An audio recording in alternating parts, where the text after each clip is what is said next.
last one, but the one before that also, some of them I really remember or know. But you know, you don't have that catalog there. You don't have that kind of catalog to where you can have people singing for 2 hours straight. You're not a Vybz Kartel. You're not a Vybz Kartel. Somebody like a Mavado can probably do that, but you have to understand that they're from the same time. They're from the same era. You know, Masicka just need a pull up. He needs some guidance, and I can tell him say he's not the baddest. He's not the baddest. There are others out there who are still better than you. When me want to see Masicka do, no remember, you know, them not take no advice from me, you know. Me just a talk about when me want to see. When me want to see Masicka do, is, me no know, maybe humble back yourself a little bit. I hate using the word humble, especially if you look up what it means. It means for you to act like, say, you are lower than or less than, you know. I mean, I don't want nobody act like them lower than or less than. But in terms of pipe down a little bit, chill out a little bit. Don't sing your own praises yet. You know, the elders them have a saying where them say self-recommendation is what? Self-recommendation is what? No recommendation at all. Not true. Yeah, so make the people them talk over time when you put in the work. I know you've put in a lot of work. I know you think you've arrived because of how much work you've put in, but you must imagine how much work Kartel them put in for reach which part them there. Kartel never wake up today and is a million USA show. Kartel did years of barely being recognized and years of after him get his recognition, barely getting paid the right way and getting respected the right way, and years of, and I'm not saying you have to do the long suffering thing either, but it take time. It take time. So as much as you're gunning for the throne, and I think you are a strong contender for the throne, this is a Masicka, you're not reach there yet. You're not reach there yet. Not there yet to be going on Sumfest and I talk about, you know, perform for no other Sumfest because this is your last one because I can't take it styling thing. And okay, guess what? If you say you can't take the styling thing, take an example from Alkaline. Alkaline can't take the styling thing because guess what he did? New rules. New rules UK, new rules Canada, new rule. You see where I'm going with this? New rules Jamaica, new rules New York. Alkaline, no, new rules. So if you can't take the styling thing and you don't want to go upon them people are showing no more because this is the last one, let me see you pull your own 20,000 people, 30,000 people by yourself. Show the people them, say you are the baddest for real. Because if you are, then you can do it. And guess what? I have said before that you can do it. So, you know, they are don't attack you down. I have said before that you, Masicka, can do it. Because I saw your birthday party. I don't remember if you, the birthday party where you did dress in all white. Your recent birthday party. I don't know which venue it was. Was it somewhere in New York? It's a huge venue that holds thousands of people. And it was only your birthday party and it packed to the rafters. And the crowd was so engaged with you. And when I saw that, I said, he could start his own thing. Vybz Kartel now have Freedom Street. Popcorn have his Unruly Fest. We can go way back, you know. We can go way back with Capleton and all of them and talk about St. Mary me come from and, you know, all these different brands and these different festivals, concerts that they put on annually, right? You can do your own now. So if you don't want the styling thing, get your thing on the road. It's that simple. It's that simple. Mobile Anthem S Transport, that him start out with. What are the criteria for King of Dancehall? Who are the people involved in the decision making? Isu, that's a good question. Let me clarify that for everybody because I think I'm qualified to do that. The people must, okay, let me give you a good example, right? There were Jamaican people in the comment section when I woke up in the morning saying, after seeing that little performance from Vybz Kartel, I would never pay to go see him. one person said, "Me not pay for go and no sing along concert where the people them sing more than." And I've said this before. That's when the concert good, because that means everybody is in unison and so into this artist's work that we've memorized the song and we can sing it as a group, right? Right. It's the people that crown you king first. It's the people that select you to say you are the baddest, nobody else over you. Now, while there were Jamaicans in the comment section being hateful, it dawned on me. These are probably the same people who took 13 years long of typing him now come out of prison. I hope him staying there and dead. Him fit turn in there. SouFLoTV, don't hold your breath here. SouFlo love Kartel more than him love him own wife. He must be a Batman. All because I was saying that, you know, the guy case don't look like a fair case to me. And I think they railroaded him to prison, and in the process, they put Dancehall on a freezer, right? Whole heap of sucking mother, whole heap of this, whole heap of that over the years, just for advocating for his freedom. You know what I mean? 13 years long. He's out now.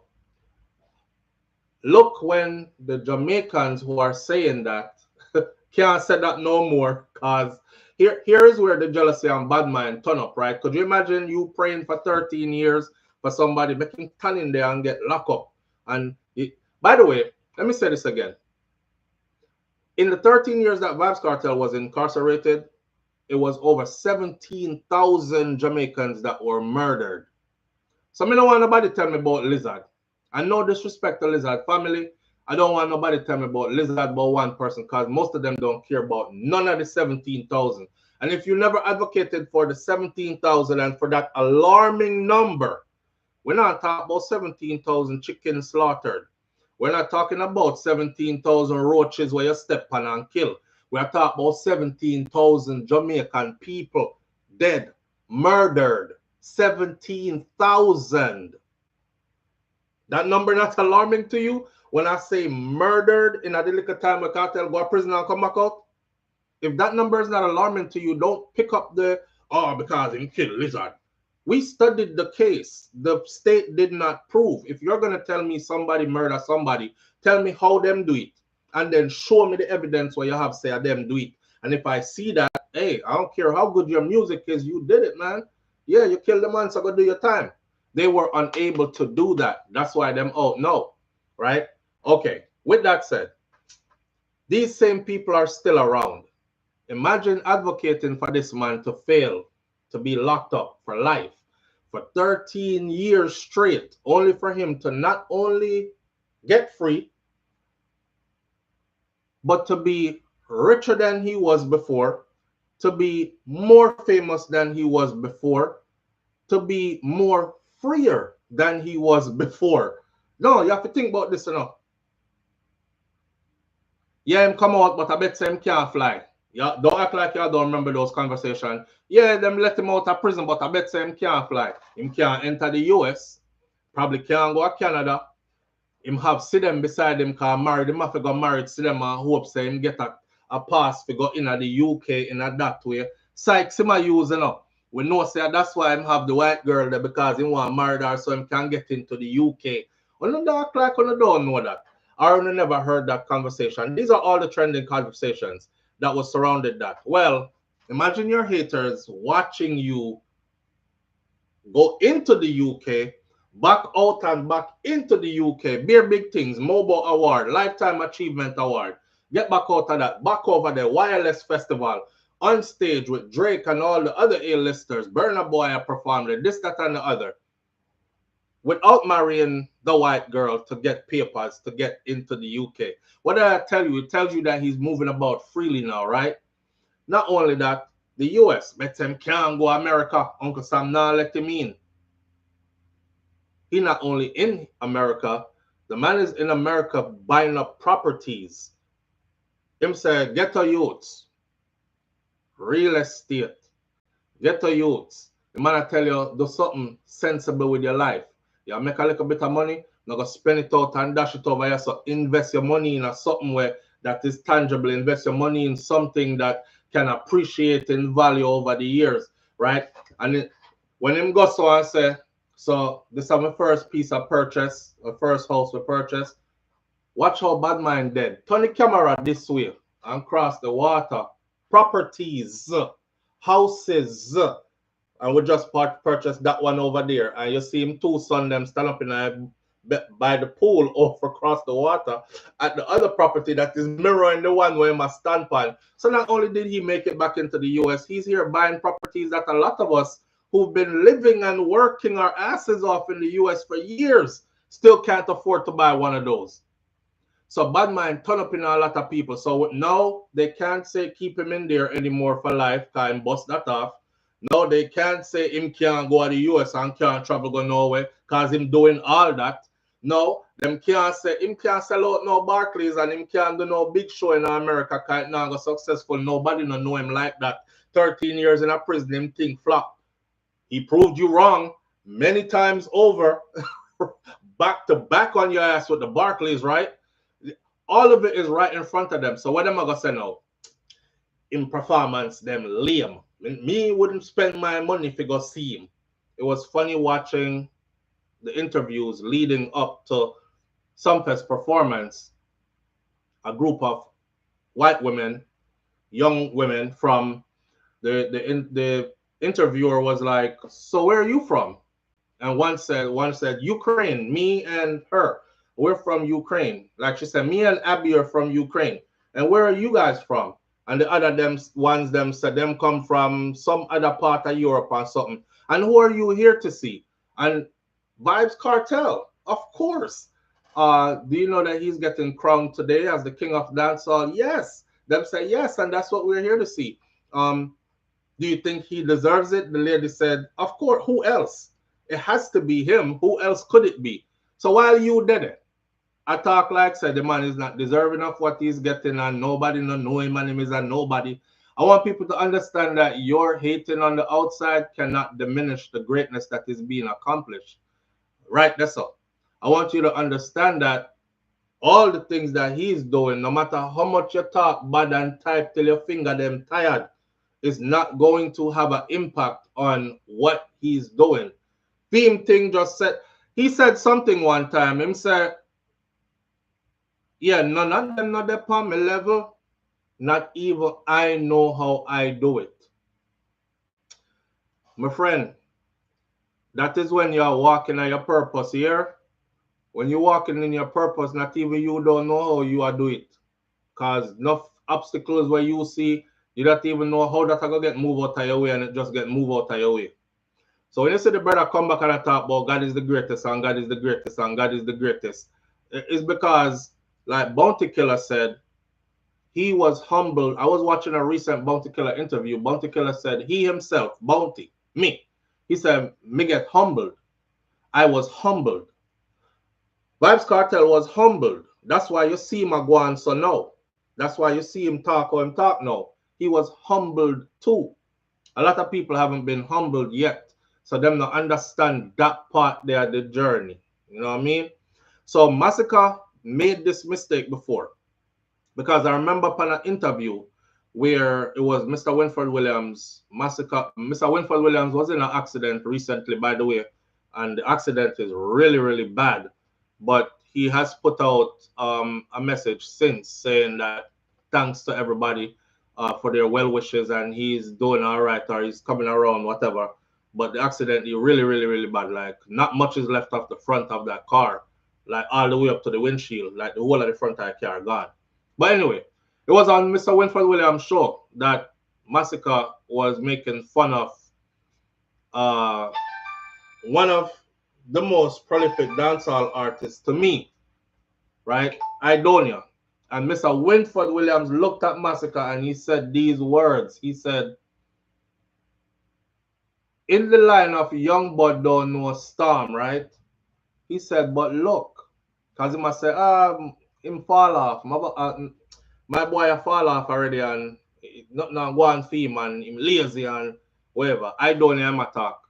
And Mr. Winford Williams was trying to teach him about having a catalog that will serve you as longevity in the business and the importance of having an audience that will grow with you.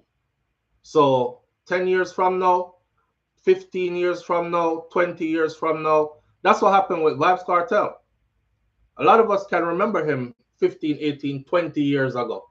And how he was then is probably how we were then too, right? Much younger, head hot, very ambitious still, you know what I mean? And heading places and all these things. But we resonated with what it was he was saying and the message that was being pushed all the way up on the militancy back and all the way up until now. And going through the changes and aging just as in my age and going through the changes and reach where we reach now, right? Mr. Winfrey Williams was trying to teach him that. Like, I would say Idonia is very successful because when he takes the stage and the crowd sings with every song, from songs he made from way back when all the way up till now, he has a catalog that has stood the test of time. And that is where your success is measured in this business. Him never want to hear that. Him go on like say, uncle, no on current tune I got run the place. So now to see him on Sumfest and he's like, him on the on a night like that, you should have saved the attitude there for another night. And you should have paid some respect, more respect. So I lost a little bit of respect for him for that move there right there. So when pulled on Sumfest the other night. Yeah. Shouldn't have said all that.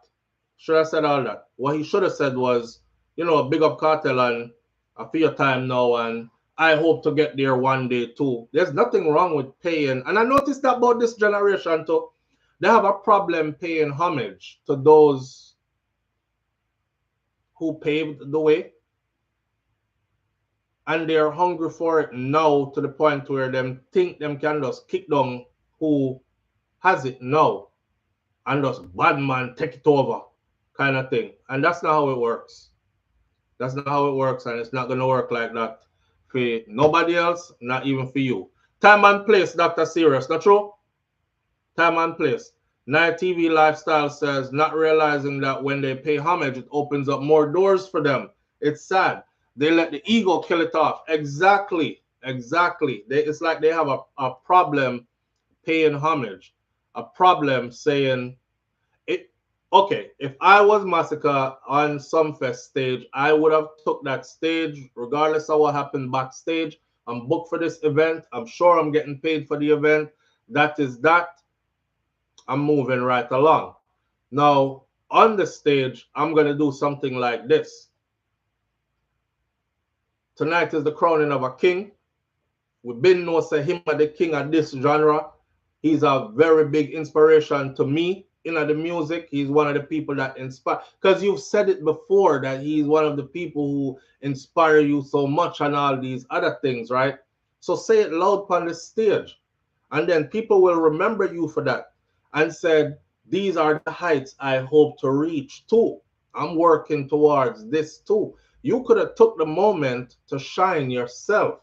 Instead, you took the moment and what you did with it wasn't. I know that you should have did do with it. I know that you should have did do with it. And the people them see that. They see that. It's kind of like the brother. I'm not even gonna call him name no more. I would call his name again. He still needs help. We're talking about, but I can't remember his name right now. The DJ that is incarcerated by ICE. If anybody remembers his name, say it in the comment section so I could say it up here loud. But he used to be a part of Vybz Kartel's empire. And he's incarcerated in Florida now, held by ICE. I don't know if them carry Ghana. Deborah Bratt need help, right? Financially, to fight this thing with a good immigration attorney.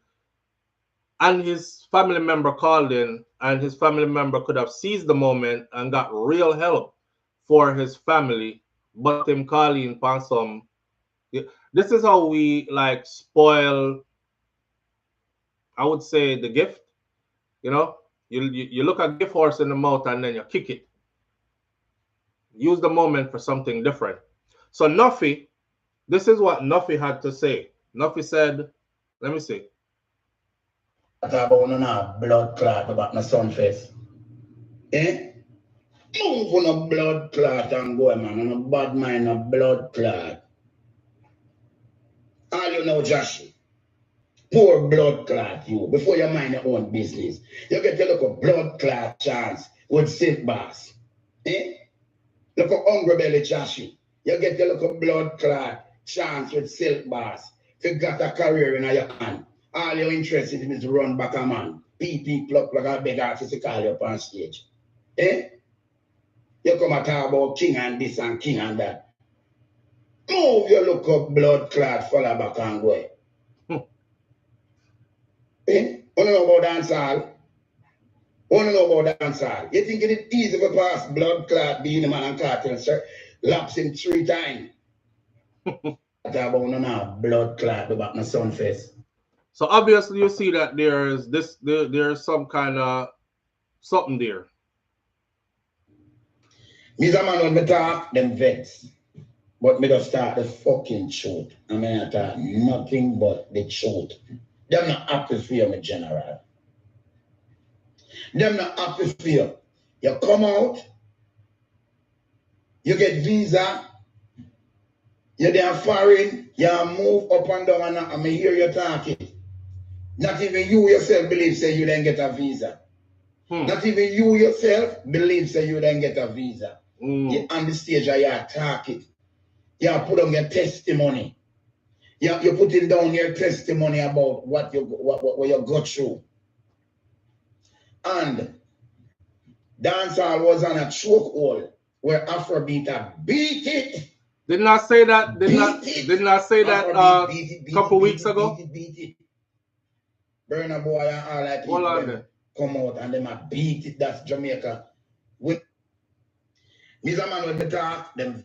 Hold on, pause that right there, sir. Didn't I say that a couple of weeks ago? So who are listening up. Who are pay attention. We don't just talk foolishness enough. We love this culture so much. We are deeply embedded in this culture. I mean, come on now. Y'all seen what the climate was before for dancehall compared to Afrobeats, right? Afrobeats took the lead. Kartel went to prison and Afrobeats took over. And dancehall was like non-existent for a while. Yeah, we have a little one man so doing thing, a little one thing over there so I go on. But have you seen what happened to dancehall since Vybz Kartel was released from prison? Dancehall been firing on all cylinders, friend. It's like, I don't know if Kartel did lock up with all the good luck or somebody did set it like that, okay, when he goes to prison, we're taking away everybody's visa and we're stalling this and we're cutting off the venues they can perform at, or is it just that everybody didn't feel motivated anymore? You know, it kind of remind me of, if me no shit them can yam. Yeah, we have to go back to that. If me no shit them can yam. I don't know. It's like they weren't inspired anymore. Everybody does go for rally back for their ass and just a chill. Like, he was gone for 13 years. You could have put out mad albums. Hell, you could have put out 13 albums, one every year. You could have put out one new video every month. That's 12 videos per year, times 13 years. You could have dominated. You could have put out at least one single a month, 13 single a year without drop an album. You could have done all kind of sitting. Why you never tour the world? Why you never lock down the Barclays? Why you never do none of nothing? And as soon as the man come out, it's just like, it's not just him. That's the thing about this, right? It's not just him. Soon as him free up, it's like everybody get free up. It's like everybody suddenly do interviews. Everybody, all who are there, yo, me a bad man, me no do interview. You know what I mean? I say, we're not too talky. Oh, suddenly you doing interviews. Suddenly you on Instagram like you are an Instagram content creator. Suddenly you up on YouTube like you a vlogger. Suddenly suddenly you fly out. Everybody papers free up again. Everybody over here saw the big show over there. So everybody remember them strength again. Isn't it evident though, conference finalists? It is absolutely evident. I call it the Vybz Kartel effect. It's undeniable. And since he came out and dancehall been firing on all cylinders, He's at the helm of it. Do y'all remember, for those of you who follow me from years ago, when I said I can't wait for Kartel to free up, because when him free up, dancehall I go free up, because he said it years ago that dancehall was locked up, and we can obviously see now, years later, that dancehall is locked up because it wasn't doing nothing much, and Afrobeats had taken over to the point where people were wondering if we did still there make music. What happened to dancehall, man? How come you don't even do dancehall reviews no more? How come you don't like do pen and paper no more? Because I wasn't inspired. Because everybody had do the same kind of song. Me a gunman shot boy and a face shovel hood long girl throat. I mean, what else did you want me? Me get up every day, take a pen and paper and I write out the same thing, and them sound the same, them look the same, them they don't know how to conduct a proper interview. There was nothing interesting about. Come on, man. And you don't want to talk bad about people, so you just leave it alone. Not to mention the amount of negativity was in that space. Everybody has suck your mother and run and go this and broke your neck, this and I don't want to hear all that, so I moved away from it. Look now. Look now. Look at what's going on now. You have to attribute it to him and his freedom and what the energy that he brought back to it. Nobody can deny that. Not even Beenie Man. Beenie Man forgets him did a king. Until Kartel come back and start.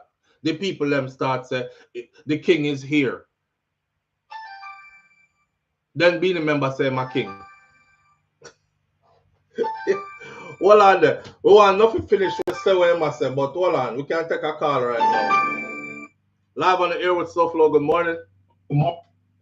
Morning, SouFLo. Morning, family. Why me here? Two people. Hold on.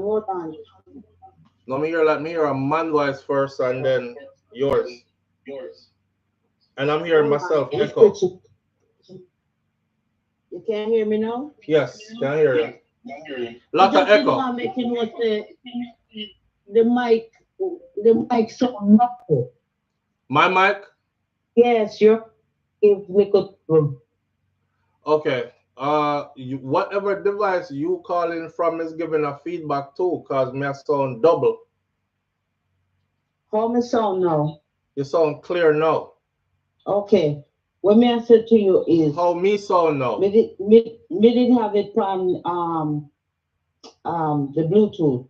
That's why you didn't hear it so. Okay, well maybe I thought you didn't hear back. You said you hear crackling in your mic.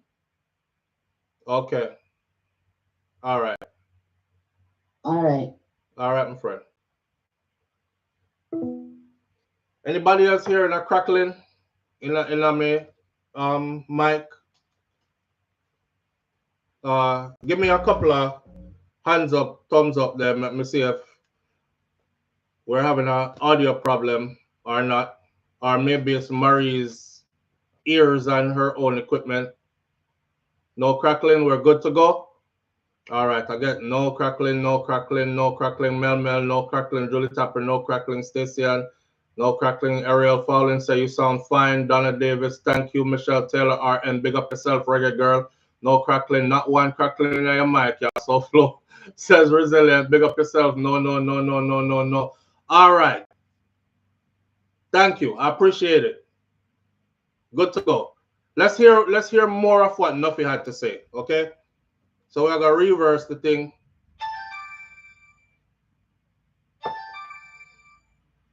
Hold on there.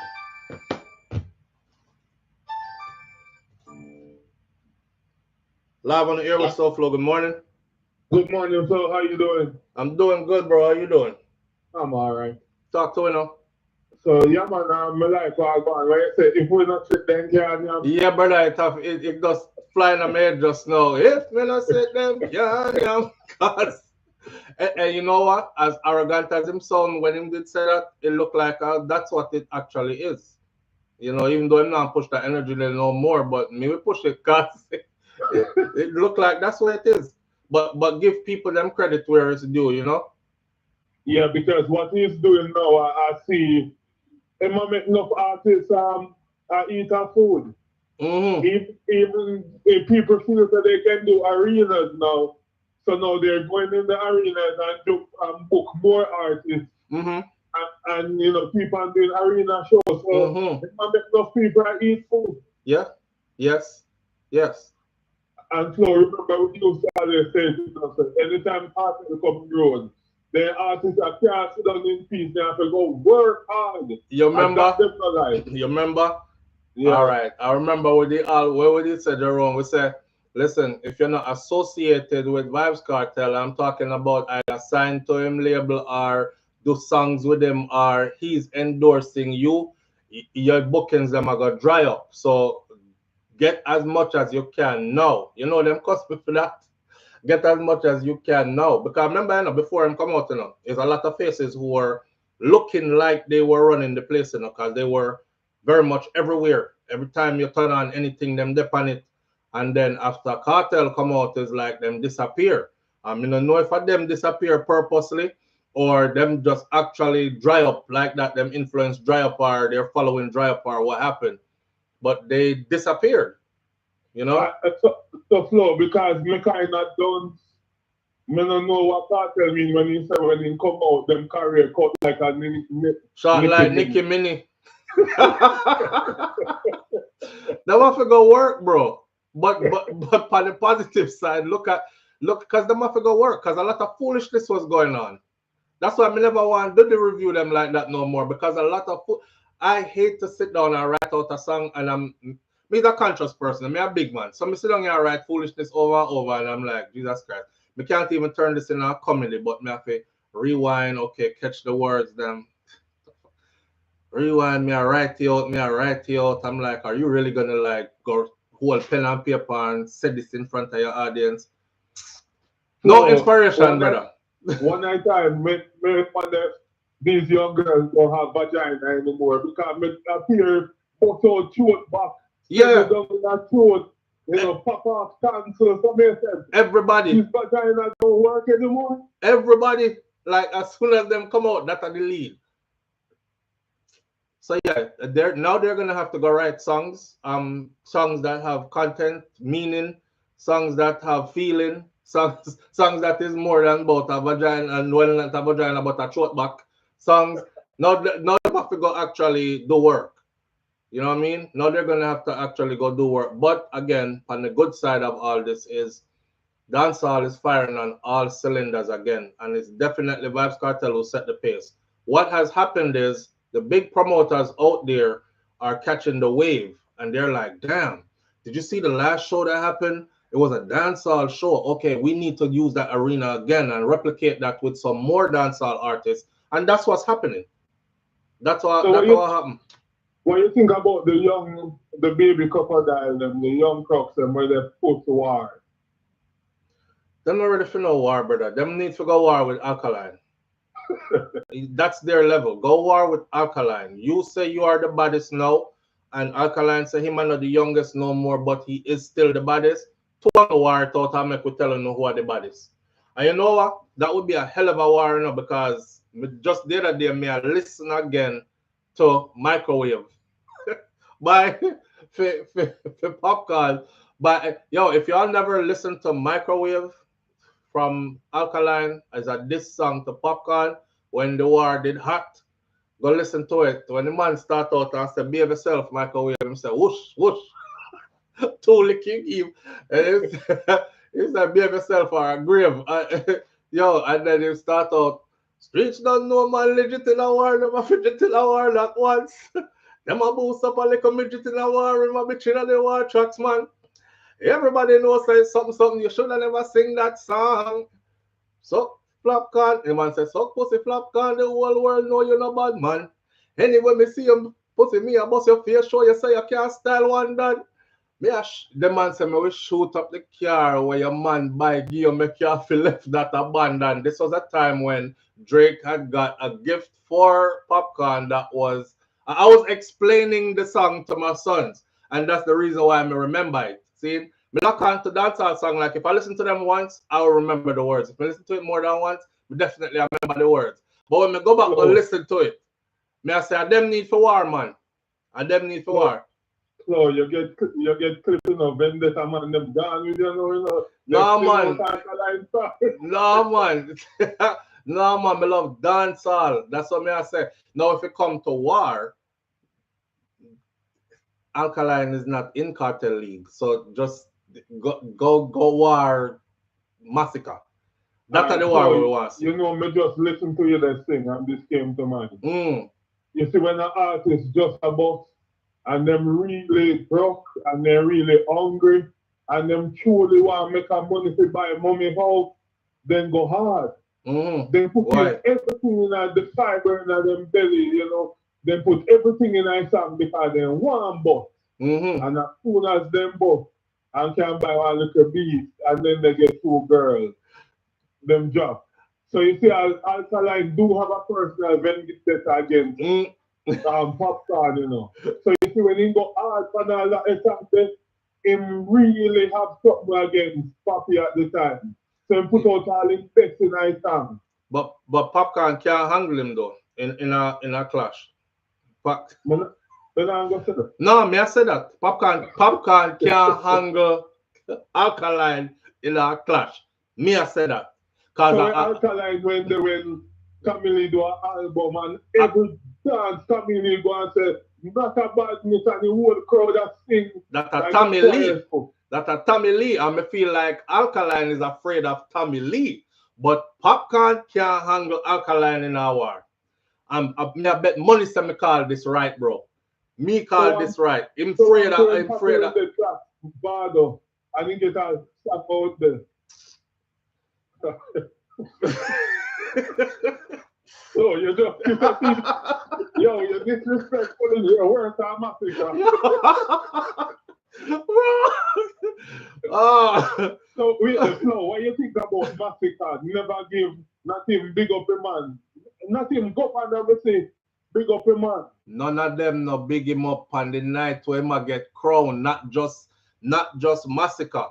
None of them me never hear. But the reason why I wasn't saying that is because I didn't watch like every single performance for the entire night. You know, they had breaks in between where this happened and that. Missy camera drop when time people are run. I bare feet, Missy down a ground and all kind of sitting. I was wondering if me miss that them come out and big up the man, say, you know what, we are crowned a great man tonight and the man has set it and, you know, we inspire to be like, enough of them, I true enough you're talking, enough of them don't wish Kartel well. A lot of them were actually praying for him. And I said this years ago right here, a lot of dancehall artists were praying for Vybz Kartel to stay in prison because them did feel, say, they would lock the place eventually one day. And they would be at the top of the genre eventually one day.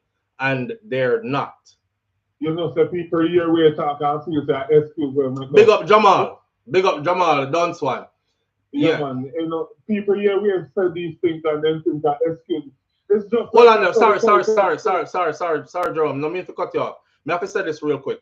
Jamal, big up Jamal, because not only did Jamal say, you know how I say, like the one them with the gun song, them both shot people in the face and all this.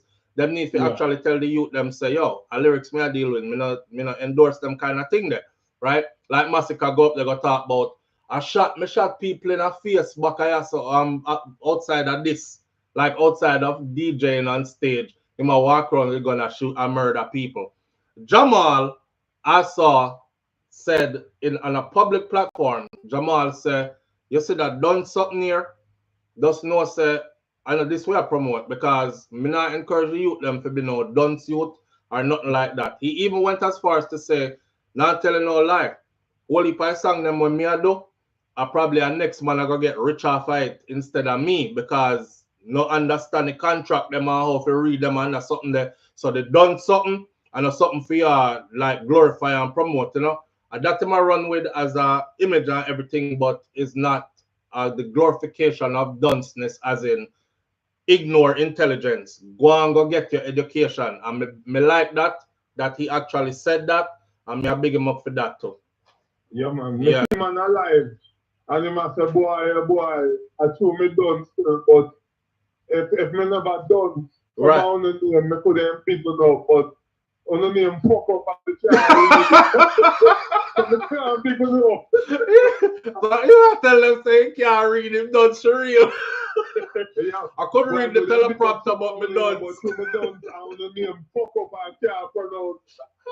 Can't pick it up. Yo, so somebody said, well, Richard Rich said Jamal done surreal and him in a badness for real too. But here what? Me not say all of that. All I'm saying is if him done surreal and in a badness for real, enough people in a badness will want to come out and can't come out. Enough people don't in a real life where one bright and can't bright. So you have the opportunity to be out of badness and actually not be done. You better take it and learn from people like him who are telling you that it's important for you to be intelligent, even though I don't see him a push for a him thing, right? No, he's intelligent, man. He's friggin' intelligent, bro. Can't fool me. But never give up, dog. When last stop try. Yeah. Yeah, man. But what I was saying is that just like how you'd have some people in some area where them have shops, and just because Mr. Tim could forward and they do better business, one day just pick up and Mr. Tim get missing because of certain states. So that's hard. Yeah. Instead of them step up them game, because remember when Kartel was in jail, the guy from POK when they said too much Kartel music out here they play. And the one where that for run from Jamaica? Yeah, yeah. It's too much Kartel music out here. Yeah, and there should not be artists should not record music from prison. And then him have to take a flight in the middle of the night because it did get rough at Jamaica for you. I laugh about it, but you know, when man life in danger and no joke thing is serious thing. But the way how it happened though, I had to laugh about it still. What me I do, cry? But yeah. Them corral the man, and him have to take the wings of the morning after I make the comment there.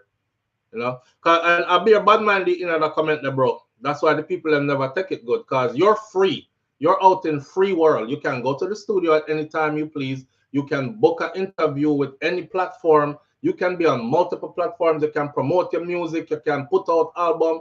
This man in a prison, in a Jamaica prison, Horizon, not that dirty prison. And he's lashing y'all to the point where you're free. And all you concerned about is man should not make music from behind prison wall. How is a man from behind prison wall was holding you down? You know? Let me see a brother a fight for him life from back at the walls there. I don't have nothing to say. I don't have nothing to say. Do your best you can to stay alive, bro.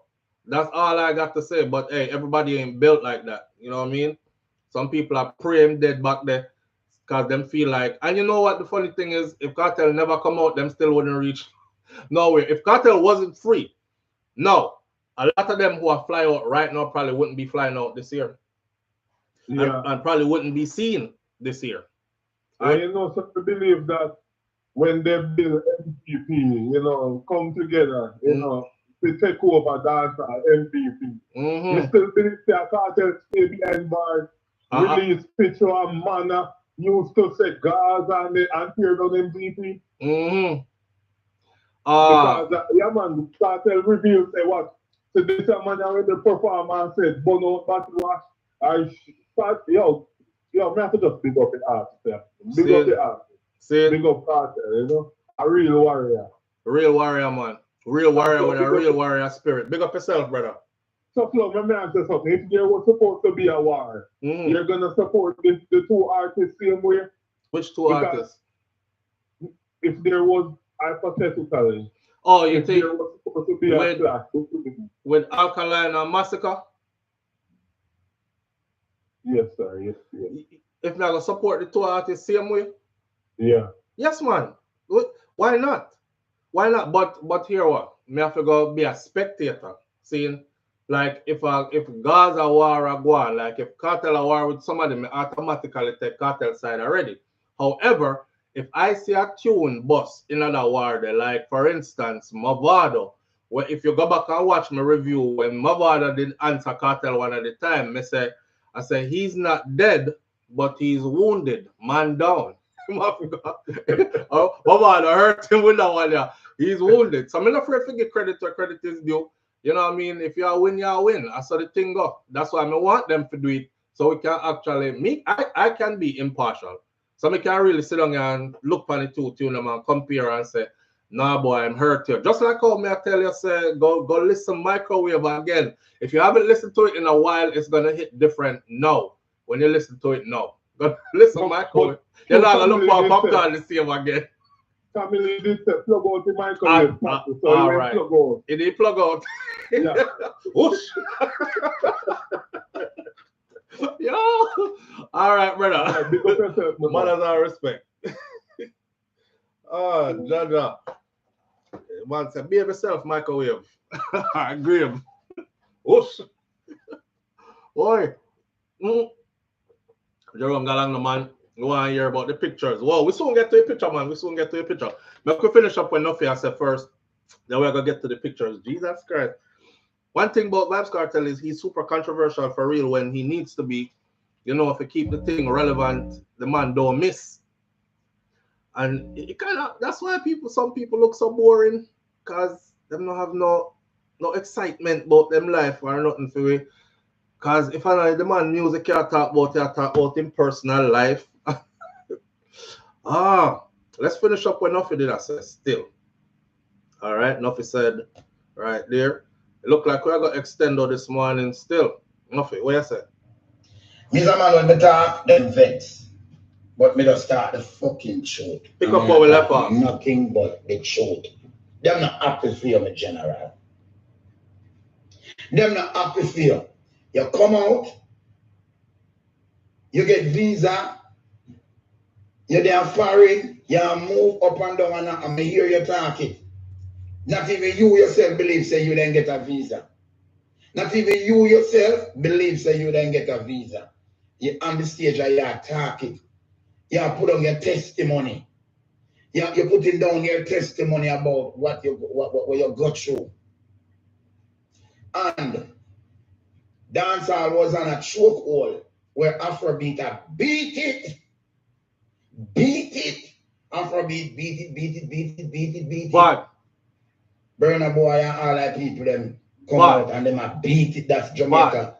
With Mr. Man on the talk, them vex. All right. We'll finish up with that. Let me see. All right. That Nuffy said. All right. So basically what Nuffy was saying was there is beef. Some kind of beef are going around there. So, and it's just simply because they are not happy for Vybz Kartel. All right. With that said though, it's confirmed. We say what we have to say on that. We say, but let's talk about this.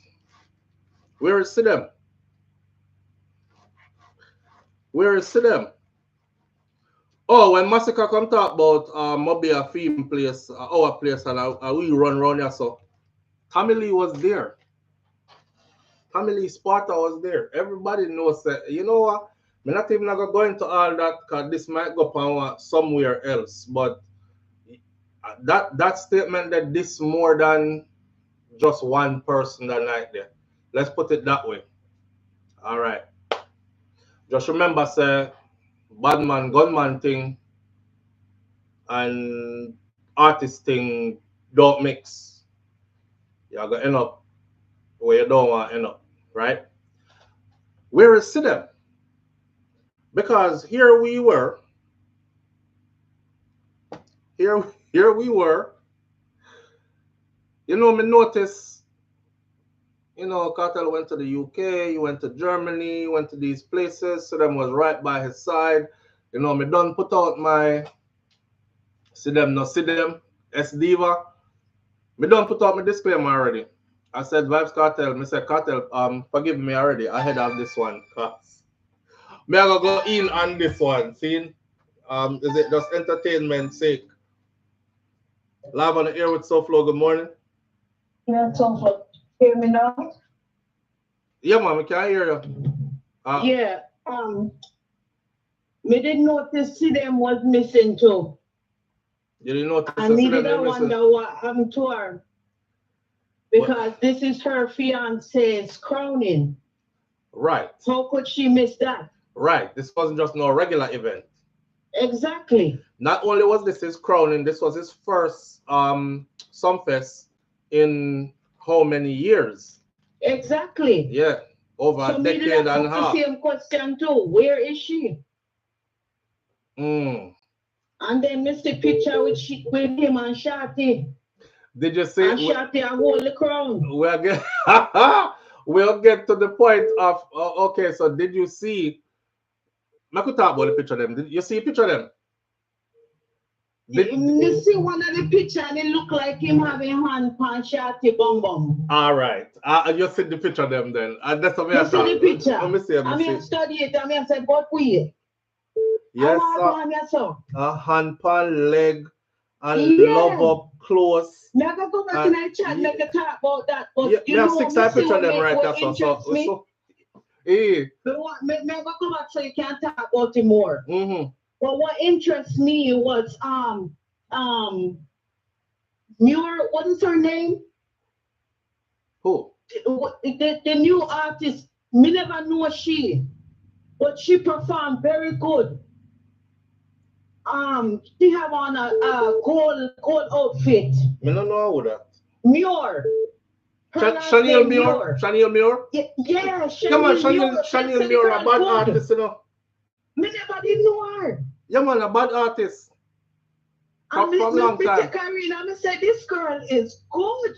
Yeah, Chanel is bad artist from long time. She not new neither, but, you know, she a bad artist from long time. My first time getting introduced to her. And she have it. All right. She have the stage presence. Me like her outfit. Everything. How she handle the band. And the backup singer them. She have it. Everything up. All right, then we'll go back in our chat. All right. You know what's funny is this, right? True story. We got contacted to do some promotion for Chanel Muir in the beginning of her career. You know who we get contacted to do some promotion from in the beginning of their career? And we did the promotion, but never know so the artist would I get so big. Up Top Boss. TJ. Yeah. So sometimes you see people at the beginning of their journey and you're like, you don't really know how far the thing are going to go. And then boom, it's like an almost overnight. But I know that we are talking about no man. We are talking about Shorty and Kartel and the other baby mother and Sidem. So no give the phone call a rest unless that's what you're calling in about. If you're calling in from this point forward, you have to call in on topic. All right? All right. No more interruptions. So my first question was where Sidem. So there Kartel was them landing at Jamaica. I said, boom, yeah, him reach Jamaica. I'm ready now for Sumfest. And then he calls out Spice, look like them they want a hotel somewhere around one part there. So and then him say, yeah, and the queen is here and she gonna do the crowning and whatever. And then him turn the camera and him say, Aishana is here too. Aishana, don't run. And Aishana said, me nah run. And then Kartel said something like, and Spice she talk about make sure say Sidem is not here. And the way how them said that and laugh, I said, wait. Make sure say Sidem is not here. But say anyway, all right then. You know, me go and watch and see what go on. Sidem probably are the one where I hold the camera. Because you know them style go already, right? Live on the air with SouFLo, good morning. Yeah, man, good morning, SouFLo. It's a hard man to get enough. Boy. All right, sir. Talk to me now. Grand rising, first thing first, blessings and honor to you and your family. Manners. And guidance, zeal, and everybody in the chat. Manners. I mean, your lifestyle. So, you know what I say, what go on. I mean, listen to you. Yeah. You know what I say, so we're going to sting, you're not going to Sumfest. Tour result, we're not make them upset. Wait, the wall on there, you have to depend on topic from this point forward, bro. We are talking about Kartel right now as far as Sidem goes with Shorty and the other baby mother and this, that, and the other. That's how we deal with it this morning. So you have to depend on topic. When Kartel do Kartel, I say a family my deal, you know. Family my deal. Family. So taking a picture with your baby mother, them show me says I'm man of good character, because your baby mother them still have good relationship. You know what I mean? Despite your move on and all of them type of thing then. So you see all that picture them then? Yeah, me see there's nothing wrong with that. I don't think Sidem has a mind that because Sidem, but I don't have an understanding already. Sidem knows that she has to be the wife to be she really the boss. She not go and pre and look at X and them thing the brother. We have you to the man and everything the brother. So him can like take a picture with him X then but put him hand on her body and them something there. It's nothing wrong with that, not true? Well, nothing I'm not see because you don't know she turn a type of way and Shorty embrace because you don't know Shorty good up and come out Shorty wait for that moment there. And if they have to rest him hand somewhere because him hand them did heavy, not true? Yeah. Is it people just have make him hand them did heavy, him have to rest. If they have to rest him hand somewhere. I throw the little bumper cock off, so we just rest it right around there. So catch up on it. Yeah, me not see nothing wrong with it neither, bro. Yeah, no, me not see nothing wrong. I'll tell you what my wife said. I see nothing wrong with that. I think the media try to spiral it out away for us to be and I try to make it look and I say we see them thing. Then Masicka Kartel upload a picture and she say, you must see them and press out the push. When? The video uploaded the red Porsche, man, and you get a new car. Oh, so I reach back in the house and everything good and... Yeah. Yeah, remember the man a family man in a brother. Them woman there where the man a take picture with a pity for the man in a brother. So if any woman right now there with the man and gonna fight the man for not dealing with them, the man gonna look for them not as a good woman, brother, cause I baby mother them regardless. 13 years, he never get to deal with them and talk to them about him kids them. Because when he was going to prison, kids them was some little toddler. When he come out, him kids them are growing man are like him grandkids. You see? Yeah. So, brother, a Shorty that everybody knows a Shorty that, brother. The man used to sing all the song about Shorty and King and Railway. So I'm not that, brother. A long time Shorty away from the moment, brother, for know say you know people have beat her down and I say Kartel left her and all type of nonsense and things. The man just move on. You see, whatever happened to them in a them relationship, that's a them relationship, and the man choose him choice and say, but move on, she move on. So me not feel away with the man to take a picture with her. I not think cinema gonna feel away like that. And I recognize that picture there over their head.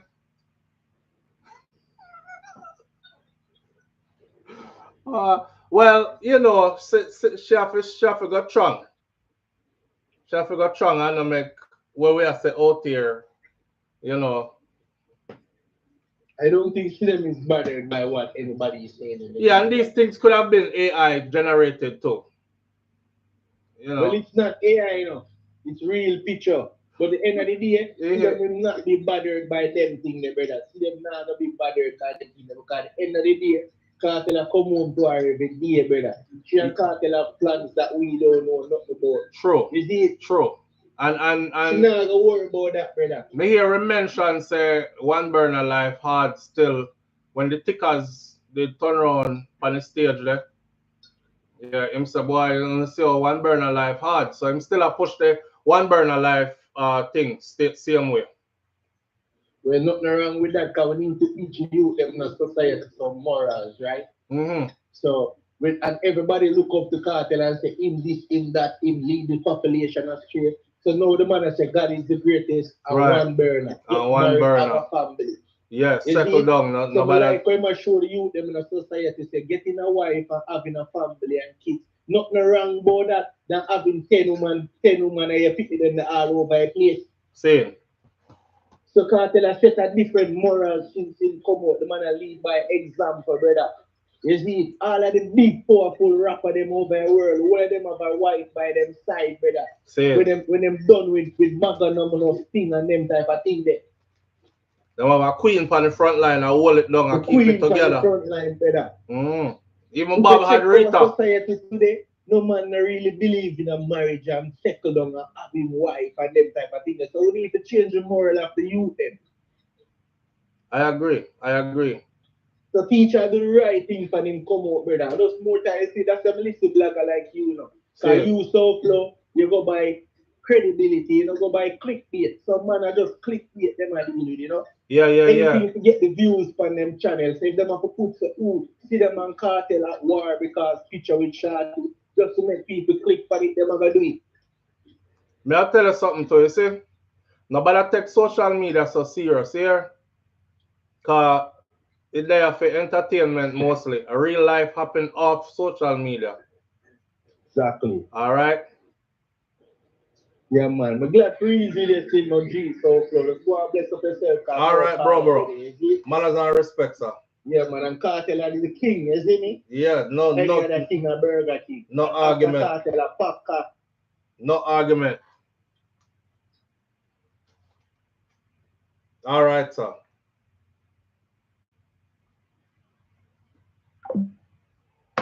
All right.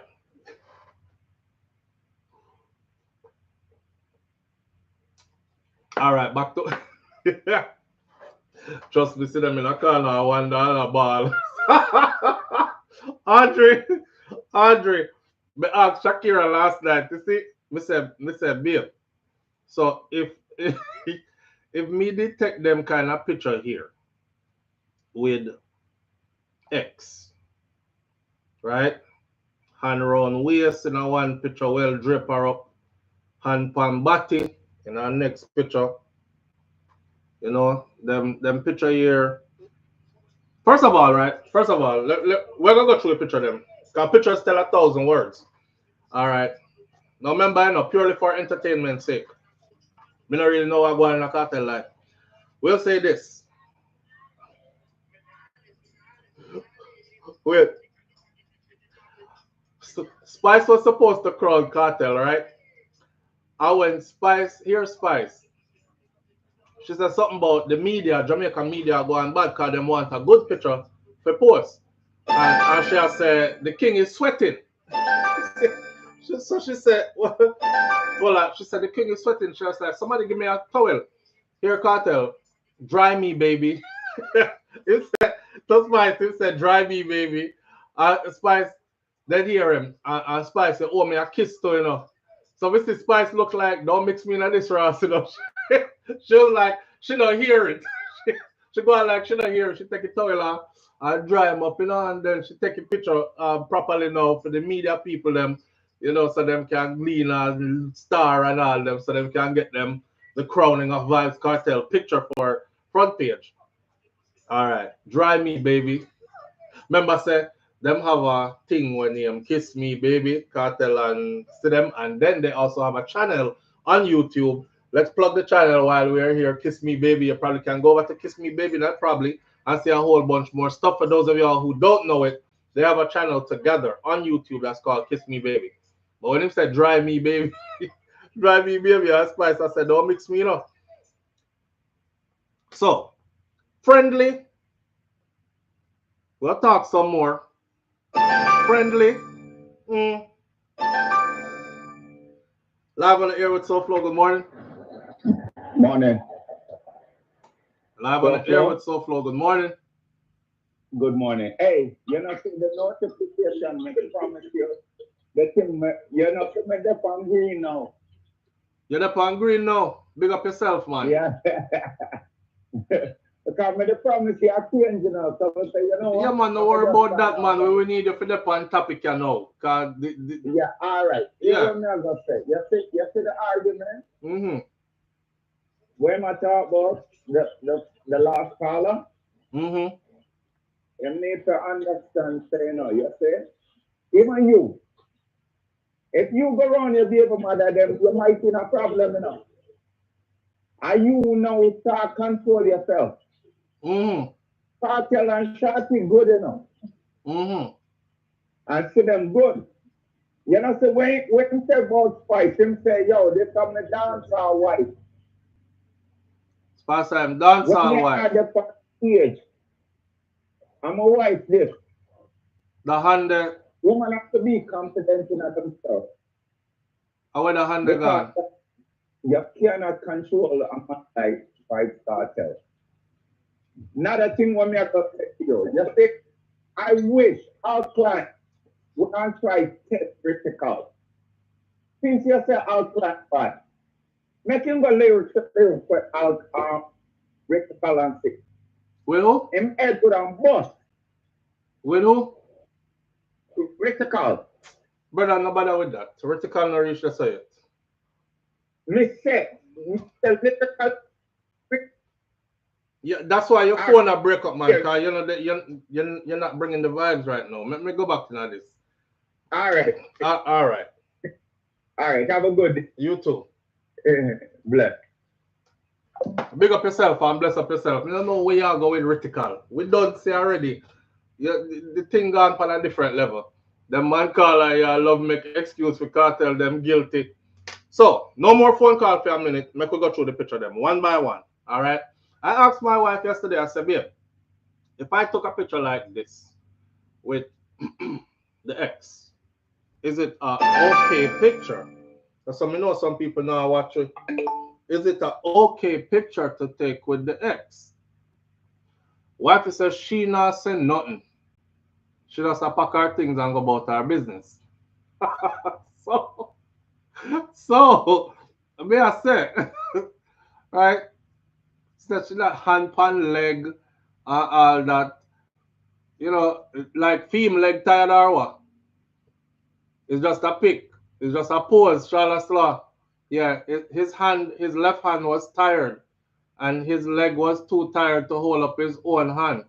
So it reached pan not only the leg where film leg are rub pan already, that the leg they secure in one the next leg. So in hand they way over there upon the other leg. But it's just a pic. So as a man now, if me see my wife now with one of her ex go take picture, and this are the picture will come out. Me as a man now, I go say, sure, I just, I look a picture of them take. Me want to know which man in here. Which man in here right now, your woman who you have right now, this is where the picture just take with she, your woman, and for ex. You know, so she and her ex cool because them have a history. And she go say, babe, it's just a picture. It's just a pic. Or you know, she said that leg, the pin down shorty leg. Film big knee, pin down shorty. Film big knee, pin down shorty little leg over there. So. And then the other hand hold down the other leg. Listen, a picture tell 1,000 words, friend. Real business when nobody want to tell me, say a picture tell 1,000 words. And then, well, you know that song here?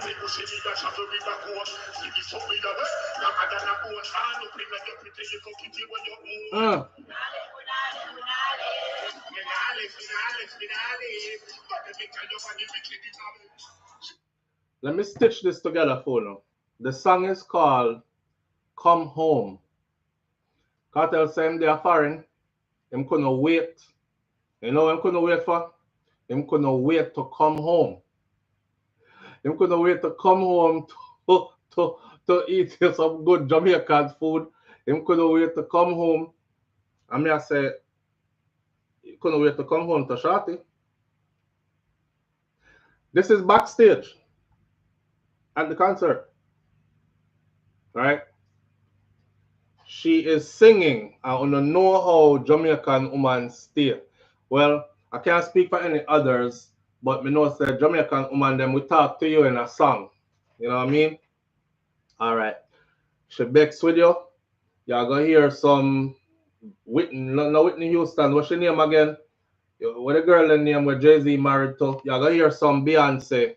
When she begs with you, she not say nothing young. Y'all gonna hear to the left, to the left. Everything you own in the box to the left.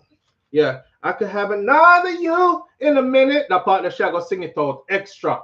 Yeah, because she want you know. She not tell it to your face, you know. She'll say, I could have another you in a minute. And I want next room while you there way across the house. So y'all gonna say, oh, should I throw a word for? Right? Yeah. Watch.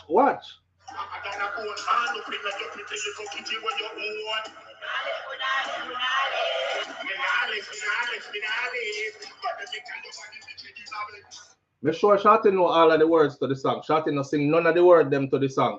The only part Shorty go up in the camera is when she said, we not left, we not left, we not left. We not left, we not left, we not left. Baby, why not? That's the only part she sing to the song. We not left, we not left, we not left. You know what I say yesterday?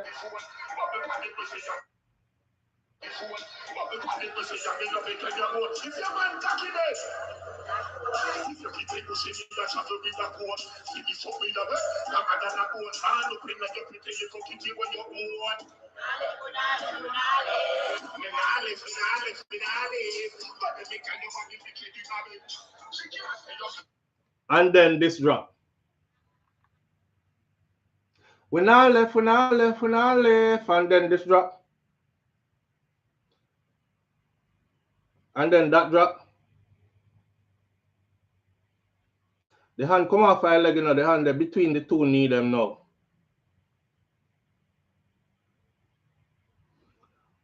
And then this drop. She's holding the crown. And then this drop. So me ask you something now. I mean I do my investigation. That picture there, where they up there, so. This is not no hotel.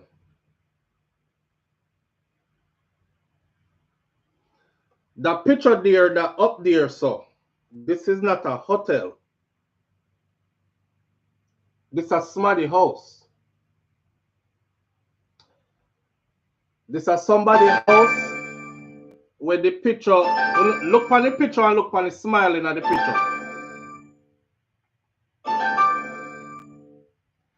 All right, sir. Live on the air with SouFLo. Good morning. Underwater, you're gone underwater. Can't hear you. You know what that's true? You know what that's true? Me I go show you how to get out of here. Anyway. Anyway. You know what you can't be mixed up sometime, you. Bro, you know, so when my wife see that picture you know, she said, why she look like she just wake up? Yeah. Yeah. Five up, what? Me put out my disclaimer, you know, Mr. Ask for forgiveness already ahead of time, you know. You know, think about it before me even call it. You know, they say a picture tell 1,000 words, right? I just said that, bro. Alright, so I'm gonna just say this, and then I'm gonna say something else after. You see, them picture there, it just shows say, oh, you hear me? Yeah, you're welcome anytime. It's here for you. Not to say it's there or it's going there, but it just shows say how the access is there, and this can become available whenever. And for them have them understanding. You see me? Yeah. They're a good mother. Yes. Everybody move on and they understand that. Indeed. But you know, you go. Now it's for you now, Mr. Toko.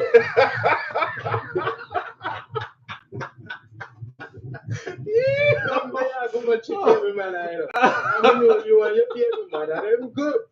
And I remember vividly. Yeah, you said none of your baby man in the movie, no man. Why? True. Because that they come over. You know what? No. Come on, 5 4. Come on. No, bro. Come on. No, come go, yeah, go. No, don't do it. Don't do it. You know what? I get that on trouble. Yo, don't do it, bro. So, leave it alone. Leave it alone. Leave that alone. Yeah, please and thank you. No picture. No, you're not gonna take no picture. Please, we're not doing a thing. Yeah, all right. Yeah. I hear me, but please do it now. Come on. All right, bro. Jesus Christ. No, sir. Listen, that respect from a distance. Yeah, that go on. Hey, 5 up. What are you trying to, bro? Dasa, wifey said, listen, wifey see picture them and me ask her. Because I want to hear a woman's perspective on how them picture here look before me come talk. Me talk. But me can't ask a man. If this is your woman and she and her ex buck up round so. He's doing a event. She went to the event. Yeah. If them end up so, remember, where your wife, where your woman will tell us, your woman, no. You wouldn't ask her if his left hand was too heavy to put on his own knee. And why was she assisting him using her left thigh that was so far over? Like, you're not going to ask no question. You just going to take it as a man and just say, that's all right. Charlotte, you, no, okay. Make we ask everybody in here then. See there? S Diva said, don't get SouFlo in a problem. No, cause me not. No, left me out of this. Left me out of this. All on there, I feel sorry for Sidem. Kartel will not marry her, says Georgette Freighter. I don't know, you know. I'm questioning. No, ain't gonna lie. Let me see. Resilience, is that what I am saying? Those pictures are Photoshop, says Julie Tapper. Julie Tapper, look out to Kartel. She has said before. This is AI generated. We don't know. Well, on there. No, five up. I try set me up. Live on the air with SouFlo. Good morning. Good morning, SouFlo. Morning, family. What go on? Why are we there? Well, I'm listening to you on Kartel. SouFlo, let me tell you something. Straight up. Respect you, but Kartel have to set things more better, brother. Because let me tell you something. If my wife you see her ex like that, an instant divorce. Instant divorce. Instant divorce. Yo, okay. Watch out. First of all, you see Shorty? Watch it SouFlo. You see the picture one take with Shorty head upon his shoulder? The left hand they look like Kartel on the floor. All right, sir. The left hand, the right hand, the floor like this. See? You know what? If you look, you understand? Let me tell you something. It's all you can live good with your baby mother, but then type of picture the one you don't take, brother. You don't rate it. You don't rate it? No. Well, I don't rate or not rate for me because of the man life to live. Me not tell him how to live him life. I'm just here for the excitement. I'm here for the excitement. Me not judge nobody. Me not pass no judgment. No, get me wrong, you know. You have to live with the baby mother and spending up the SouFlo. Yeah, your children deserve that. We see this immigration man used to have multiple beers. And we see people party one night, and I was the waiter there. And all the baby mother was there from one side, and the kitten them from one side, sitting in front of the mother. 13 picnic. And the wife up on one and him up on the other, and none of them can quarrel. None of them not quarrel or can quarrel. No.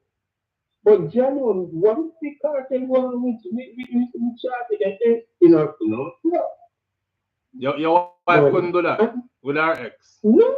No. Do what Kartel do with ex that. SouFlo. Tomorrow morning, with a kind of line, they're going to conceal the car, they conceal. Yo, bro, say tomorrow with the sign of line, house them for sale, car them for sale. You're done. You know, see, I start here. Hold on, then. You know, when I say Sharpe, the smile, no one will take a light to fucking just get seen. All right, sir. We're not left. Hey, yo. So hold on, then. You know, see, all right, you say Sharpe, then down to that, you know, from Sharpe to put it on between you and hold it tight. Yeah. A man say Kartel is the man, and y'all ain't. None of we not trying to Kartel, bro. You know what? No. Hey, SouFlo. You see the crowning, you know what the crowning? Because Kai should never put the crown on Kartel. No woman should do the crowning. It's either Bounty Killer, Beanie, Shabba, or one of them Monday. No woman should never do the crowning. No, sir. The man don't feel that way, though.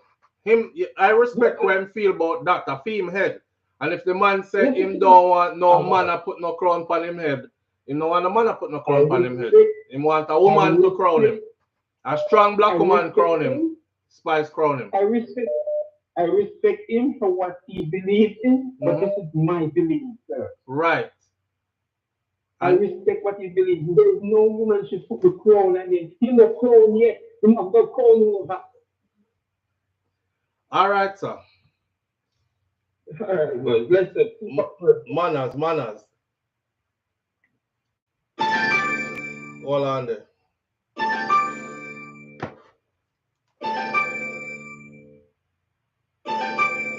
Caller, you have to go call back in a time. I don't know what going on with your call. Answer. Live on the air with SouFLo. Good morning. Yeah, okay. Morning, bro. You hear me? Yeah, fam. Loud and clear. What? Yeah. Hope everything good with you and your family. Yes, man. All is well. I'm gonna address this thing here. So them pictures. Saying first thing first. Let me say it like this. Kartel is a king. Right? Indeed. Kartel is the king of that soul. And being the king of that soul, number one, we don't know what the position is with Sidem. See? Sidem can always be in this here too, in the terms of knowing that this is what he's going to do, because Kartel is the king of controversy as well. Let's talk about that. Let's talk about that. Yes, because I said last night to wife and Mr. People listen, see, watch it. What if, I said, what if, hold on, I said, what if they are all a part of it? And he said, listen, you stay behind for this trip. I have to go create some controversy because controversial stuff drives the music and everything else. And she's very much on all of this. What if? Because maybe they're doing it as team effort. And also behind it, it says baby mother, and he's as a man, he's a fucking man.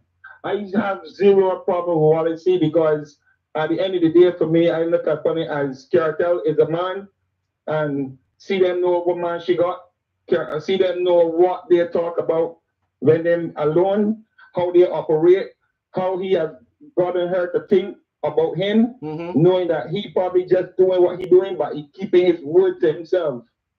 You get what I'm saying? But at the same time, the media love to talk. So you know what? Even media is something to talk, because the more them talk about me, the more my name would be in the people's face. Right. So it could very well be a strategic move, right? That's what you're saying, right? It could very well be a strategic plan between all of them. Yes. But if it's not, somebody a ball. Kartel is a good you, brother. You see that, you? I have grown, listen up, grown. Kartel, let me, sorry. Bro, just let me say this here, right? You see Kartel? I have grown to like how this man stay, brother. This man has shown people, right? No matter what, giving up is the last thing that you do. So I'm going to keep my name in your mouth. The haters help Kartel to blow, you know. Blow, you know, brother. Chris H. The haters helping as well, you know. We're going to revisit this. Yes, absolutely. They're necessary. They're necessary. You know what I found out, bro? People don't like to hear good news anyways. Because when people wake up every day and they're like, oh, he's with his wife, their children are growing beautifully, he's faithful to her, they're good, she's faithful to him. That got boring. Them want to hear, like, you know, one of the children come out and said I was gay, so them can say, "Rah, SouFLo one gay son." And then the next one, his wife was seen at the event without him, and she was whining on this man. Jesus Christ, Shakira brains are killing with bun. Then the next one, you know, so these things sell. These things sell. And I'm wondering, but I said something a long time ago that I'm gonna revisit in a minute, like after you come off the phone, come have to elaborate on this one. Or you want to stay free? All right, my brother. All right, bro. Manners. Yeah, respect. All right, check this out, right? If you go back and watch our videos, I said, what if? I said, what if? Because Jamaica have a thing about white people. I'm not going deep with that one here. We'll dive now. All right? We're gonna dive now. Get your gear ready. We diving. I said Jamaica has a thing about white people, right? You see Shorty with Cartel and the children, black family. Black family don't look too good in a certain people's eyes, especially those who are of the upper echelon, where run few society in a few little third world slave yard. That's all. That slave yard is where we come from, right? So when them say black family, especially black family where a ghetto you rise with a ghetto queen, black family, and it a hold together same way, they're like, there's not much favor there. Me I say all along, them have him lock up. Remember, police are terrorized Shorty, are terrorized the children, them. And me I say, damn, I hope them not do nothing to Cartel kids because them hate the father so much. Look how them a treat the children, them. Like police drip up on him son one time, wedgie him, and all these things. I said, what if Sidem was put there like Cartel and Shorty and Sidem and all of them work this out, like get her in there, but we have to make this look real as possible, right? And then they're gonna find favor with you because you now have moved on. So it's like them get what them did I try look for already. Them broke up the black family there, them broke up the union there. Him and the black queen, him and Shorty done, mash it up. And knowing there with a white woman, all right, you know what, we can let him out of prison now. And then here comes his release from prison, which was a part of the plan. Now, also to get into the UK, to fly out, to travel, and these things. You know, when we were hypothetically speaking back then, that was something that we had put on the table before too. Live on the air with SouFLo. Good morning. Morning. Morning, family. What going? There. What if it's King Henry the Eighth of London? Wait, what? King Henry, what if him playing that role? Many wives and many women. Oh, well, you asked what if he's playing that role? Yeah. Well, it wouldn't be nothing different from Bob Marley. But the signal look busy as well. So busy signal as well. Yes. Yeah. Boy, the signal look busy. Busy signal. One more year upon them. What Shorty say? What Shorty say? Sing the song. What should I say again? Oh, the one that she said, we not left. Busy signal. One more year upon them. I saw. Bye. All right. Yo. We not left. Baby. Why not? The song said, your pussy make me happy, come home. Tell you alone. And right this up on the stage, the man said, I couldn't wait to come home. Before I saw him intro the song, and she was right behind him when he intro the song there. I couldn't wait to come back home. And then you know what? I'm playing the song, right? Your pussy make me happy, come home. Live on the air with SouFLo. Good morning. Good morning, SouFLo. Good morning, family. How are you? I'm good.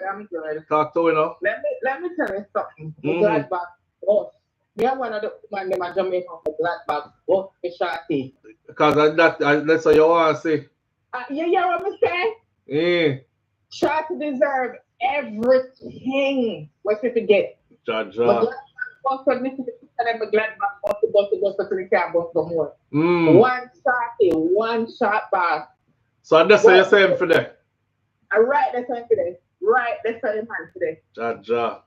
Yeah, that's if I'm here today, I don't know how white people think or whatever, but that's a clear message. Clear message. Because if me and one woman and me see that the kind of picture, I have a word that says, "Mommy, pack those goose to me in a bag."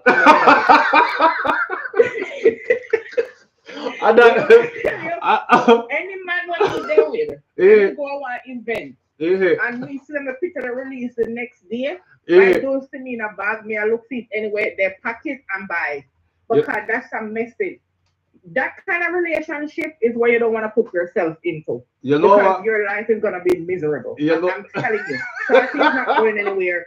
Shorty is a true Jamaican, but she will make you go and have yourself and go on with yourself. But when she's ready to clear my man, she will claim it. And that's what Shorty is exactly telling you. I'm here. I'm staying. I'm not going anywhere. Can you see how she just sing the when I left, when I left, when I left? SouFlo, I watch a video about a million times. And before I go sleep last night, I watch it. Seeing? I say, I'm a sister that. And some know I say, we Jamaican, we don't play. See? Yeah, so we're going to give the message. We're going to give you it clear. If you want to read into it, for your business. If you want to play it down at your business. But that's my Jamaican sister. Right, let's go. You big up yourself, Bob. And SouFlo, you know, so if you don't mix up sometimes, this man, you make me laugh to the people. Here you know. I saw the woman, them send the signal, them are going to play one Beyonce. You could mix up. I saw the do it, man. I saw the do it. Me have one, you know, remember? Create. Me I tell you, me have one, you know. Beer on the sides and throw one, you know.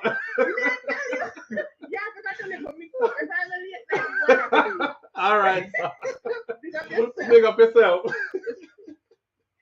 Boy, when you hear that, I can have another you in a minute. To the left. Everything you own in the box to the left. I should not talk to you. I just be a cut here. Why is this the 7th time I'm hearing this one Beyonce song? Live on the air with SouFlo. Good morning. Hi, SouFlo. Good morning. Good morning, family. How you doing? I'm doing great. Ah, good. One Tanisha. One Shorty. Made up Shorty. Yo. And that's what I said. SouFlo. Yes. And that's what I said. Yo. Any light we are shining for Shorty right now. She deserves all of the light. Listen to me now, SouFlo. You think a little bit of things Shorty go through with Kartel. And she will take every picture. Me don't mind if she never picture. You know, me say last night because we had talked this out and I said to her, I said, boy, the month of bun shot to get over the years, you know. She probably has somebody turn she taking off. Me say so yeah. You see, I'm like how Shorty a warrior. Shorty not take no bun so Shorty a fling back like knives. Yes. Yeah. Yes, that's how we have to fight. Me not fight with no just throw no wood and pack up not no buckle off it flame. Yeah, frig up something around there. Yes, man, you know, see me typing on the chat this morning when you say Shakira say she don't pack up her things and me type and say no Shakira fling back up. Fling back. Don't encourage her to do something there. Oh, all right. So you know when me remember with Shorty. You remember when the police them did run in for Shorty pitting them and how she cry and all of you pitting them. Then that me I talk about, man. Yeah, and then they drip up one of them down and mobile there too. Oh, dear, man. Them did trail them hard, you know. Them did trail them hard, man. Hey, Kartel, do me a favor, no man. Just rethink the thing, no man. Shorty to me thing. All right, so. All right, my friend, big up yourself. John, no. Like the woman, the man left Sidem and go a Shorty. Why can't he have all of it though? Why can't have everybody though? You know, you want Shorty, you can have Shorty, and then have Sidem. Maybe them can work out a thing, you never know.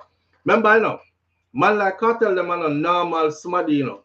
And when time you're in that league there, it's a different type of lifestyle as we found out with P. Diddy. I don't know if you all heard the latest interview from the dude that's suing Cassie that worked with them for years. You know, you would have to wonder if a woman really do them something there to please one next man. You know, the man recently tell a story about how Cassie invite him over and, well, it was his girlfriend, like it was his girlfriend's birthday or something, or some celebration like Valentine's Day or something.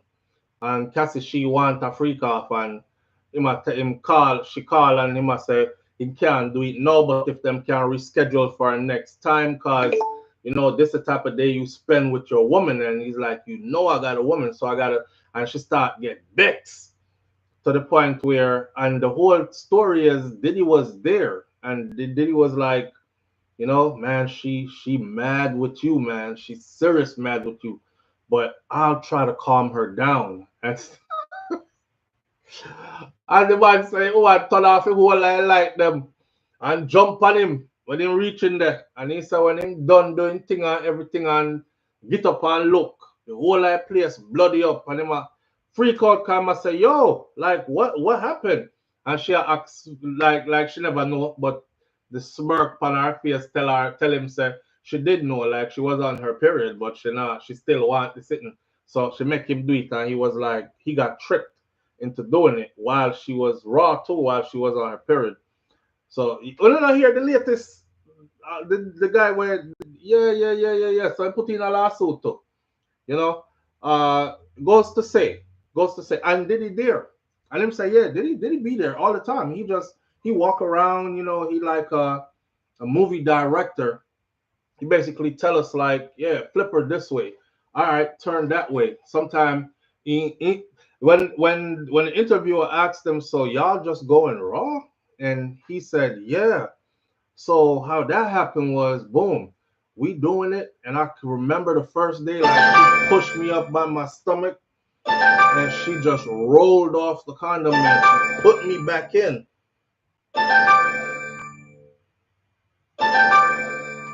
And him say, you know, to a man that is like kryptonite, cause him just roll off the condom and put him back in, and the whole time he must say, ah, damn, man, I hope I'm not catching nothing or whatever. And Diddy was there, and he said Diddy came in closer and looked like he can go right up in there and look, and he was like, oh, you effing him raw now? But that's all he said. And then him go back in the little corner and she do her thing, you know? Why? So in line of those things, I'm saying, certain man where live on certain levels, them life no normal like me and you. Live on the air with SouFLo, good morning. No go on, bro. But there, no, bro, what happened? You know, see, I miss out on main part of the information. What? You know, you the man I look out when you down at Sumfest and say, yo, boy, one burn alive heart. No, man, me not miss that out, me say it. You say it? Yes, when the big body girl up on the stage. The Lord have mercy body up on the stage. Yeah. Me say it already. Yeah, man, and keep on and repeat that. Yeah. So you know what going in a film, man. He say on a seat, one burn alive hard, you know.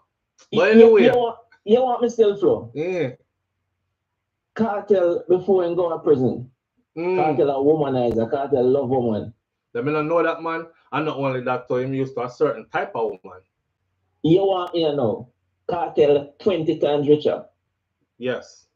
Whole heap of things to him access, you know. Yes. It a go hard because Kartel sticks to them alone. And that he put himself in that.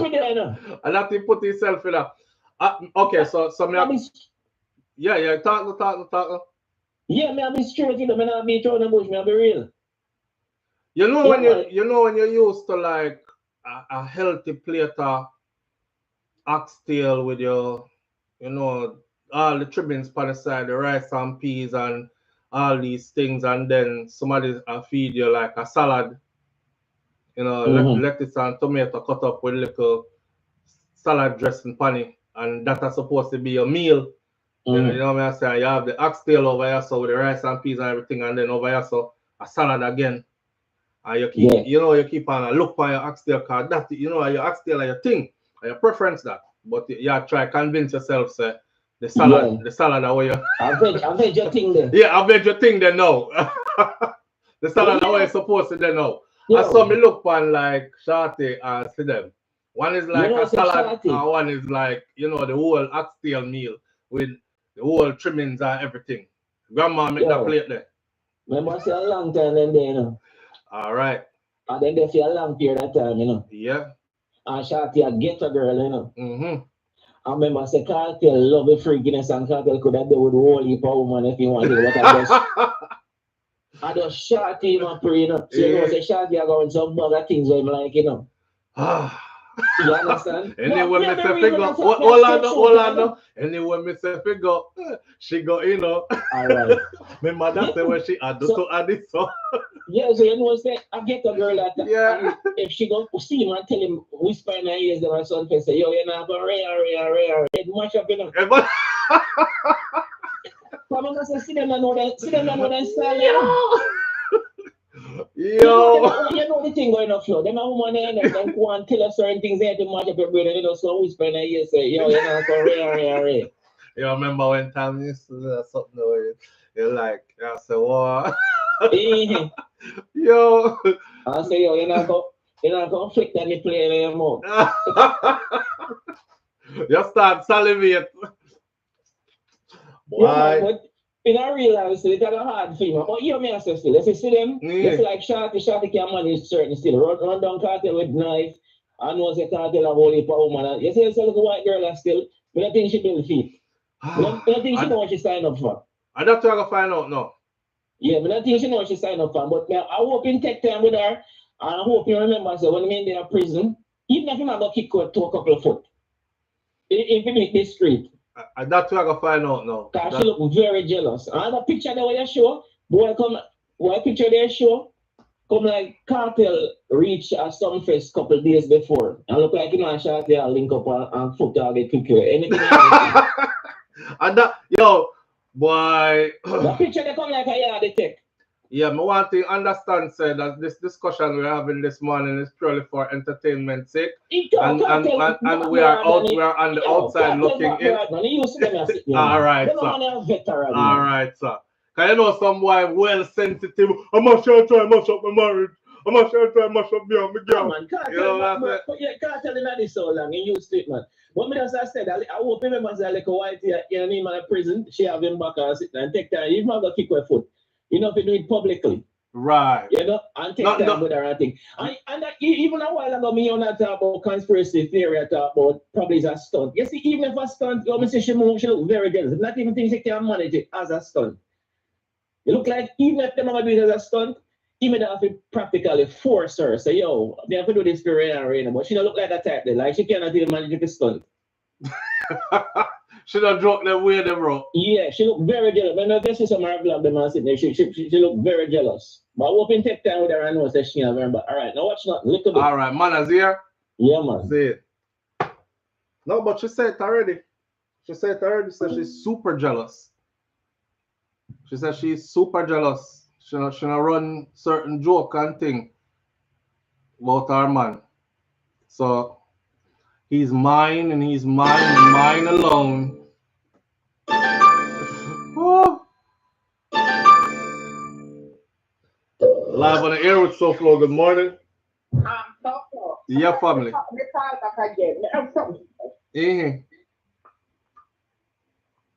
Where hold on there, we can't hear you. You fix up your phone quick. Hold on. Yeah, you hear me now? Yeah, loud and clear. Talk to it. All right. So no disrespect to Sidem. And no disrespect to others with their views and what they're saying. My thing is this. There are people as the Kartel members when in their prisons, Sidem have been back. Compare it like a time where Sidem did it for the man. So when Shorty did it for the man. Who would have more people can really say did it for Kartel? I mean, going through life, everybody have their ups and downs. Shorty make a mistake, whatever it is, because even though people say Shorty this and Shorty that, there's not one day when me or Kartel come out and say, you know, yeah, Shorty cheat on him. But the way how people are make it look severe some kind of way, like Kartel Shorty so much things in life and she endure it. I agree. I agree. That part me agree. But me now gonna measure the time that Sidem was there for him because them time that was treacherous. And it was. And you know, she was there a part of the distance. But she lose faith. That's all. She lose faith, and that is human. Yeah, that is human. You know, it could be anybody. Yeah. And there's a thing called forgiveness. You know, yeah. The man said forgive the woman. She forgive him as well, and things should happen. Yeah. You get what I'm saying? Yeah. So the thing when people ever say member, of course they can member, but I feel like if Kartel want to move on from them, he's free to do so. Why?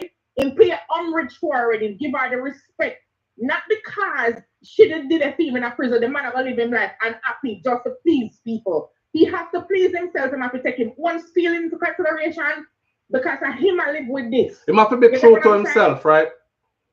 You say he must be true to himself to the core, not true? Okay, but the only thing is this. Sidem involve ourselves in this with a goal in mind. And he promised that goal would have been fulfilled. That's the only thing in this. Well, he can promise anything he wants, but when reality hits him, and a reality now in life really come into play, the man maybe sit down and analyze and say, okay, suppose I'm married to this woman. You know, is this really what I wanted? You know, is this really what I wanted in my life? If not, why not obligation? If not, what's to them no form of obligation? Hold on the caller, hold on there. In clear umbrage to them long time. Look how much $1 million car buy to them and all kind of something. Yeah. He would not be the first person who end up in this situation. The man catch himself and say, you know what, this not gonna work for me on a lifetime long basis. But I have to be true to myself. Nothing is wrong with that. And I remember when we did say, come all over the place, you know. So I remember when we did say, or maybe him just in him feelings right now. And when him get over it, and when him get over it, he might go right back to Shorty. Remember when he said, remember him in his feelings right now, because you know pride hurt and everything. Big top man like me, you're gonna give you something, right? Okay. But after that, we're off, you know. When reality chip in, and type of feelings, and everybody entitled to them feelings and accord them one at the time. But he's not supposed to feel guilty or not if he want to move on from them, because for me, Shorty not in them, I don't know, but that's not a perfect match right there. That's not a match right there. Them don't look like them belong. You understand? Kartel is a man out the road. He's a womanizer. Kartel used to certain from a structure kind of woman, if you notice. Look on the grin on the man's face when him and in a Shorty. Look on the grin. Fam, and that me I try to say that the people ever go on like me not talk no sense. They want to light up like Christmas tree. Yeah. And to be honest with this, SouFLo, he plays a lot of homage to Sharpe to Sidem. He respects her, and I feel like he do a lot for her. And if he wants to move on from that relationship, he's free to do so. Because at the end of the day, he's the one who is gonna live forever. And he must know what make him happy, what will make him comfortable, and what him like him really wants him, which part him out there, if he want going out there, nothing wrong with that.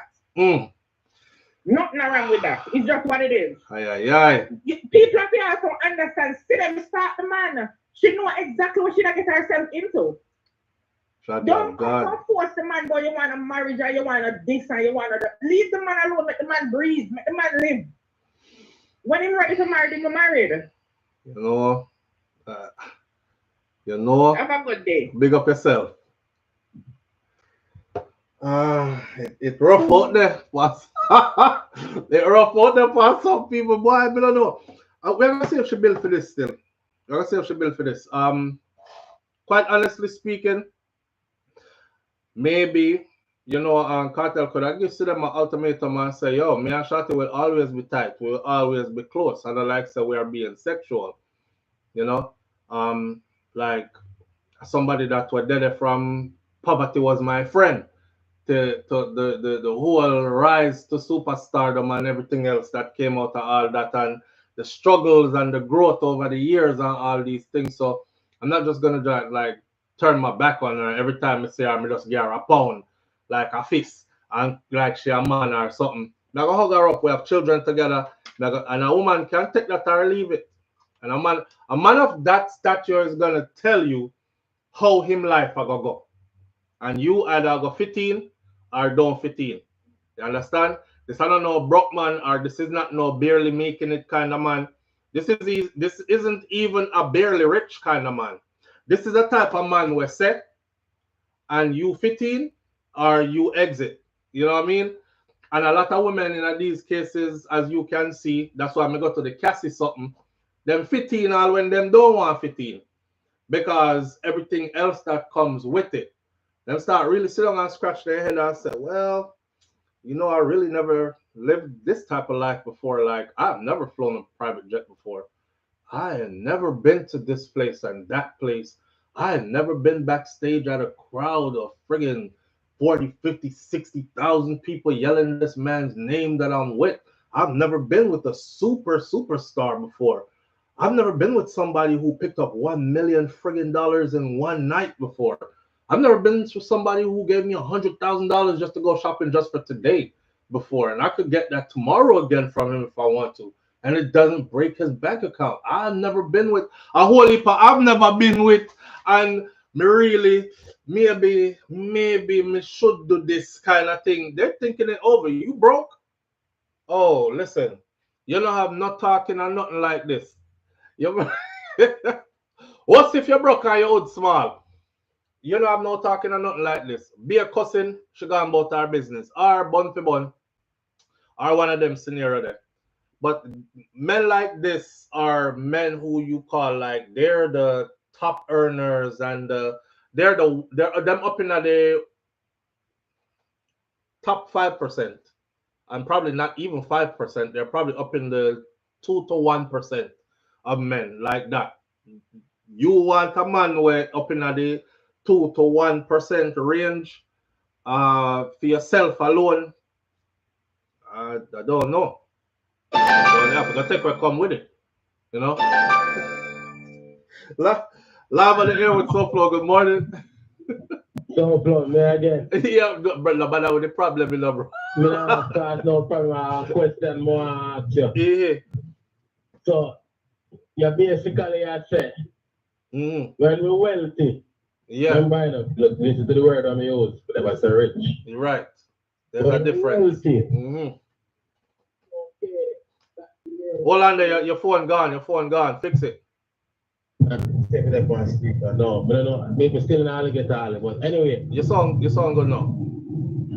Is it okay when you're wealthy for the female to say, okay, well, I've never been with anyone who did this. I've never been with anyone who made 10 million a year or whatever. And then we end up in a sort of situation because the person wealthy. That you say? No, me not. That No, that me I say. Okay. No, not at all. Because me not tell no woman to put themselves in a unhappy situation and get used and abused or nothing. But listen what me say. At the same time, you say when the money play into factor, it's trying to make it inverse it are okay. Yes, not that it make it okay. At them make it okay for themselves to stay there. Yeah, cause you see, if me and you are trying to do Kartel them a do and them man they a do, the woman them all look and we like say, you know, we must be crazy or something. But when time is up in a them league there, then look on it different. You know, this is where the I think I'd rather cry in a Rolls Royce than, you know, be smiley face happy in a Toyota Camry kind of thing. Them say it all the time. You know?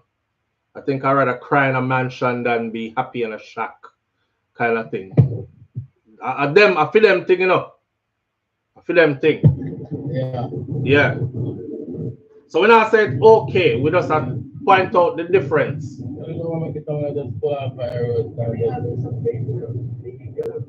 Be careful out there, you're 5 up. Anyway, SouFLo, I wrote me there. It was wonderful. So me show to you about it. All right, my brother. Yeah. All right. If somebody consciously go out and cheat on me, because it takes a lot of thought process to get to know somebody to cheat. If you do that, I'm leaving you. I don't care who you are. We talk broke people language though. We talked about this before. Live on the air with SouFLo. Good morning. Yeah, SouFLo. Yeah, fam. You hear Vybz Kartel's song and video when do 2 months ago said join the group? No.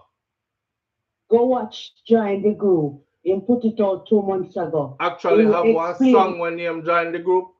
It will explain everything to see them and to everybody else how him feel. Because in this song, you must say he's really not a one burner. Hold on. And he'll break it down. All right. Well, since you are telling me this, I might have to actually pen and paper review that one here. That one you have to pen and paper because what you did do a show. And we'll talk about if him still want to be a one burner and everything. That song explained everything. And that one was put out 2 months ago. Yeah. All right. Now go check it out. All right, later. All right. All right. That's Marie's message 411 TV right there in the chat. My fellow content creator sister, go ahead and if you see her in the chat, just click on PR thing and go over there and check out our content. All right. Join the group. I never hear it. Kartel is putting out so much music and so many different projects, and he's flying here and there, and it is super hard to keep up. It's unless you just go follow Kartel. You know what's funny? What's funny is there are people who been making videos and been doing like trying to do this, and they never mention Kartel. But you see, from Kartel come out, every video for them channel do is just strictly Kartel till it turn into a Kartel. So Kartel channel. Live on the air with SouFLo. Good morning. Good morning, SouFLo. Are you still talking about Kartel and can you hear me? Yes, can hear you loud and clear, and yes, we are. Okay, good morning, everybody. Morning. Listen, so you trying to tell me that nobody, no woman out there, no woman in this world have dignity and pride anymore? I'm afraid of shame and embarrassment. Look how when Kartel did come out of prison, right? Everybody pick up Sidem. Oh, Sidem. No. Let me walk you through this in 60 seconds. When Kartel came out of prison, most people were actually against Sidem. It's only a few of us who actually support him. We're saying that whatever he wants for himself, that's what we want for him too. You know, but no, over time, it's after Kartel started getting aggressive and was saying like, when I can't take her out of my life, when I come out of my business, wherever, then people started accepting Sidem. Most people were actually saying Shorty still. They weren't really saying Sidem. Kartel fight for them, says Sidem. And then they started saying Sidem. If you want to be real honest. Okay. Yeah, Sidem wasn't accepted straight off the bat. People were talking about she's not of our culture. Then of course there was the race dynamic, and people was like, I don't give a damn who him take up. You can't tell me say you couldn't find one decent black woman from Jamaica. Then like she was definitely not accepted at first. She wasn't. Eventually she became accepted. Right. Most people were checking for her. Okay. Right. So I also heard there were some rumors about Shorty doing this and Shorty doing that, right? Shorty is a woman, right? She has these children, so we know that she's not a virgin. So she was actually supposed to stick for the 13 years and wait for him to come back before having a man? You know what? Not even 13 years. The truth about their story is Kartel was sentenced to 38 years before he is even eligible for parole.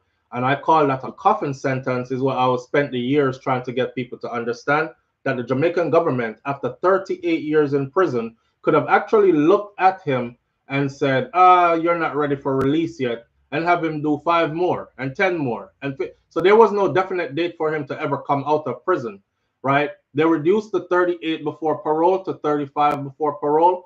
But think about this.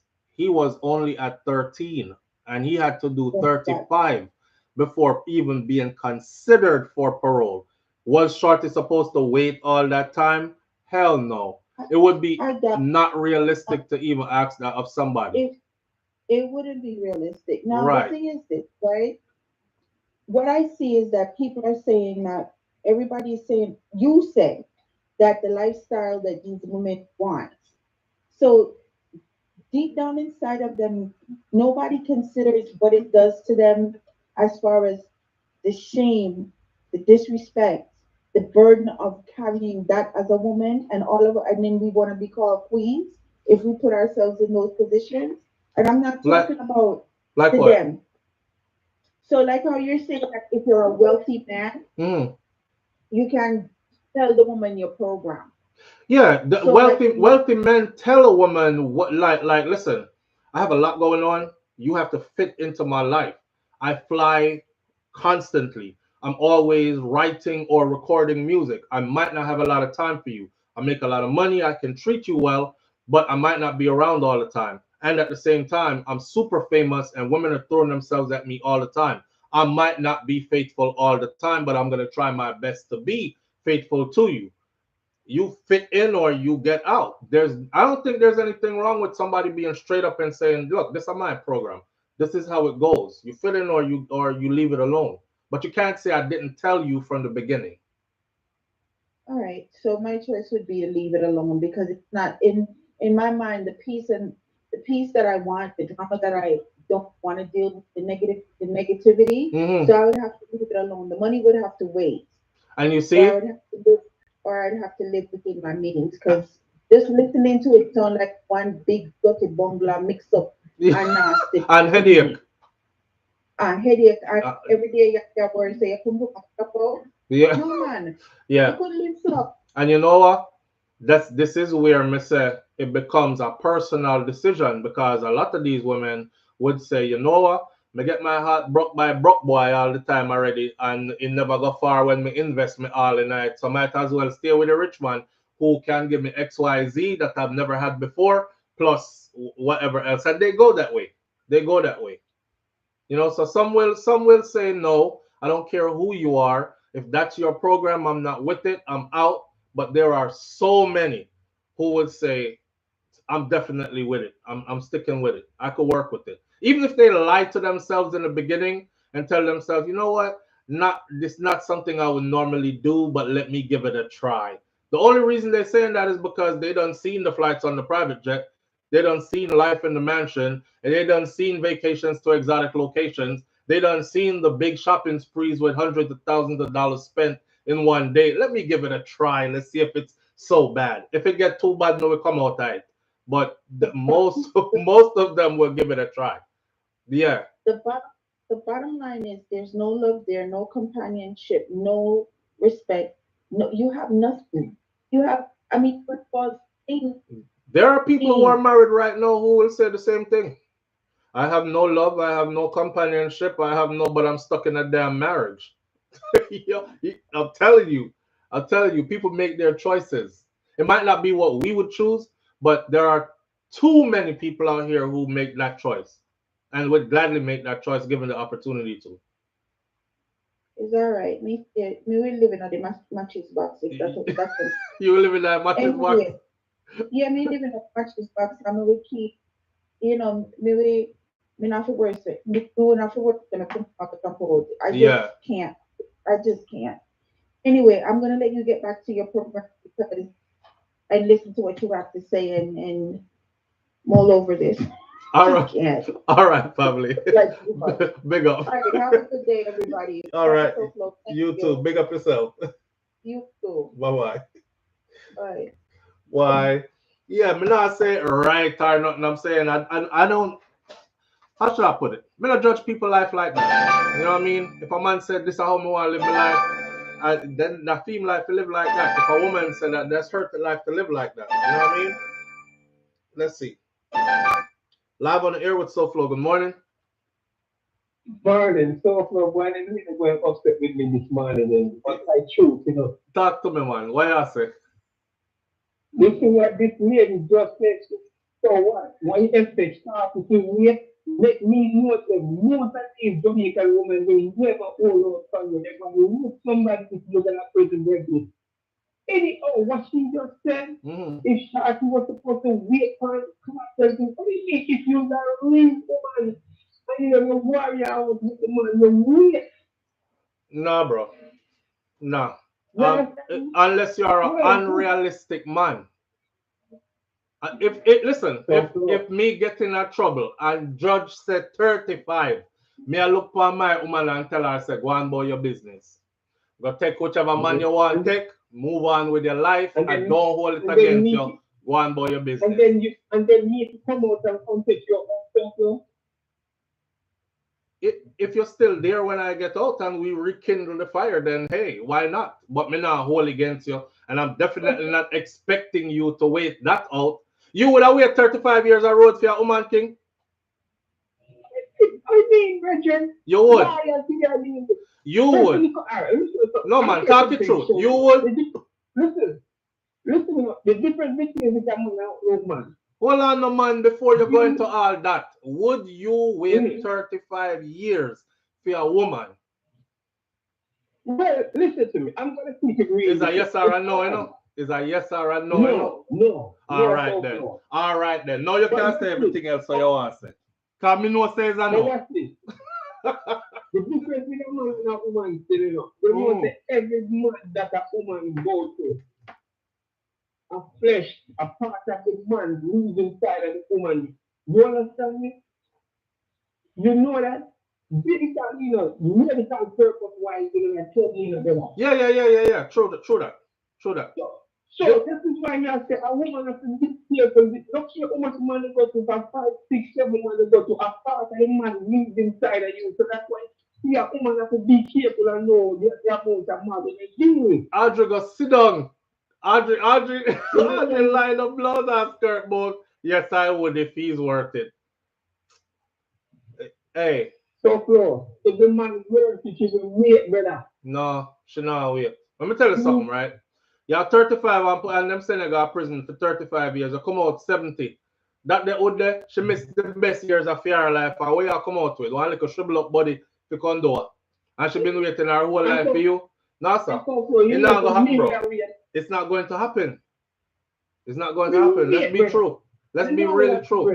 You're not waiting neither, bro. It's a lot of things are easier said than done. Me I go left it at that. Your foot not in the shoes, so easy if you talk then. Me I'll leave it at that. Hey, but so. Yeah. Do you notice for instance, and maybe 1 or 2 entertainers come out and big up Kartel? Yeah, man, we talked about that already. No, congratulations. We talked about that already. Talked about that already. Yeah, some bad mind entertainer out there, bridges. I want a Kingston and Spanish Town entertainer, them bad mind. Kingston and Spanish Town, them bad mind. It's set away for real, in our real life. It's set for real, though. Yeah. All right, my brother. Kartel have to leave Jamaica. I'm not telling you, Kartel can't stay a yard. So I'm not telling you straight up to up and run. I'm glad to say I'm gone still, you know. But I don't think it's because him a run. I think it's because the world wants to see him now. And him up on a whole different level now. So logistically, it's easier for him to be somewhere in Florida and fly out. Running from Jamaica. Kartel is not running from Jamaica. Me, I'm going to tell you straight. Listen to me, SouFlo. As a law enforcement, me, because listen to it, the law enforcement means SouFlo. Me that tell Kartel to stay away. Straight up. Because me see, I mean, do what they want. You know, see, for real, man. All right, my brother. All right. Watch me. We're gonna kind of done off for the Kartel thing. But we're gonna talk about it a little more still. But we're kind of done off for the Kartel thing because we have other topics here to talk about. See, I'm not waiting for no man who's in prison for 35 years. I wouldn't get pregnant, especially if I had kids for him already. Right. So you're in your 30s, right? 27, 29, 30. You hit 30 already, and them give you 35 years before you're even eligible for parole. And you wait. And the man they do 35 years, back up being 30 years already, 65. 35 going, come out, 35 later time at 70. Your best year is gone. Your best year is gone. You can't even position yourself properly again to take a good rammings. Like your back hurt, your legs don't stretch that far, you can't open up wide like that no more, you can't bump on it like you used to. Him can't do nothing more than anything so much at all. You know, the Viagra them have him both catch a heart attack and all kind of thing. Like, you are going to wait until that is what the best thing that's left for you, arthritis I kill you.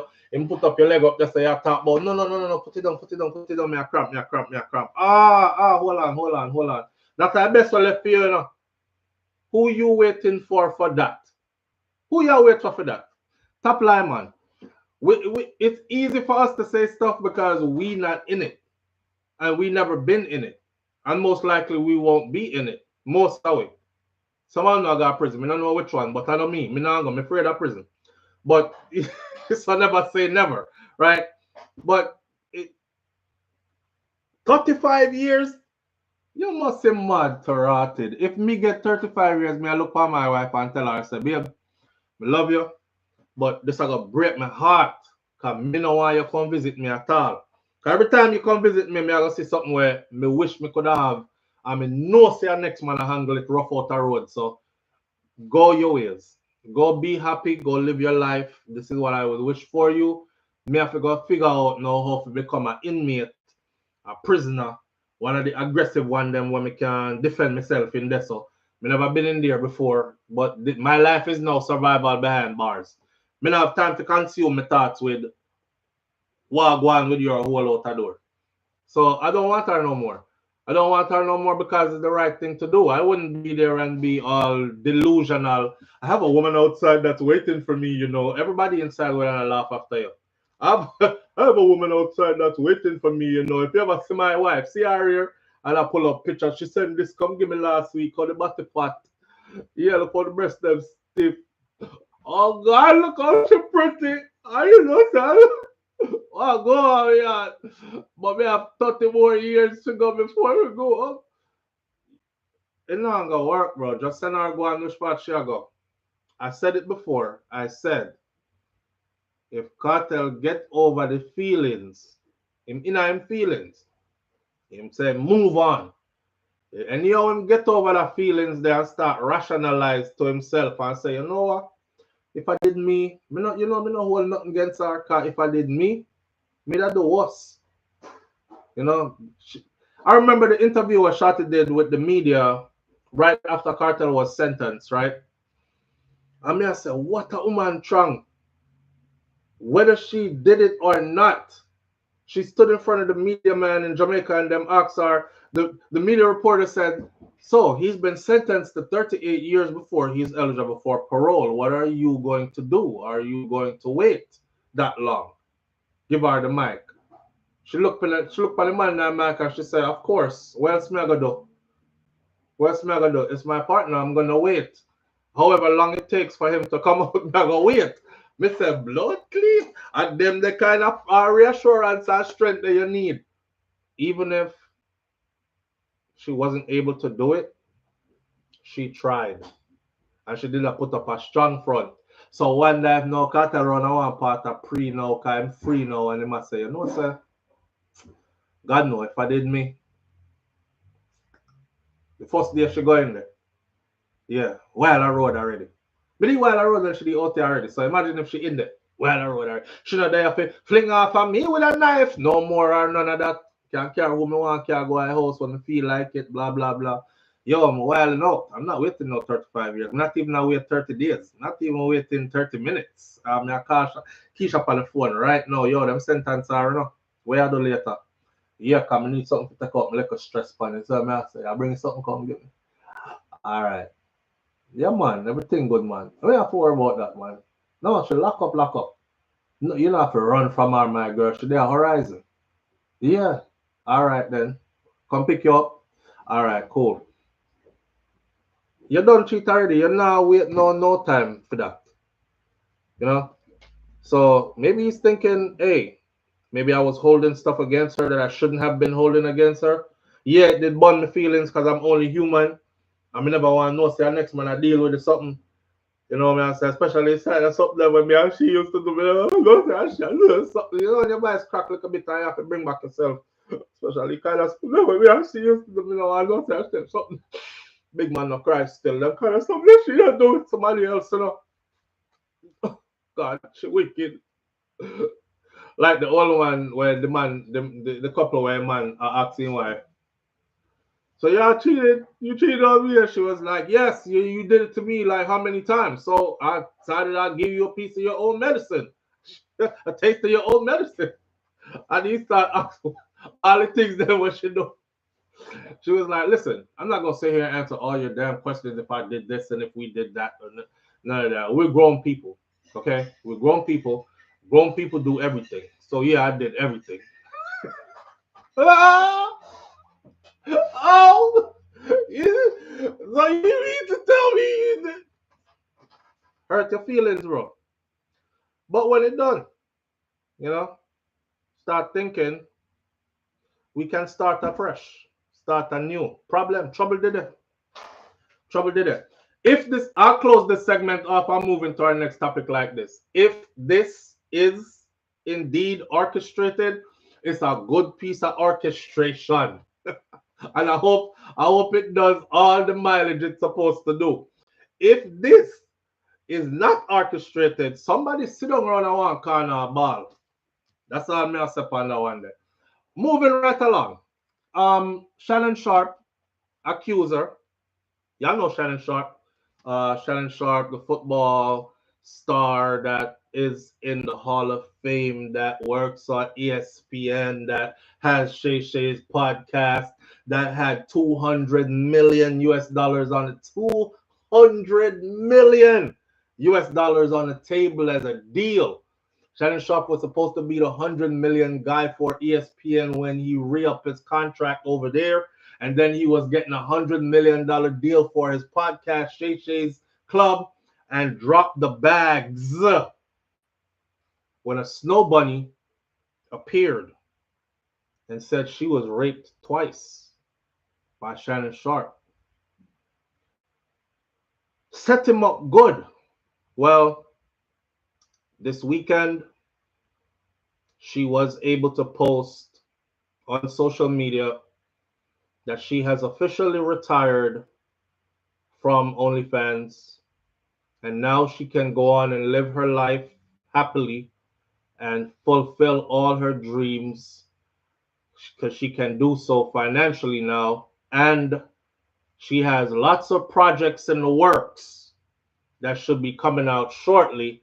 Stay tuned. I guess you get our startup money now. Hey man, first of all, let me say this.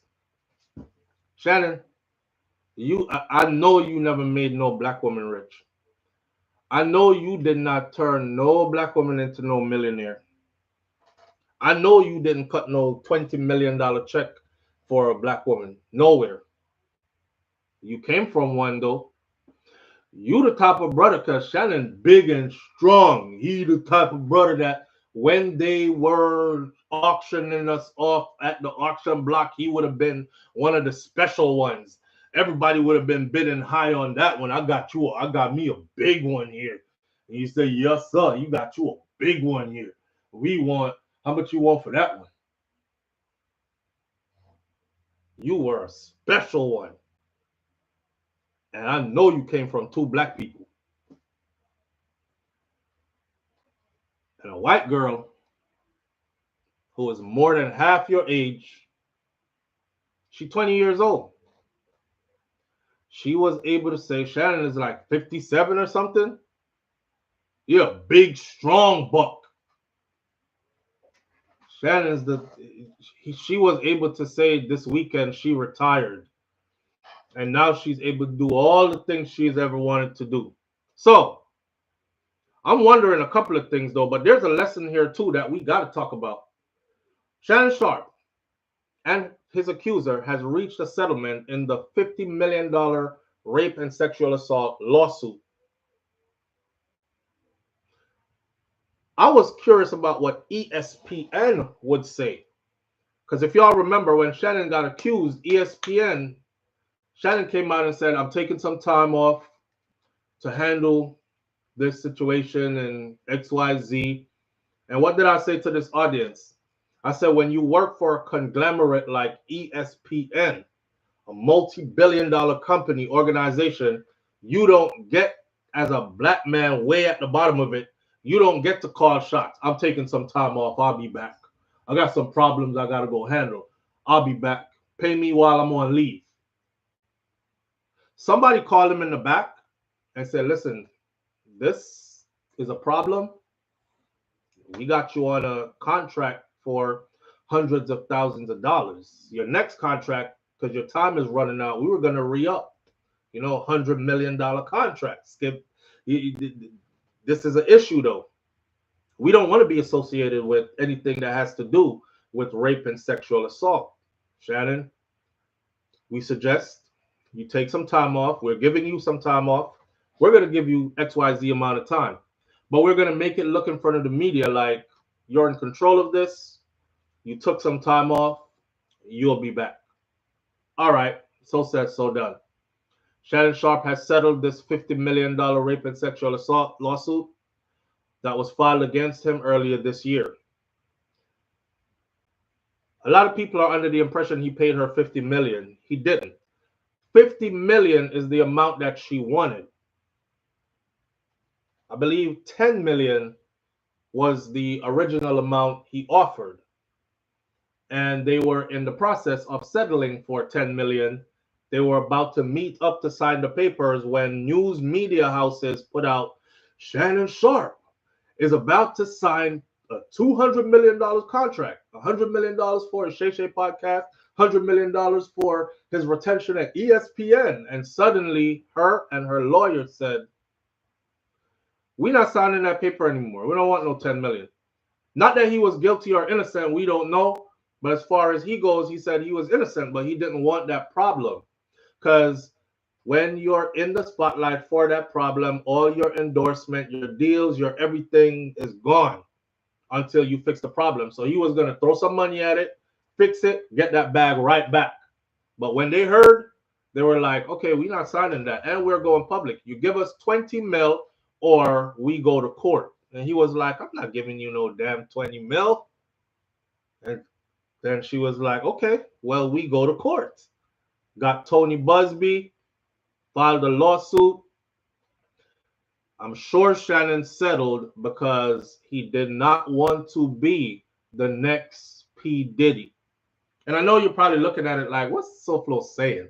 How could he be the next P. Diddy? P. Diddy had multiple accusers. Okay, if you check Shannon Sharpe, right when that lawsuit was filed, in came another woman who Shannon used to date back in the day. Yeah, he raped me too.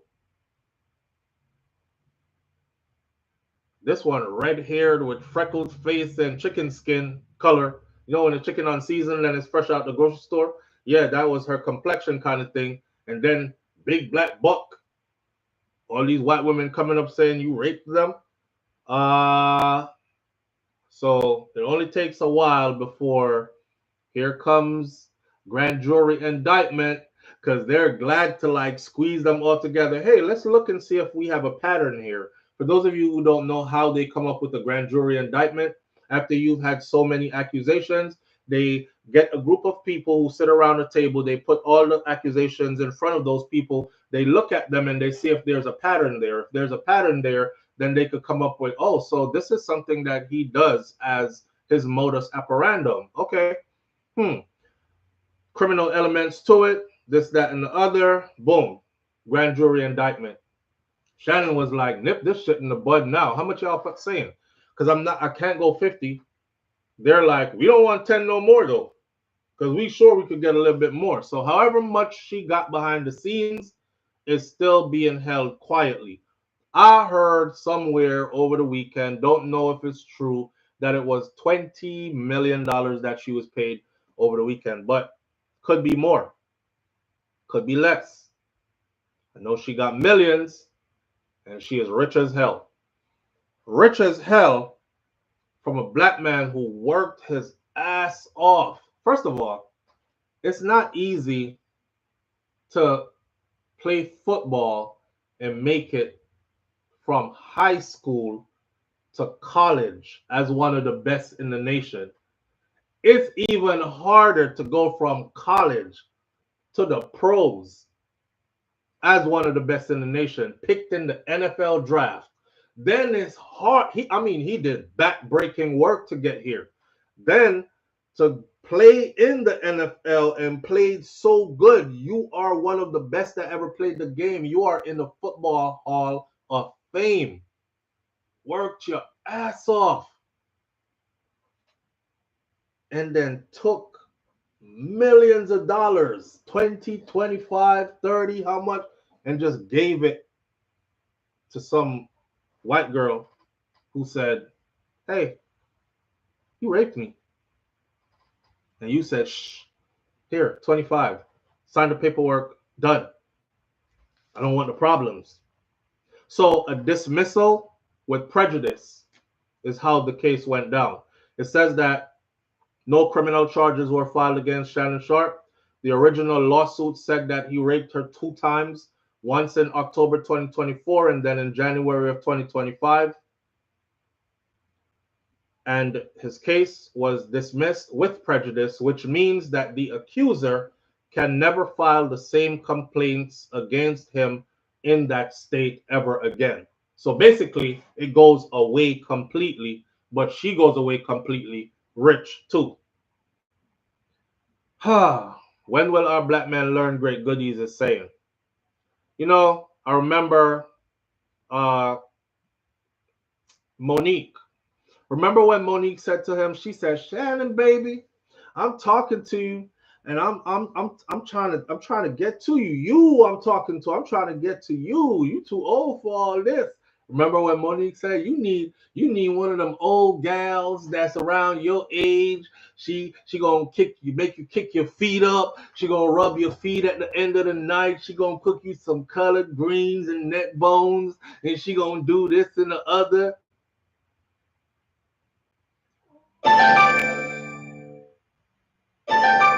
I'm like, that's not what he wants though. That's not what he wants. Live on the air with SouFLo. Good morning.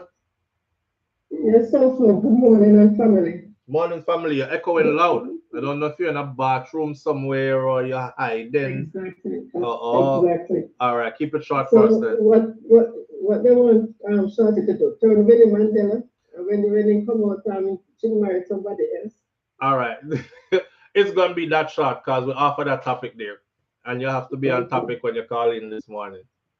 Okay, all right. All right? All right. Yeah. It's not even about learning. It's about what the pattern is. They will never learn. Monique was telling him get him an old gal. Rub his feet at the end of the night. But here's the thing. And this is really talking. You get you an old gal and you got a bag of problems. Can't get no coochie at the end of the night. Your feet ain't getting rubbed. Your back is not getting rubbed. Do that shit on your own. You got a lot of money. Go to a damn spa. Shit, you spending all your money on her. You got old girl problems at the house. So I remember Shannon was doing an interview, not an interview, but him and what's his name were talking back and forth. Ocho Cinco. Yeah, you notice that they don't really do that no more, right? Once that accusation blew up, they're not really like that on that thing again. Because even Chad was like, I don't think I want my name associated with any of that stuff. But he said, I want what I want. I want what I want, and I can afford it. Well, that was an expensive piece of... You want what you want, and you can afford it. The backstory is he went to the gym. He works out a lot. He's still in shape like he played professional football. If you look at Shannon, Shannon is in like 1% of men top shape kind of thing.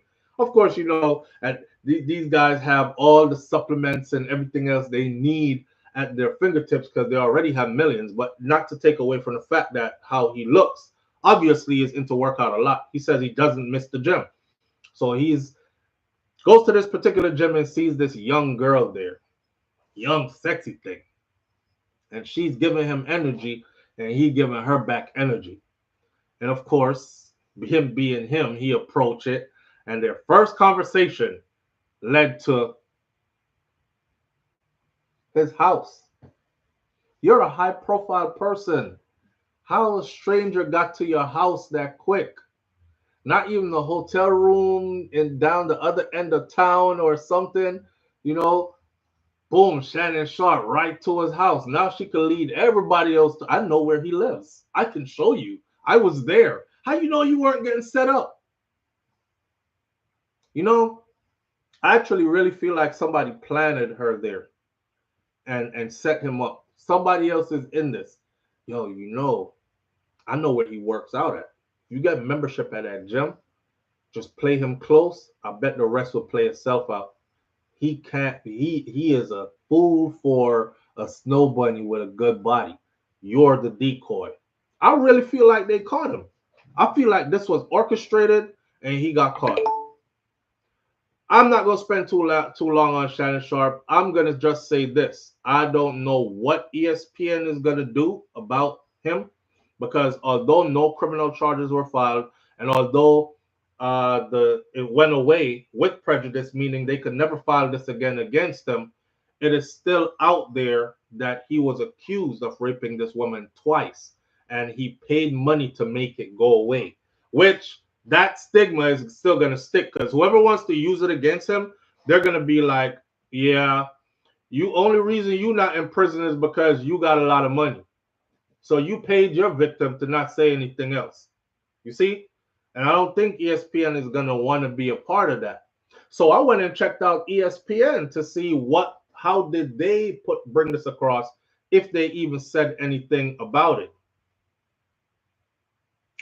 Pro Football Hall of Fame member Shannon Sharpe has resolved a lawsuit that accused him of sexually assaulting a woman during their relationship, her attorney said on Friday.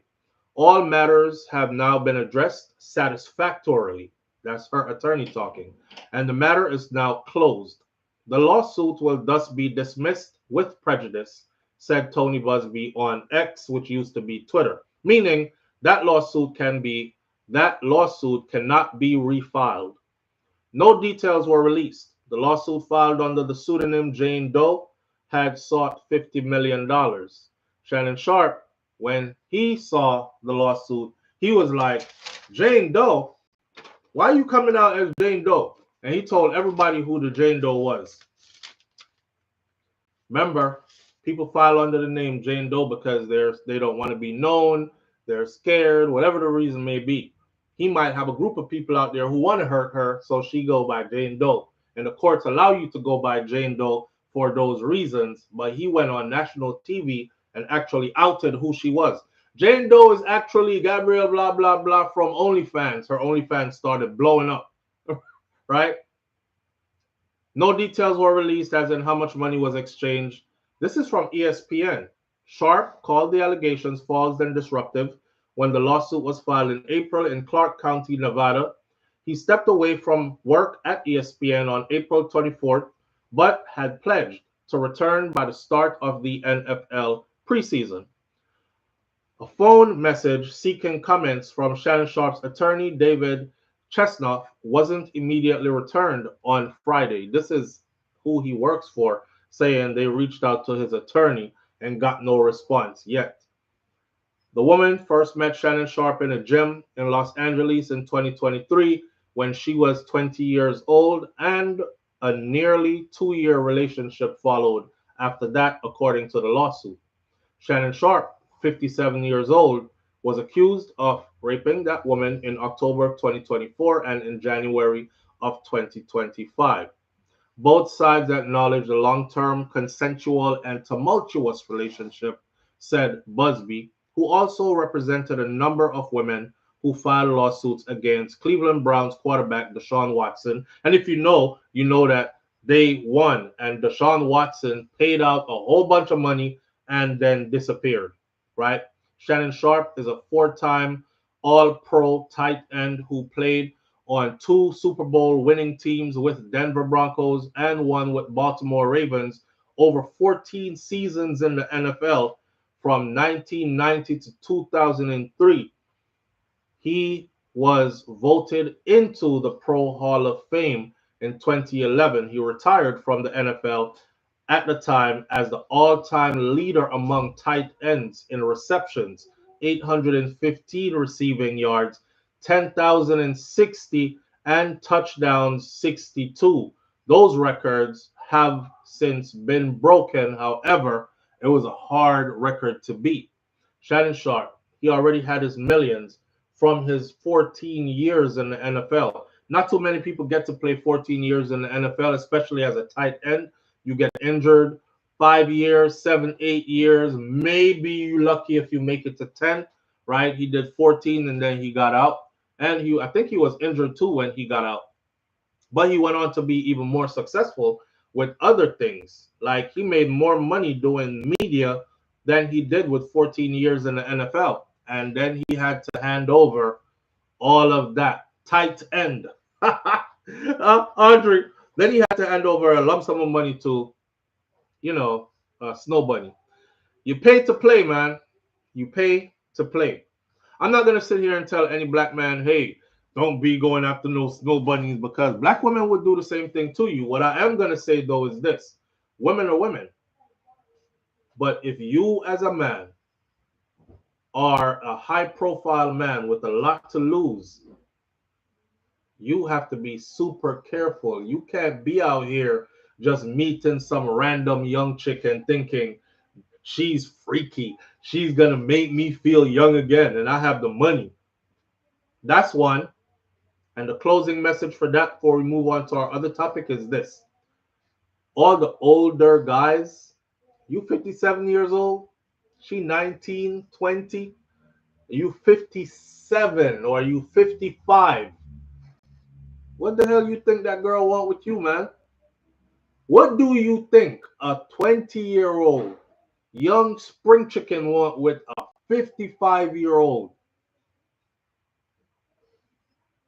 Some of y'all so delusional, you out here thinking, oh boy, I still got it. You know what I'm saying? You looking at yourself in the mirror, I still got it. I pulled me a little 20-year-old.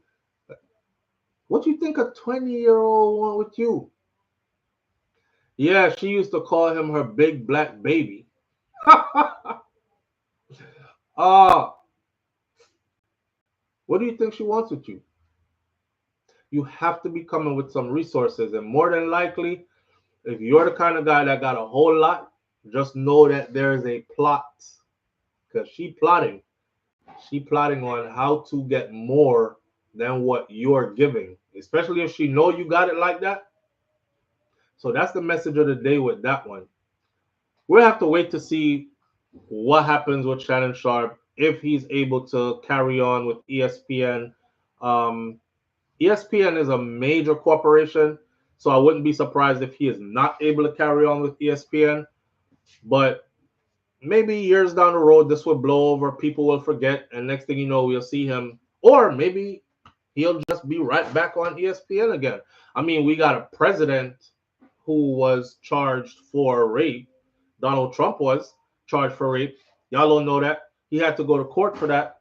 And he actually went to civil court, won the criminal case, went to civil court, lost, and was ordered to pay that woman millions of dollars because he was found liable for that rape. And then he became president of the United States of America. But I mean, white man versus black man, two different things. The playing field is not level like that for everybody. We'll have to see what happens to Shannon Sharpe there. Okay? Just learn your lesson and stay away from them youngins. What's her name said. And you know what the crazy thing is, though? Shannon probably could have found a way younger woman who would have been completely different. But she, a homemaker. But she's not into. Where's Sabia? Them that look for your whore. My wife in the kitchen, she said, I heard her back there shouting out. She said, him they look for whore. He was looking for a little hoe, and he found it, right? Now he got to pay to play. You got caught up. Some things you got to let go as you get older, man. Some things you got to let go as you get older. Oh, and because you can afford it, don't mean you should buy it. Yeah. Because you can afford it, don't mean you should buy it. Because look how much that's costing him now. With that said, we're moving on to the next one. We ain't got much left to go. We only got 2 more topics. Whoa, no. We're going to run through this one right quick and run through the next one right quick. Toni Braxton. When Toni Braxton was supposed to be performing in Jamaica, what did I say? I said, I'm not flying to Jamaica to see Toni Braxton sing to me. Toni Braxton is American. I will see her perform in America. I'm going to Jamaica to Reggae Sumfest to see and hear reggae acts and reggae music because it's Reggae Sumfest. A lot of people are like, SouFlo, you don't know what y'all talk about, blah, blah, blah. Well, if you look at my icon this morning, I put 2 pictures of Toni Braxton up there. One of them is how she dressed for Jamaica performance. And the other one is how she normally dressed for American performances and how she looks when she's here in the US. Why you look on the 2 picture them. There's an article in the Jamaica Gleaner that says R&B star Toni Braxton struggles at Reggae Sumfest, right? And it talks about, it says, while she reeled off some of her well-known hits, R&B songbird Toni Braxton, who was the headline act on night 2 of Reggae Sumfest 2025, I bet they paid a whole lot of money to get her there. She failed to perform up to the expected standards, leaving patrons at the Catherine Hall Stadium bitterly disappointed.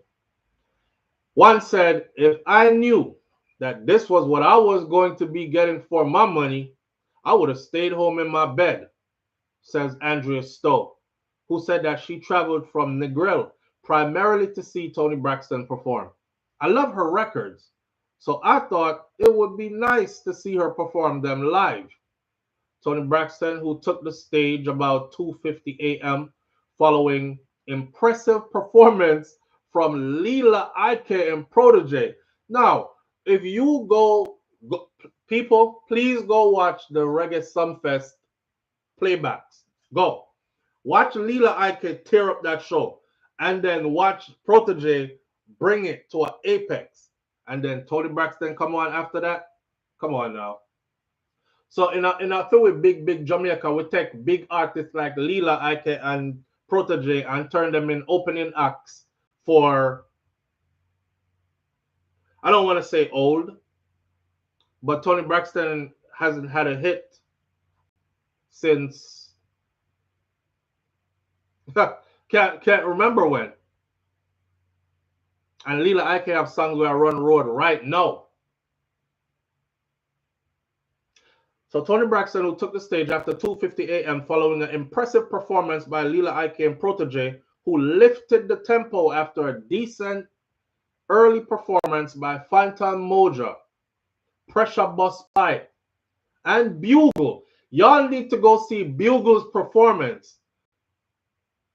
Pressure Bus Pipe is one of my favorite artists because that song that was sticking on my head. Let me give you some love and affection. You got my attention. Me just like him music from them time till now. But Bugle performance and Toni Braxton come on after that. That wasn't she should have never been there, honestly. However, sound issues aside, Toni Braxton struggled to connect with the audience, which was waiting to be pleased and never was. You can go read the rest of this long article in the Jamaica Gleaner. The top of the article, the topic is R&B star Toni Braxton struggles at Reggae Sumfest. Me not gonna read the rest of that long something there to you. What did I say when they put her on the lineup? What did I say? I said, it's time for us to stop spending, because Toni Braxton ain't cheap. It's time for us to stop spending all that money, bringing in these old school acts from the US to come perform in Jamaica when we have so much talent in Jamaica. And when people are coming to Jamaica, they're coming for an authentic experience. Americans flying to Jamaica to see Toni Braxton. Man, Ninja, please. They could see Toni Braxton in America where they live, where she comes from, where she performs all the time. Right?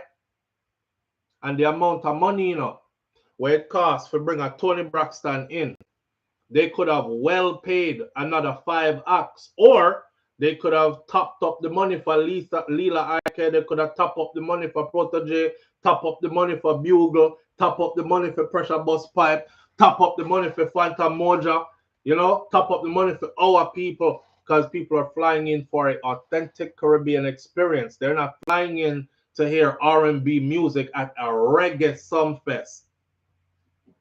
See it there? She flop. Big and plain, she flop. She come here, come flop. Please don't do that again. Joe Bogdanovich, don't sound, don't do it. Don't do it. Leave that out. You know, maybe it's time for Down Sound to bring Reggae Sumfest on the road. I've heard them mention this in the past. Maybe it's time to do that. And then when you're having Sumfest Miami, Sumfest New York, Sumfest UK, Sumfest Germany, Sumfest this and that, then you can pull those artists and put them on them, the show there. But when you come at Jamaica, you can use Jamaican artists and then you can use some other Caribbean artists that represent our culture of Caribbean people. What you say, babe? Pay them. Exactly. Instead of funneling that money and paying so much to have these, even my wife here said, so, babe, you know what? The whole something with Shannon Sharpe, you need to do a video upon that. And the whole something with Shorty, may have 6 eye picture of them. Yeah, because a lot of people want to hear from your perspective as a Jamaican woman. What you feel about that movement there? I think you should do a video on that on your channel. See? Sunsplash used to have an international night. Not sure she fit those artists, more like Romy and Virgo, etc. Bless up to the channel and everyone on it. Prince Reed, big up yourself. Bring in Cargo, says Rayon Williams. Yeah, bring in Cargo. Cargo have enough song, you know, and Cargo have some nice song out right now as well. New song, new material. Keep our artists them current. And that's why a lot of people are like, oh, him drop off from 10 years ago and nobody no hear nothing, no one song him have, because y'all keep promoting and bringing in these foreign people and spending. And I'm not against, listen, I'm a big Toni Braxton fan. I just didn't think that she would fit right there, and she didn't. And that's why she struggled. I'm going to close that off and go into another topic now, because we have to talk about Sean Kingston mother. Going to another topic now, but before I do that, I'll say this. To Miss Braxton, let me look directly at this camera. This I want to write so. Miss Braxton, listen to me. In Jamaica, we like sexy. Yeah? If you're a woman performer, you have to bring some sexiness. And I'm not telling you to do anything that you've never done before. That's why I have 2 pictures of you on my icon today. Because the one in the black dress, that's you normally. Me not know what you did put on when you come to Jamaica, come perform the other day. That bush jacket there, where you have on with one leggings in a sequence and the other one in a... Yo, Toni Braxton put on a bush jacket with G. Remember when me I got knocked out, my jacket did too big, although my jacket did have short sleeve, but the jacket didn't look like it did too big for you and thing and draw down. Can you pocket them full? The bush jacket have 4 pockets and you pocket them full of pencil and this and that and the other, and a little notebook and your big book bag for your back. And Toni Braxton look, and her hair. Who the hell did her hair? I hate passing remarks and judgment about woman here, but Toni look like somebody dip her around her back, just dip her so and then push her out on the stage. So, like, we love it. It's sexy. Wifey said, if you seen what she wore to her son's graduation. So you see what me I said she can't. Let me see what she wore to her son's graduation. Hold up. Because Toni Braxton must think say she not hear about Jamaica. Yeah, I wonder if she did stay and see Kartel show and see that big body girl there were in the G stongs. Hold on there. Toni Braxton at Son's. Boom. I didn't even have to type it all in. It says Toni Braxton at Son's graduation, her outfit. Rotted. It's okay, so it's obviously a trend. Yeah. I mean, that's super inappropriate for my son's graduation. Are that sure? Okay, that's super inappropriate for your son's graduation. But that could have So why you came to Jamaica in a bush jacket then? You got your son graduation look like you was looking for a man or you was turning up the sexy. So why'd you come to Jamaica to perform and dress like it's cold outside? Jamaica hot in the winter time, mama. So me know say you be hot up there. And she was sweating.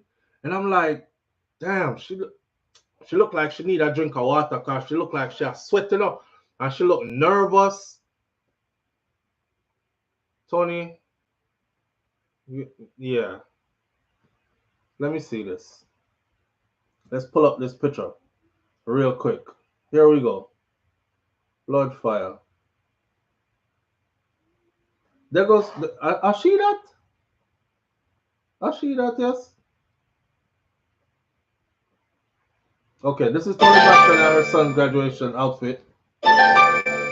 Compared to what she wore to Jamaica, look.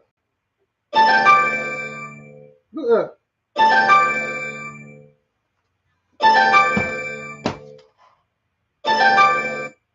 Live on the air with SouFLo. Good morning.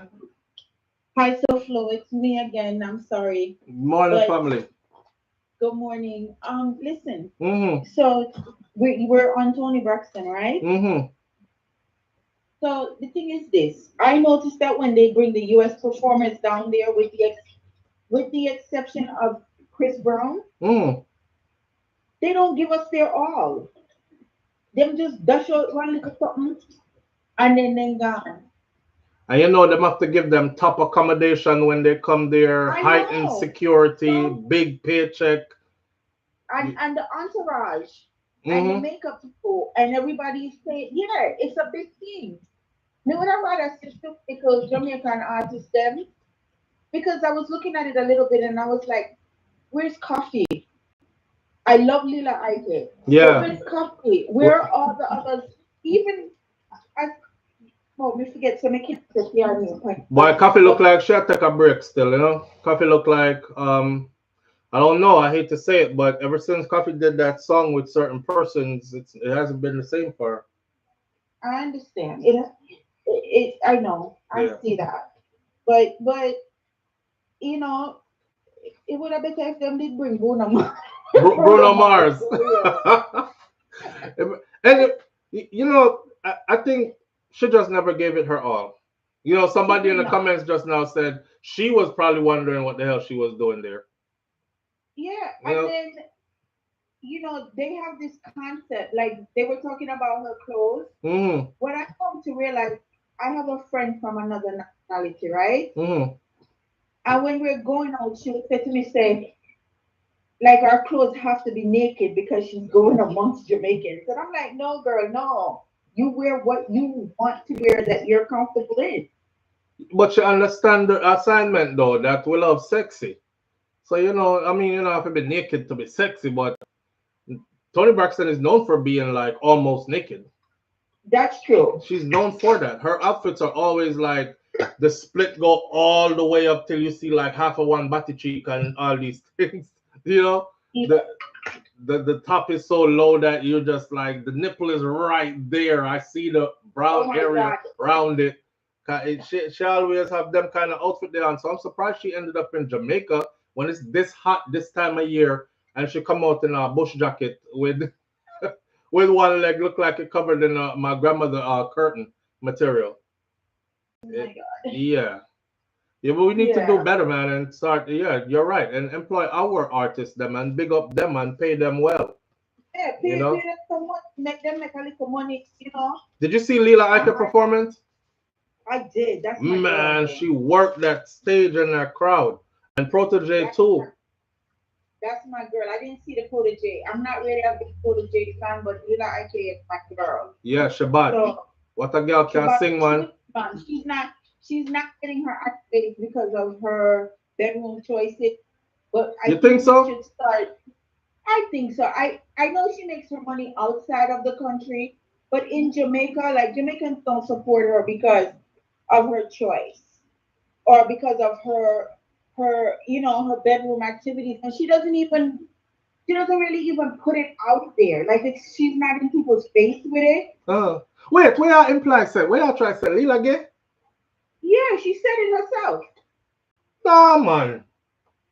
Yeah, man. Sips cold tea. Come tea cold by now. Wait. No. Seriously, she is. She said it before. She was essay and that's a thing. Yeah, a while ago. Remember, there was a point where she was having like a nervous breakdown type of thing. Yeah, but she had disappeared for a long time. That was one of the reasons why. But she came back and said that it was because of the the mental thing that she was going through while she said those things. Like, she likes girls.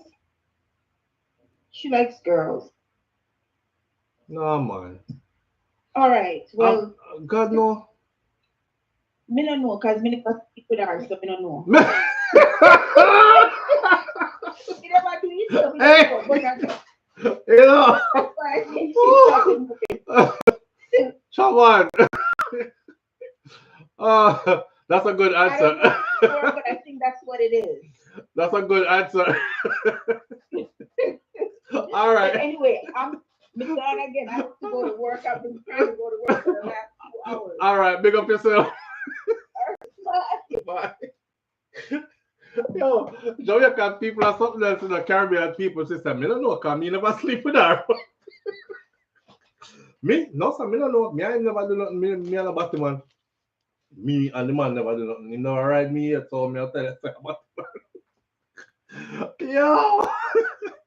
Me don't know. I like that one. Me don't know neither. I remember Lila did do that. I'm not gonna stay up on that too long, but remember Lila did go through a thing. Remember, okay, so look. One more thing about the Sumfest. I mean, I said this right, Tessa, because I've said everything else, right? Lisa Hyper. Lisa Hyper is probably my favorite as a female dancehall artist. Y'all seen what happened the other day when Lisa went through her psychotic break, right? And we did out there say a bag of things. If Beanie Man can forgive Lisa, Kartel should too. If Beanie Man can forgive Lisa, Kartel should too. Because remember, you know, that sitting there with Lisa called upon Beanie Man name, you know. It had a lot of us saying, Beanie, you need to come answer this straight up. And why are you being so quiet? Right? Right. And that's why the girl traumatized, because when you put her through a lot over the years, young in the business, trying to make it. A whole heap of them come and say, Macadam and all them, Tanya Stevens come and say, you know, enough things go on in a studio.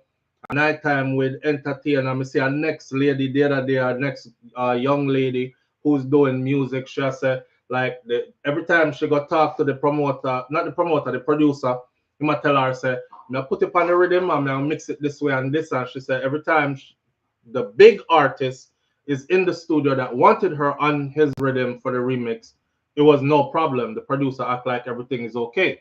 Every time people leave the studio, she on her way home, she'll get called back by herself. Yeah, I'm gonna need you to come back by the studio real quick, because the part where your voice, yeah, that part me I'm gonna need you to voice it over again, like with more aggression or something. So she say, all right, she do a beeline, go back at the studio. Every time she go, he might talk about front. Him not talk about put her on the rhythm and mix her with the artist and put her out there. So, you know, that triggered a lot of people when Lisa said what she said, even though she had got through her thing. And Beanie could have took that as, I don't care where you did I go through. You out there tell the world about me, rape you. Listen, stay far from me, my girl. He didn't. You know, Beanie Man understood that she had got through some stuff. And as bad as it sounded, she needed a hug. And she needed him to publicly say, we're good, man. We're good. I understand how I got through. We're good. And Beanie did that. So if Beanie can do that, Kartel could have done that too. I was honestly looking for Kartel to like call up some people in some of his shows along the way that he's done. I mean, you're in the UK, you're in the US. Lisa have papers for flying to the US. She not touch none of the show of them where you're depend. So you really cut her off. You really cut her off. And I think if you're leading by God is the greatest and leading by, you know, forgiveness and don't harbor hate and all the stuff that you're saying, then you need to go scoop up Lisa McG and put some effort into forwarding her career, because she bad. She bad as an artist. And it would be a shame to see you just turn your back on her completely. I don't know. I don't know. But that's how I feel about that. I forgot about to say that, but that's how me feel about that. That one there, right? That's all. You know what I'm saying? Now, moving right along. Get the Toni Braxton thing out of the way. That sad story, I spent 5 minutes on it because I really want to finish up going to the Sean Kingston mother something. So a little situation happened in Jamaica, right, where toxic love turned deadly, and now 4 kids are orphaned in a tragic murder. The word there, what them don't like, we use SUI, take out myself out of the world word there happen. So a man take out himself after him take out him mother of his children.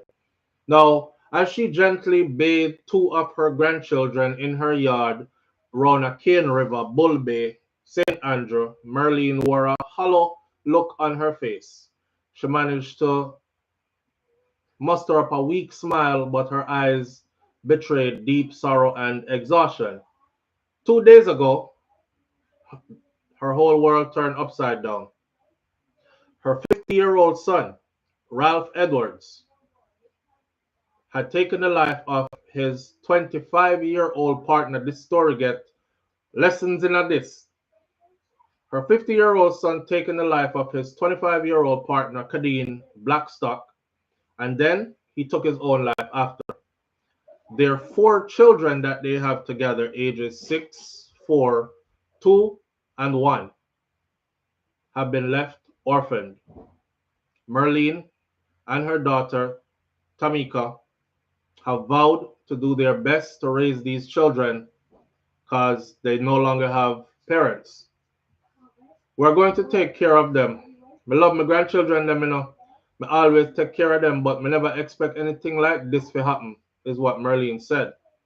As she was grappling with the trauma on Friday about the incident that happened on Friday, she said that she never expected such tragedy to visit her family. According to the police, around 11:30 p.m. on Friday, residents heard chilling screams from the couple's home and called for help. Something is happening over there. When the officers arrived, Edwards was found hanging from a tree behind the house, because he's already off himself. And inside the house, they found Blackstock, and she was discovered in a pool of blood with wounds all over her body. So just weeks ago, Kadeen had presented him with an award at their 6-year-old daughter's graduation, recognizing his dedication to the children as a good father. Just a few weeks ago. Edwards, in turn, often praised her about the amount of progress that she was making at work. She's a hardworking woman. She's a good mother. Them talk highly of each other in public and all these things. But their relationship, which began while she was a 15-year-old schoolgirl, was on the rocks. Things were so bad that she moved out of the house just last Wednesday. She returned to the house Friday to drop off the kids, but she never made it out of that house alive. This man is 50. Him started a relationship with her when she was 15. When she was a schoolgirl. They've been together for 10 years. She's 25. So 10 years, he would be 40, dealing with a 15-year-old schoolgirl at 40 years old. You see the problem? You see the problem? Oh God, man. But for some reason, she ended up with him. wifed up, 4 picnic, and it looked like back to back. Yeah, breed are back to back.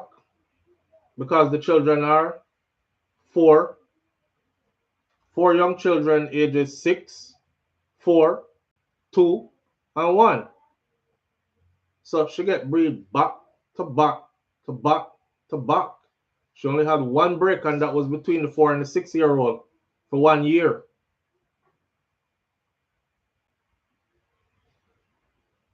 Damn. That's messed up. So both of them were taken to the Kingston Public Hospital where they were pronounced dead. Now, just weeks ago, like I said, Kadeen presented him with an award at their child's school, saying for his dedication to the children and all that. And he in turn spoke highly of her, how much progress she was making at work and how good she was doing. Their relationship, which began when Blackstock was only 15 years old, a schoolgirl, was on the rocks. Imagine that. She left him Wednesday and take her picnic them with her and left Wednesday. Friday come, I guess she said, your turn to keep the kids. May I drop them off? Drop them off Friday, and she did. Merlene, the mother, recalled that the last time she saw her son was earlier that same day. And he was complaining of a severe headache, and he was deeply troubled and was deeply troubled about his crumbling relationship with Blackstock. Him said to me, my mother, the lady non-change. And me want to live for the children them. Him said she come with police Wednesday now. And she took out her things and she told him to leave her and make she go on. The grieving mother said that her son told her that he would take 2 of the children and then give the other 2 to her. But she objected to splitting up of the children. I told him to take all of them, and I will keep all of them, his mom said. But him keep on a ball and a ball and a ball for him head, how much him head hurt him. And so his sister gave him $5,000 and tell him, say, bro, go on at the doctor. She said, Merle, to tell you the truth, I just want a peace of mind.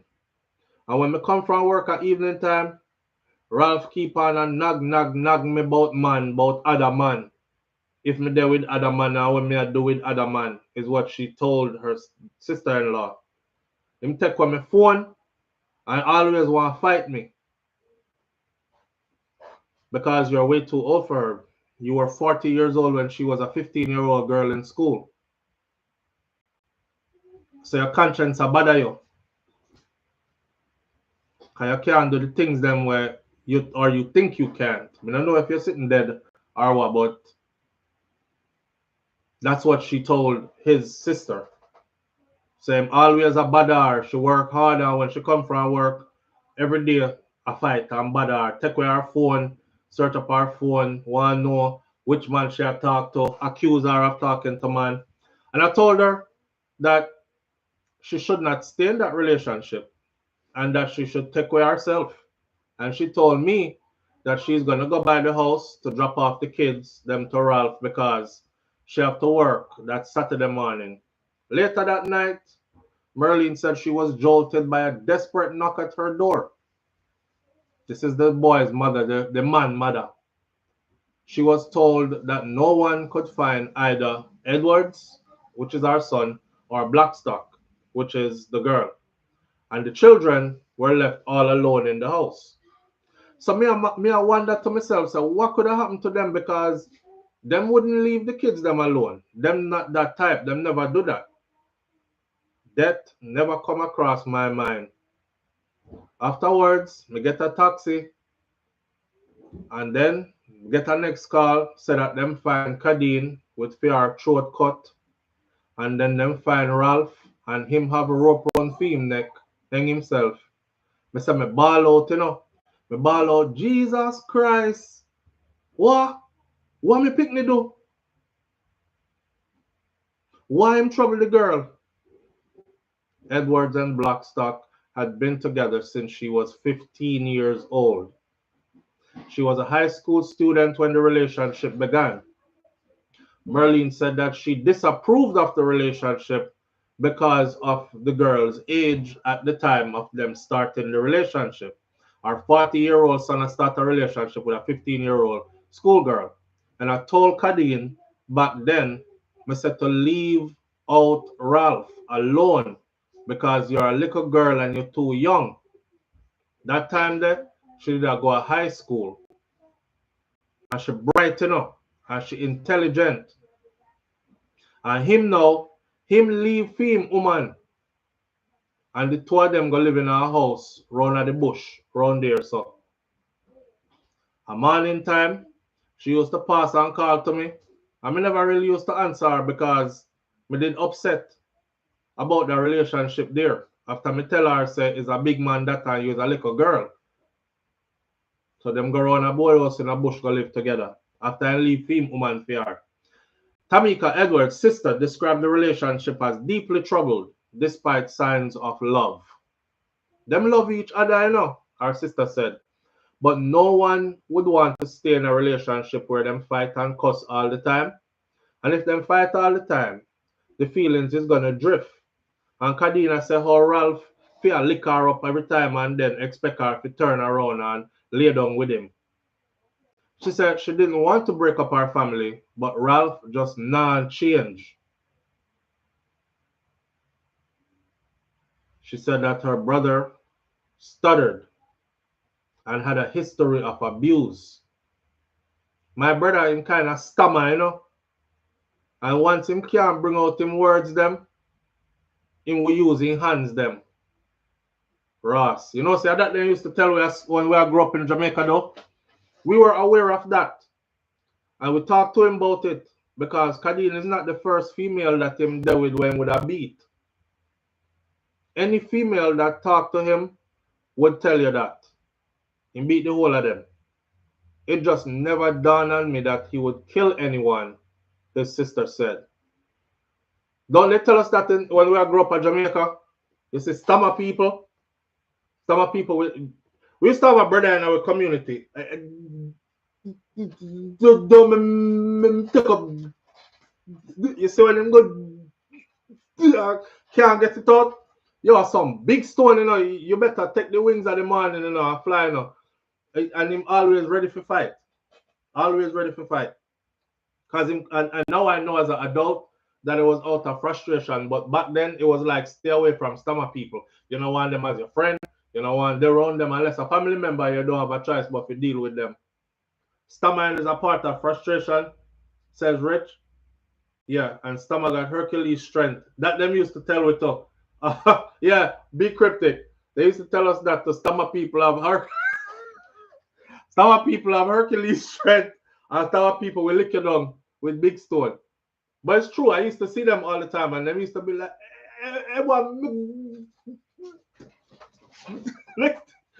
I used to that dipper come up.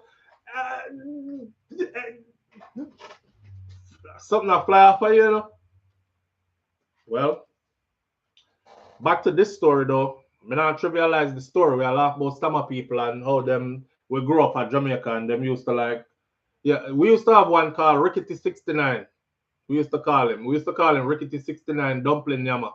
And we stay way down a road. Cause they come from England and them said they used to tell us that England cold and through him left England, them dip him. We never know what dip mean. Them dip him come at Jamaica and him like him a tout. Them say mine a tout, cause mine they frozen in England. So but when him there way down the road, the youth them when me I grew up with used to call him Rickety 69 Dumpling Yama. I used to hear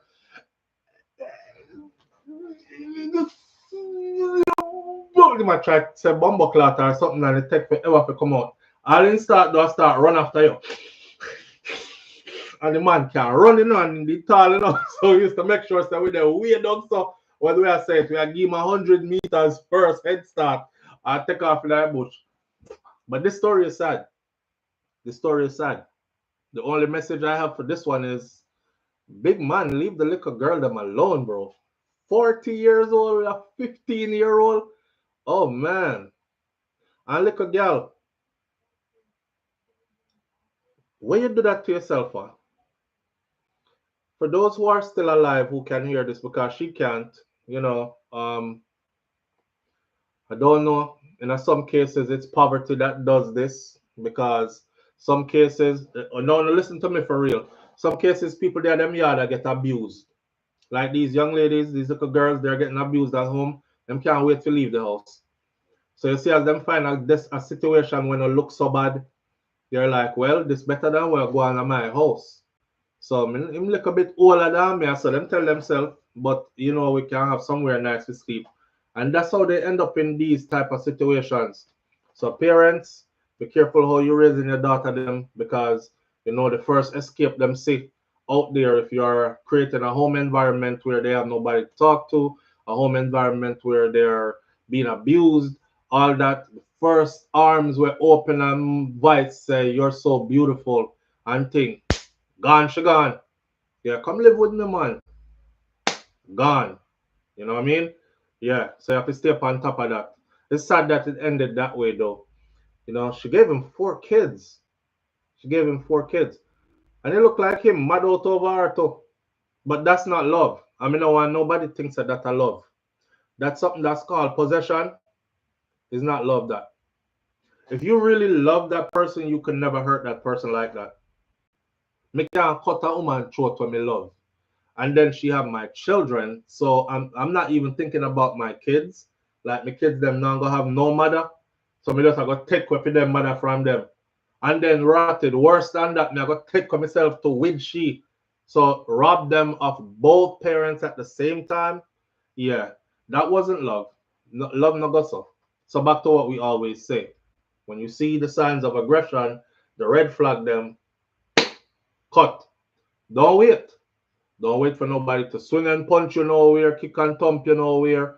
For your silly little sign of aggression. Cut. That's all I can say. Yeah, that's obsession. That's obsession, that's control, that's all of the above. No, I'm not going to sit here and play dumb and act like say, some people now do them thing and create. Some people will create a situation, you know, to where their partners become insecure. And then they will act like, why are you acting like so insecure for? Why are you always a kid? Because of the things that you're doing. That's why your partner acting like they're insecure. Some people too young to be in a relationship. Because if you're in a relationship and you don't understand that a part of your duty is to make sure that your partner feels secured, then you shouldn't be in a relationship. You have to make your partner feel secured. Those who are not ready will say stuff like, me not responsible for your insecurity, or I'm, you know, I'm in a business where you want to think. You can't do that when you're in a relationship. You are responsible for your partner feeling secure. Your actions can make your partner feel insecure. So you have to be careful also. Remember, I said to this audience, a lot of relationships break up because you have grown people that get in these relationships, but they have children minds, right? They have children minds. So all the things that you're supposed to do as an adult, you not do them because you feel like they're beneath you or above you or that not necessary when it is absolutely necessary. It is absolutely your duty as a partner to make your partner feel and understand that you are the person for me. I don't care what's out there. I don't care what you're thinking. You are my person. So I don't want nobody else. And I don't want you to keep on do this thing every day. You don't have nothing to worry about. It's you for me, right? But you can't do that and then move like, say, I'm moving like a cheater, but I'm not really cheating, and I don't really care what you think. You see what I say? So people play games sometimes that end up, and if you're in a one of them, that too, run left that roster because it could have end up like how this one end up as well. You know what I mean? He's older, so he's gonna be insecure. He's older, so he's gonna be insecure, but she's younger, so she might be giving him a reason to be insecure. Maybe she see younger boy out there what she like and him pick up on the vibration and him pick up on certain moves what she do and stuff like that. It could go both ways. At one point, he was a pedo to me. Not true, Nikki? At one point, he was a pedo to me because when him did a 40 and she did a 15 in a school, you are a rascal pedophile, right? But when we reach a point where she's 25 years old with 4 children, we passed the whole of that long time. So at this point now, maybe she tired of it.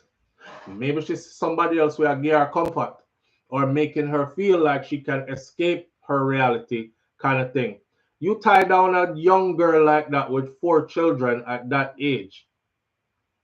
She have 4 by the time she had 25, you know.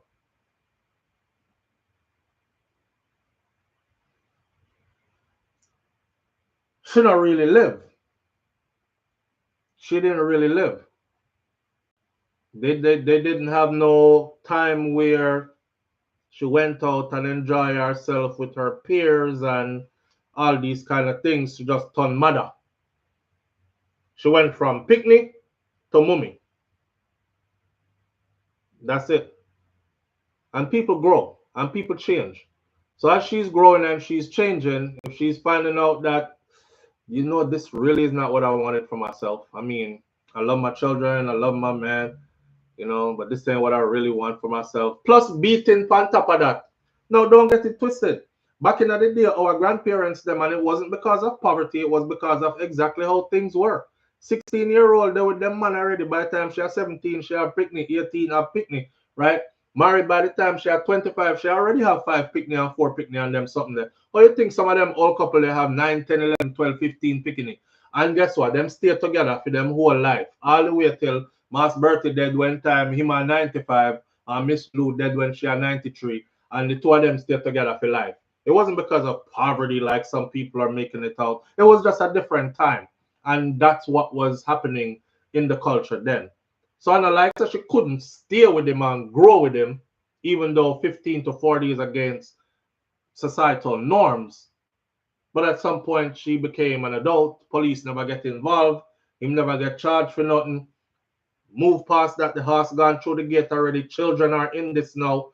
She probably could have stayed with him for life if he was a loving, kind person to her who wasn't doing the things that what she was telling his sister that he's doing. Even his own sister said, ask all of the girls them who him ever there with. Like him lick down the whole of them. Him beat the whole of them. Because him have a thing where him did stammer. And if him stammer and him frustrated and can't get out the words, them him just use him hand them. So she probably could have fallen in love with him and been living a fairy tale had he treated her right. You know? But if you have 4 picnic back to back and I take beating on top of that, and boy, that rough. That rough. For the young girls, them we are hear that story here right now, I want you to look on the story here as a warning. Yeah? Look on the story here as a warning. Go take your book. Go further yourself in life. Left man alone. Whole heap of man there. And they're not going nowhere. Because every day more born and turn man later. None of them not going nowhere. So you're not going to run down no old man or no way older man. Fix yourself first. And then you're able to be in a position where you have some power and you can make better choices. Because some of them story are end sad. You know? End sad. Oh boy. Moving right along. Our last topic for the morning now. Sean Kingston's mother. Mama Kingston, affectionately known as. Well, Sean Kingston's mother facing deportation. She will be sent back to Jamaica is what it said. The people in the comment section who still don't get what's going on in the United States of America, you haven't been paying attention to our, one of the things I may get up on the whole heap of reading or research and vet my sources and put them video together for no reason. I don't really do frivolous content like that. I encourage you to go listen. Even if you think you know already, listen. Because when you see my video, them 20 and 30 minutes long, I guarantee you there's stuff in there you don't know because things have changed. And things are constantly changing under this administration that's in place right now. I saw a person yesterday that said, in big bold letters under my video, stop talking shit. Just like that, stop talking shit. Nobody can take away your citizenship unless you told a lie when you were getting it or when you were applying for it. Oh man, you're further from the truth. You are far away from the truth, my friend. You know, I didn't even feel like arguing with them. I said I'm talking about it this morning, so I'm not gonna argue with them. Let me tell you something. One of the things that are spelled out on the list of new things that you can be denaturalized for, which means your citizenship could be taken away. Forget your green card. You definitely are get deported. One of the things on the denaturalization list is scamming. Scamming. And it says it out clear in writing. Scamming. So, for those of you who they hear I talk about your bang a phone and your choppy line and you have a skull on the line and you make your money that way or whatever, okay. But if you're in the US and you want to remain here, I would suggest that you start finding something else to do because they are definitely, and please don't think because you have citizenship that you're okay. Okay? I don't know how much clearer I could make it for you, but please stop thinking because you have citizenship you can make it okay. You see, right now there are people who had traffic infractions. Traffic infractions. A man have a pile up of traffic tickets, delinquent traffic ticket payment, and he going through it right now. So things change. Remember Buju song right one time when we said things change. Things change.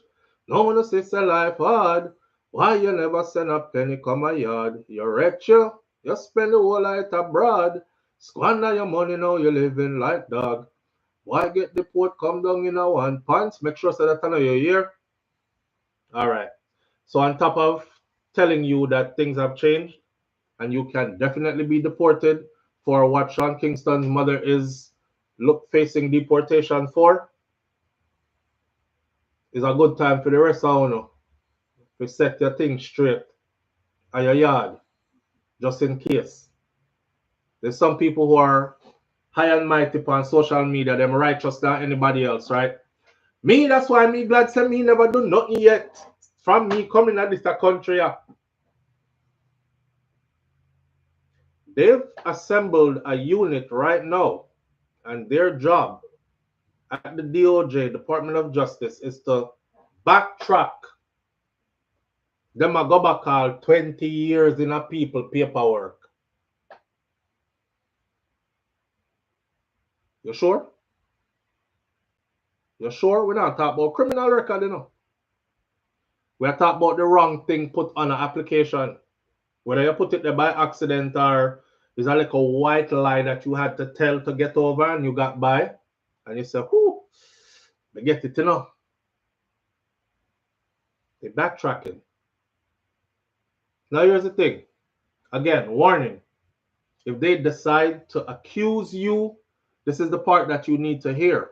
Remember, you know, even if them accuse you and you know say you know you're not wrong, you're still going to have to defend yourself. But once you are accused, if they pull your file and you are accused, they have a right to pick you up.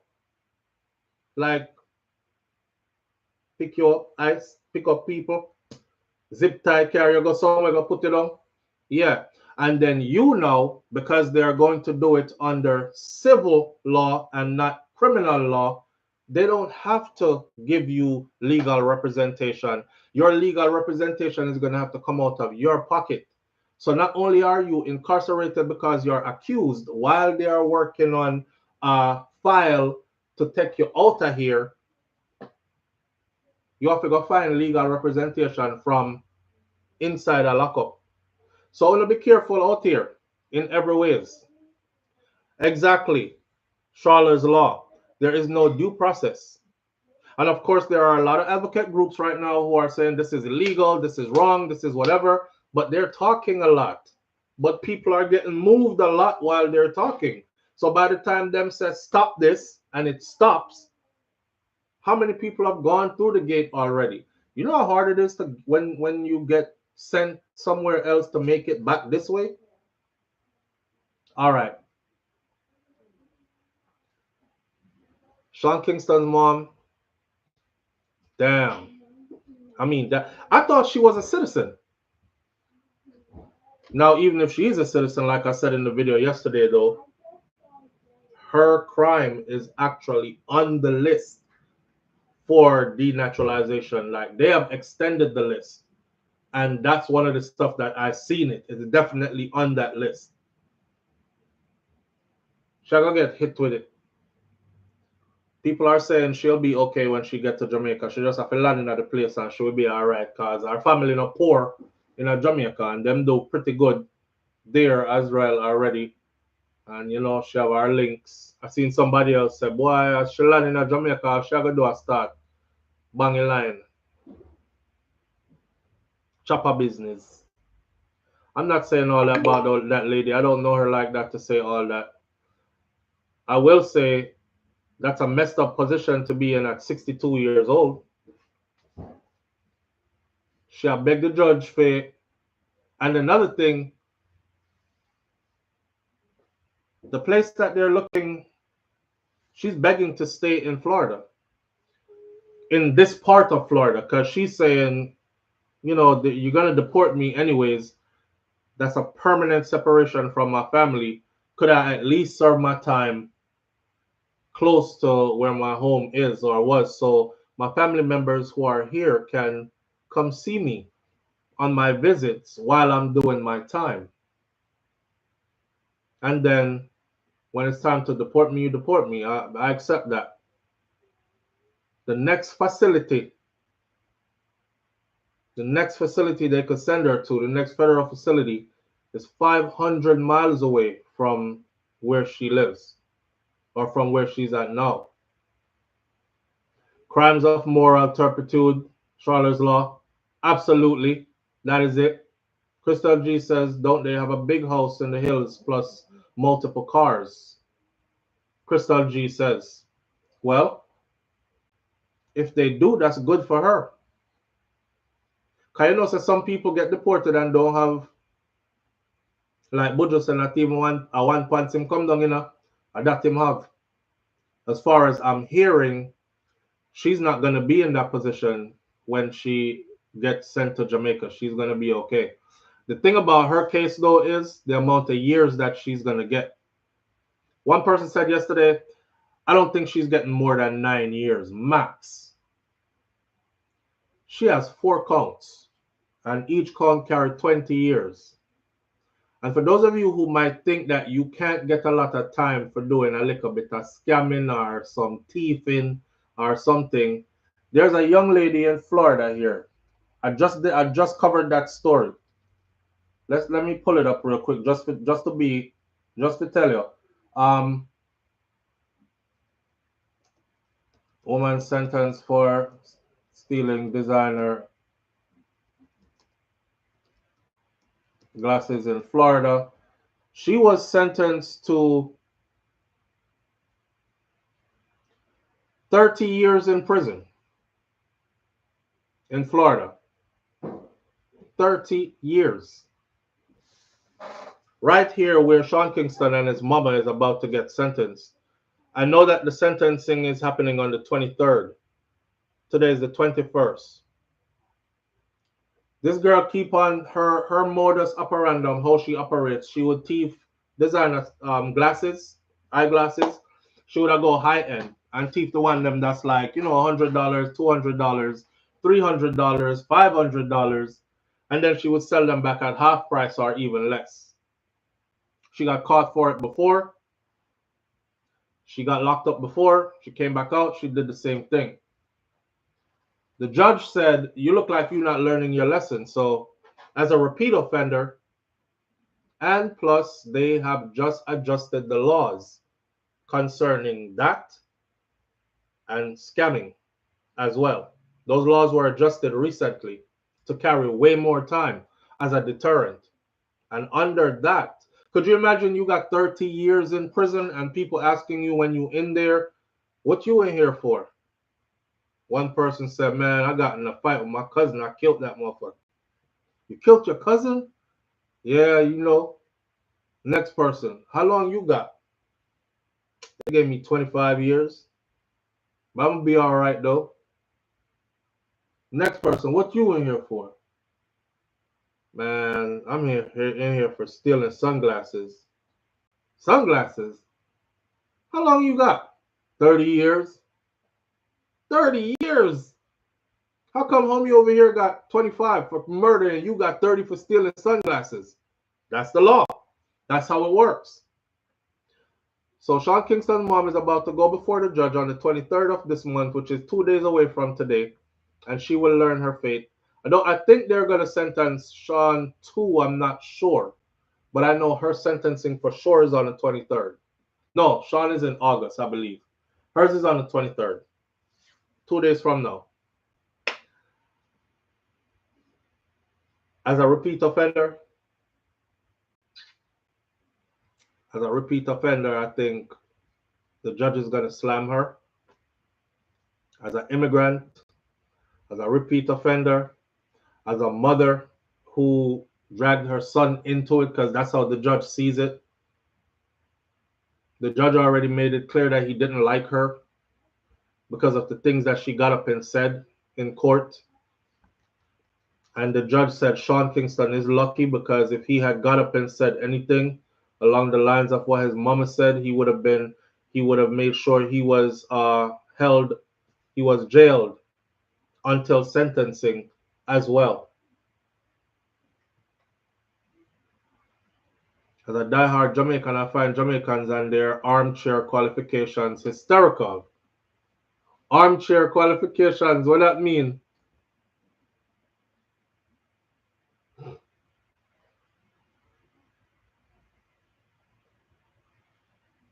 Hold on there. Lulu says, diehard Jamaican, I find Jamaicans and their armchair qualifications hysterical. Mr. Brom says, welcome, this is where you get your facts. Okay. Audrey Wright says, well, we already know, so the sentence not equal when it comes to melanated and non-melanated people. Yeah, and a lot of people are saying stuff like, oh, wow, watch now, they're going to pull out the black card. Oh, because she's black, that's why they're going to sentence her to so much time.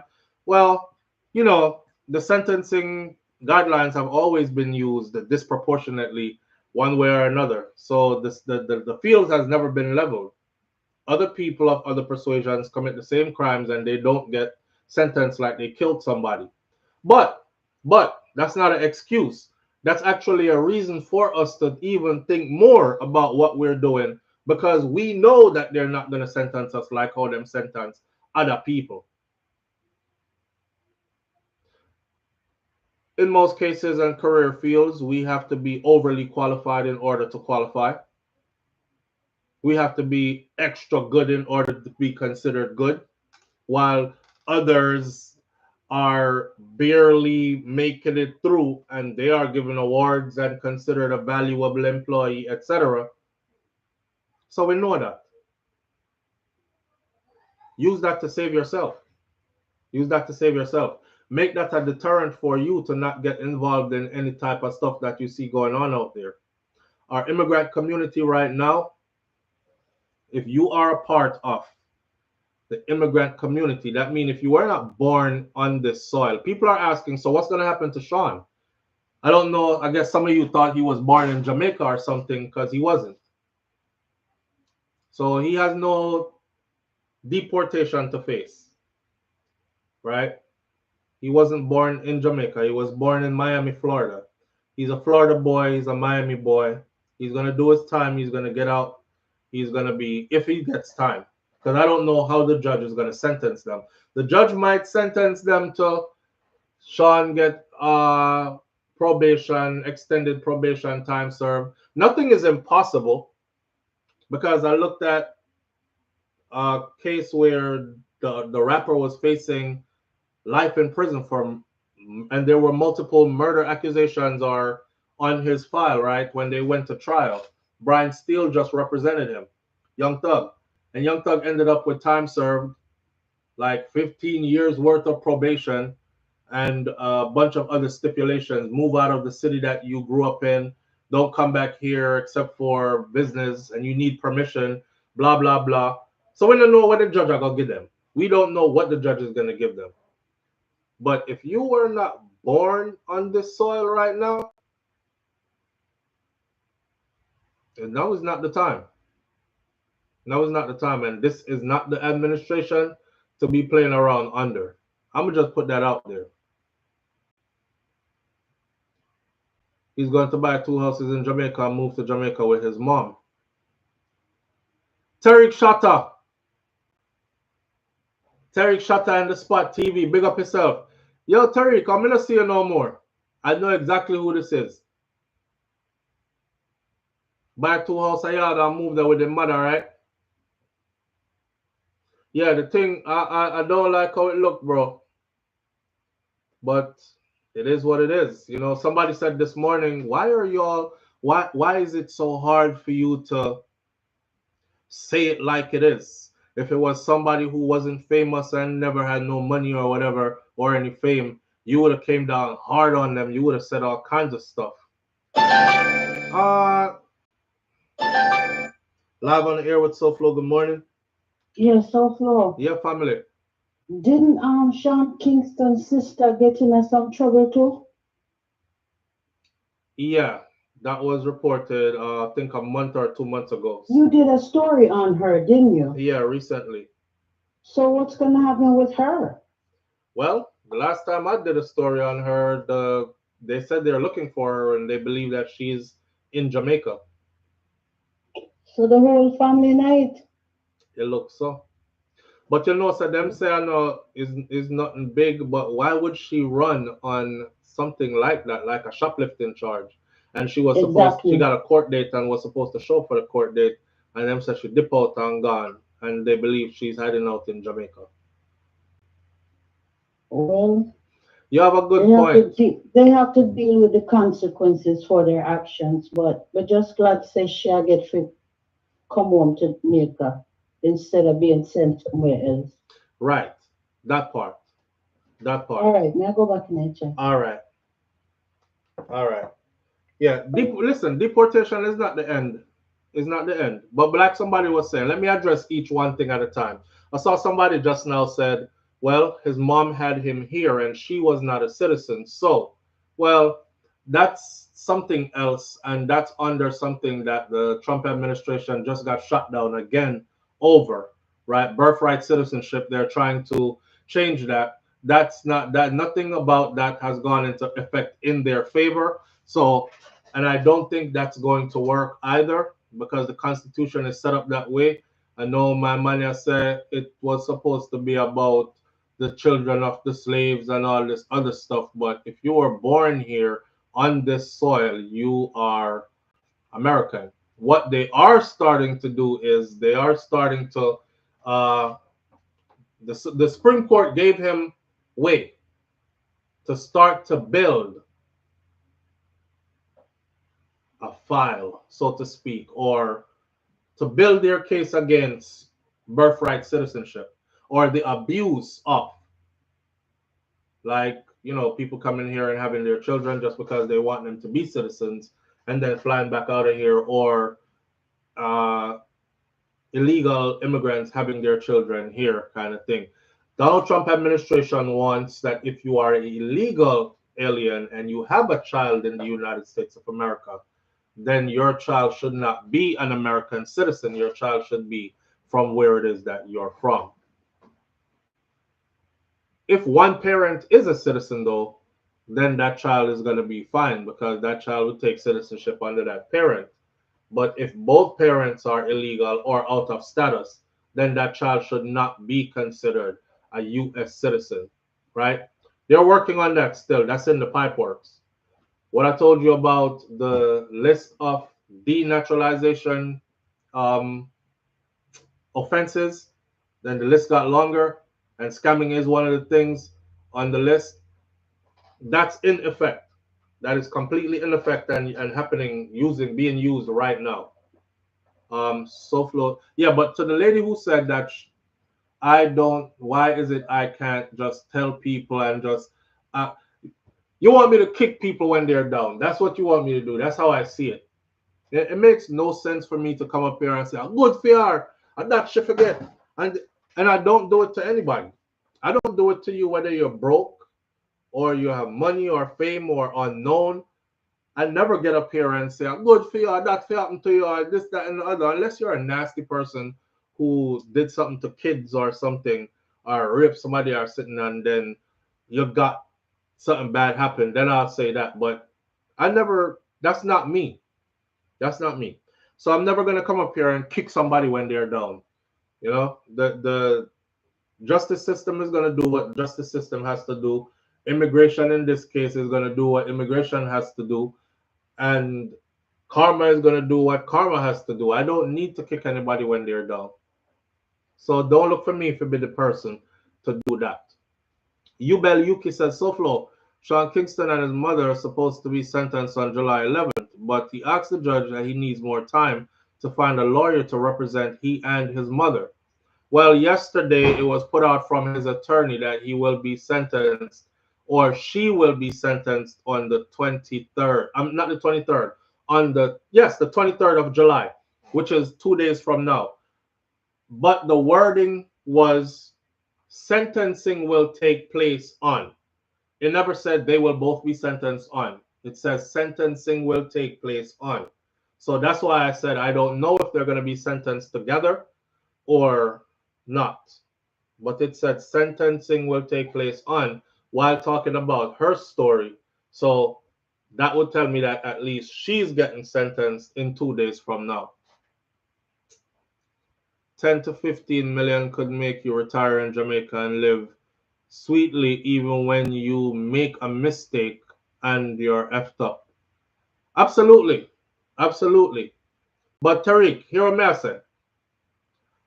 I'm trying to tell my Jamaican audience, my Caribbean audience, my non-born American audience that now for us, the time is not jolly-go-lucky kind of time again anymore. That gone. And for those of you who are so disconnected from your culture and disconnected from your people and all that, I will stress to you to go get in contact. Make sure you have something to go on in your yard. You know, the old saying when them say never throw a stone behind you, no fun to throw a stone behind you. No. I think you need to go pick up back the stone and throw them forward now. Because now is the time. Now is the time.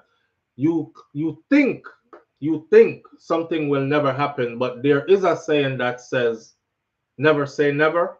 And then there's another saying that says everything that you think will never happen always does. So that I didn't know it. We're going to leave pan this morning. As far as Sean goes, I'll stay close to this story. I'll see what happens with the sentencing and I'll bring it to you. I don't think they're going, and I've said this before, I don't think they're going to give her 80 years. Just like how Diddy's case, Sean P. Diddy Combs. I know the charges are different, but I'm giving you an example. He's convicted on 2 counts. Each count carries 10 years. That's 20 years. So they will word it in the media and said, oh, he's looking at 20 years max at sentencing.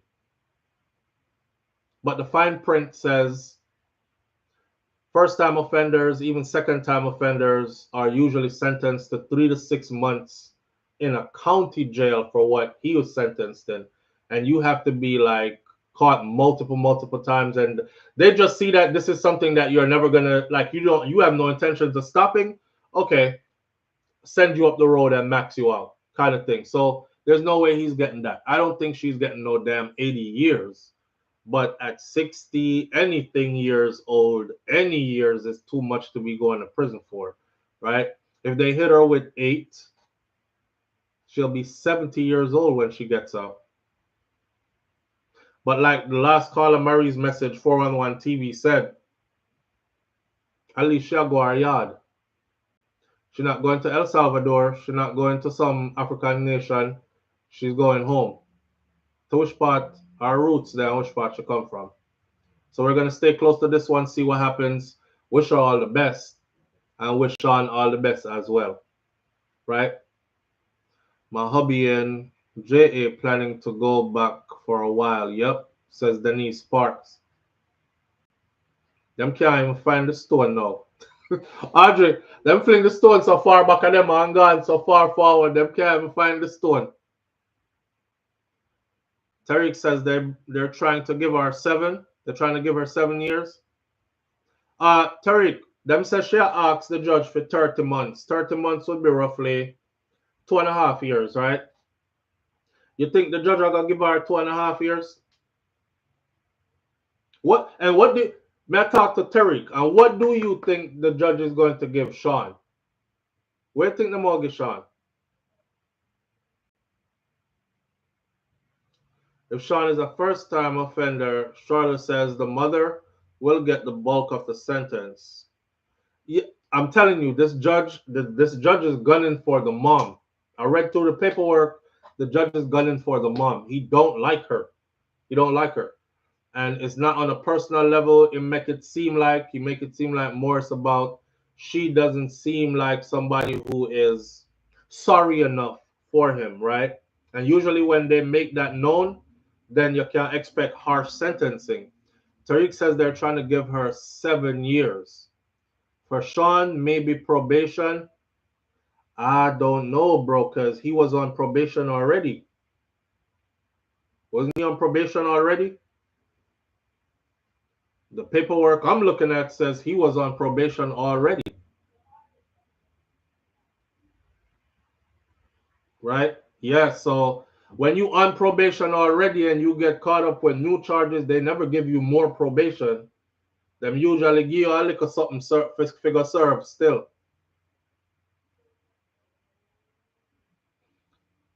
Charlotte's law says the mother will get the bulk of the sentence. If Sean is a first-time offender, he might get time or even probation. But he's not considered a first-time offender. Because he was on probation already. And I looked at the paperwork and it says for receiving a stolen goods and something else along those lines, which is pretty much along the lines of what he's been charged for again now. So he's not considered a first-timer either. And the fact that she has done time before for the same thing, the judge are going to look on it a different way, you know? Is a 2-year prison or maybe like 6-year probation. For Sean,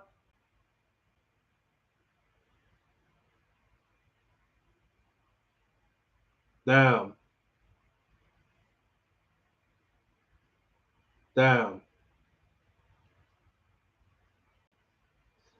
Here what?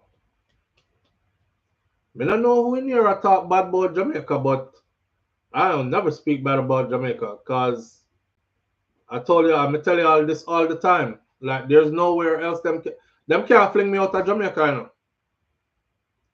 Anywhere else I go, I'm pretty sure they could fling me out if they want to, but them can't fling me out of Jamaica. You know what I say? Yeah, so that throw stone behind the thing that I'm telling you it's not a good thing to do. That's just common sense. Common sense, that's common sense, not true. The only house me have where them can't fling me out at Jamaica.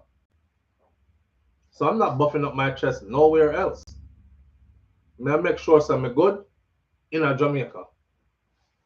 That means if anybody come knocking and they're like, you don't have a choice, get your ass on, kick rocks down the road, and go on my yard. You know what I mean? I'll go on my yard, go sit down on my yard and say, well, I'm back. Yeah, I guess we'll regroup from here and see what we can do next time. But I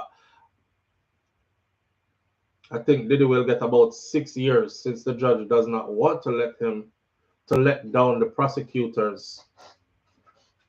If Diddy gets 6 years on his charge, go back to the video where I did a video just on that judge alone. It's on this channel, or maybe it's on my other channel at SouFLoTV. But I did a video on that judge. I personally did my research on that judge. Listen to what I said. After Diddy's sentence, I'll bring that video up. Anyhow, him get 6 years or any years on his charges. Just know, say it came from a place of racism, and it came from a place of biasness, racial bias. Yeah, and I'll show it to you when his sentencing take place. Big up yourself, Terry. The most Diddy should get is time served. Hit him with probation if you want to hit him with probation after that. But that's the most. Yeah, Charlotte, we could see how he's setting the precedents. Or maybe they're squeezing as much time as they can get out of Diddy before, by the time his sentencing come, they could say, well, we got a whole year out of him on something that first-time offenders usually get 3 to 6 months in a county jail. We got a year out of him. He should be out already. He should be out already, and it was plain that the judge was being biased by denying him. Mervin the Point, Jamaica Curve, big up yourself. Mervin said, go back home, go plant some banana, sell some breadfruit, and keep church. We laugh, right? But that's probably the best life to live right there. Yeah, because you can go in your backyard, go pick breadfruit and banana, and go to church, go hold a reverence. Yeah, and go down a river, go dip. Listen.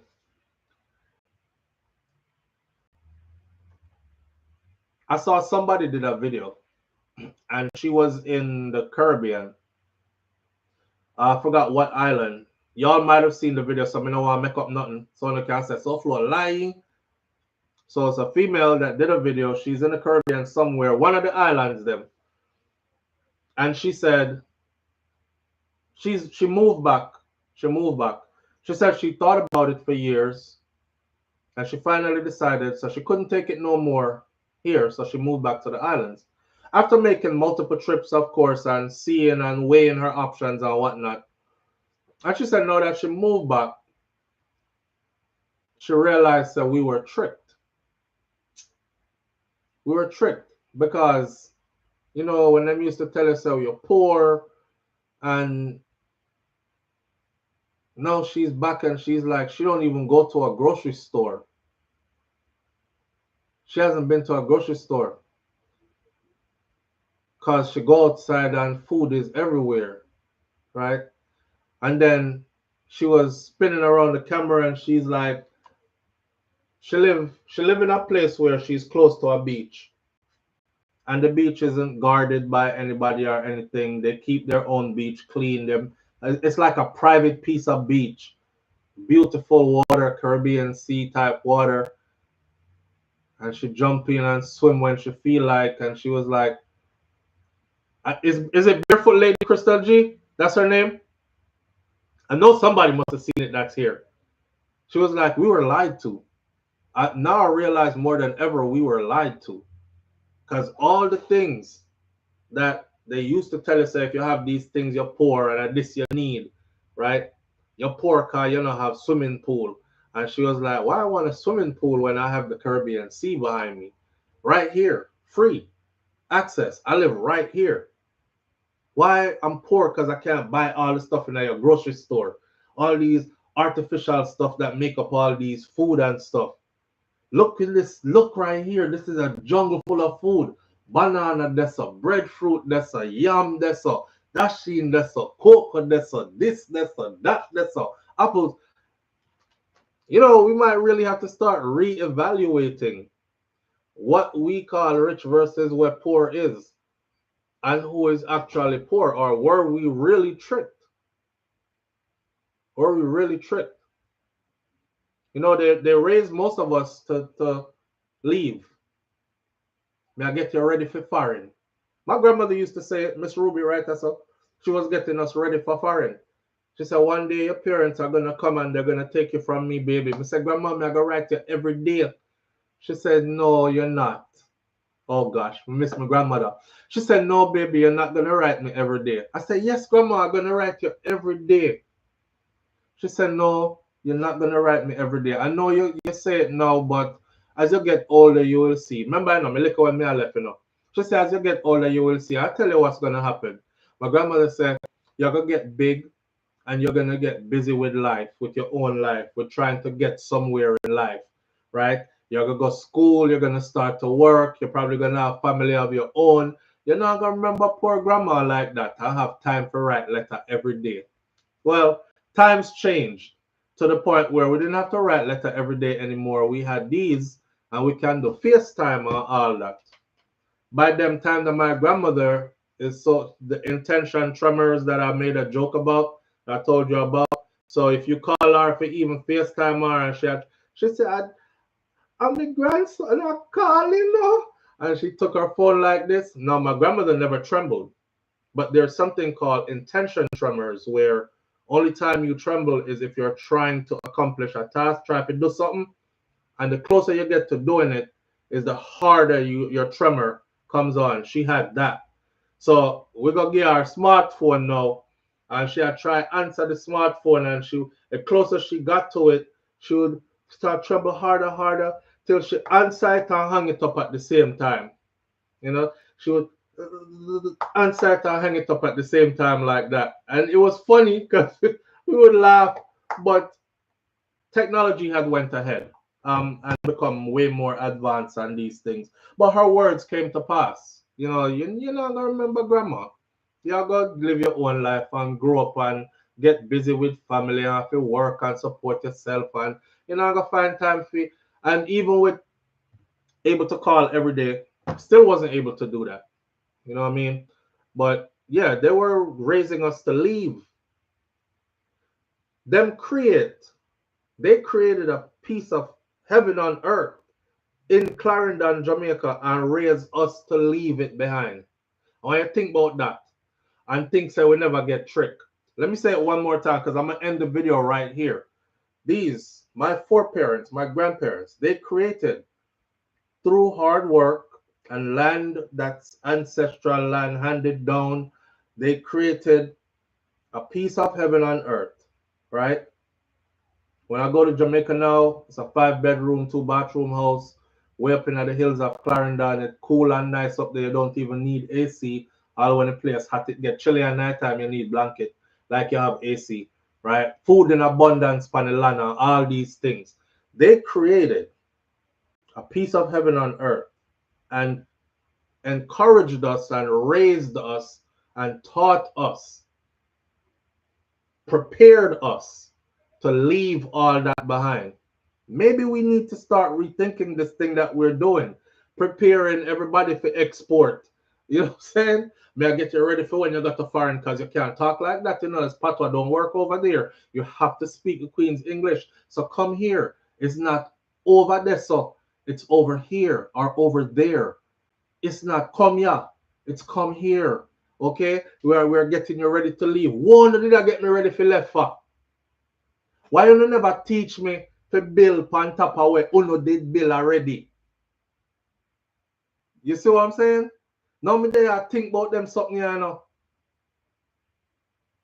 I'm like, why you never teach me to build on top of where you did build already? You get me ready for left from me little and young.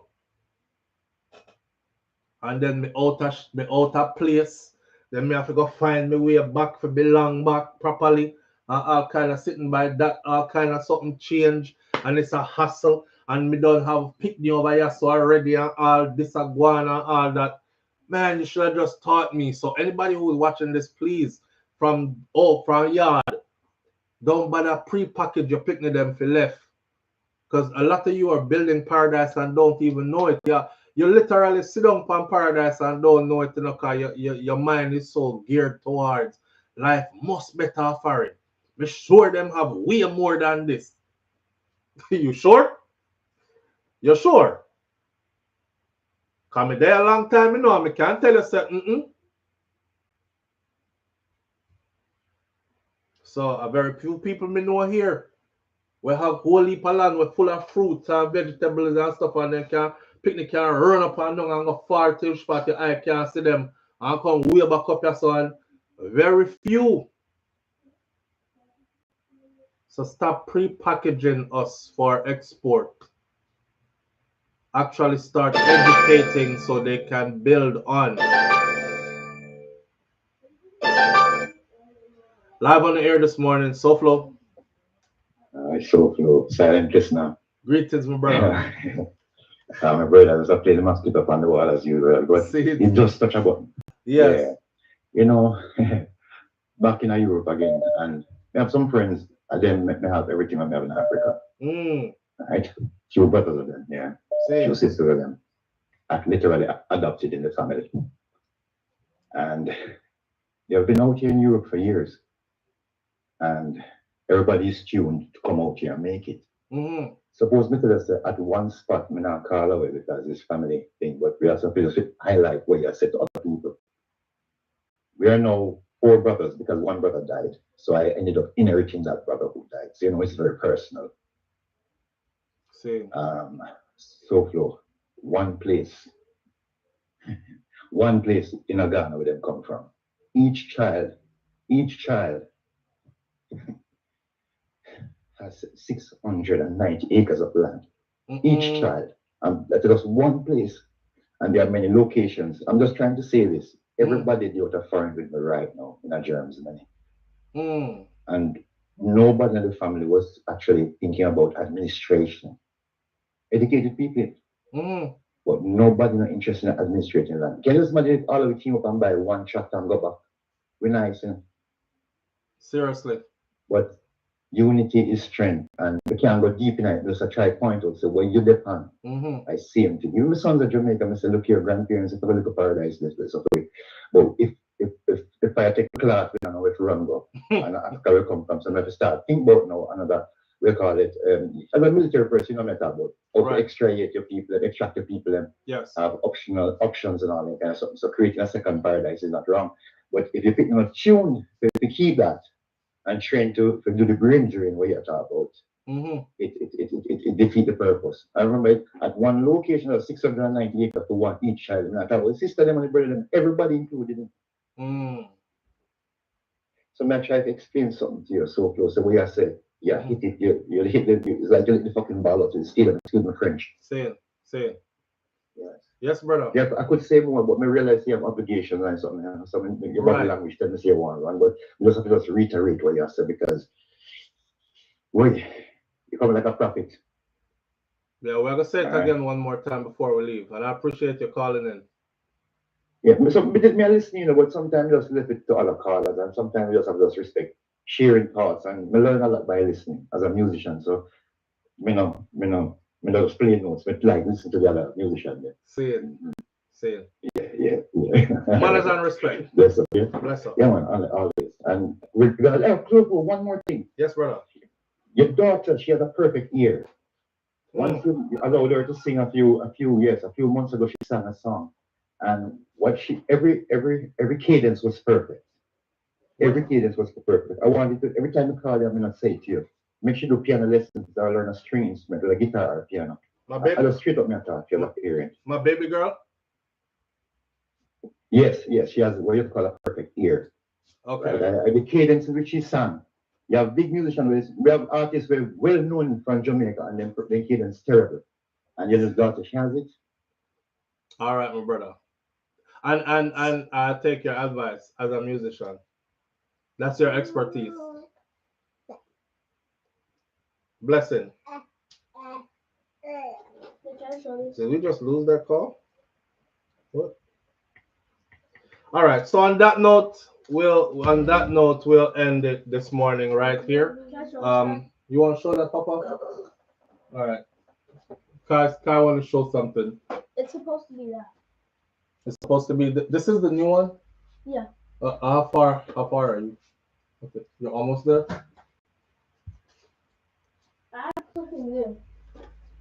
Oh, careful! Please hold it carefully. Okay. So this is what he's building, right? This is for 10 and up. Kai just turned 7. This let me hold it. And this is where he's at so far. Remember, I'm telling about the you got to build it from the inside out. So you have to put the interior. You can see the 2 seats in the front. You can see the engine. For this car, the engine is in the back and all that, right?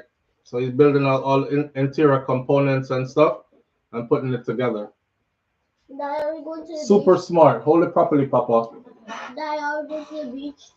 Are we going to the beach today? Mm-hmm. Don't know. Let me end this live and then I'll see where we go from here.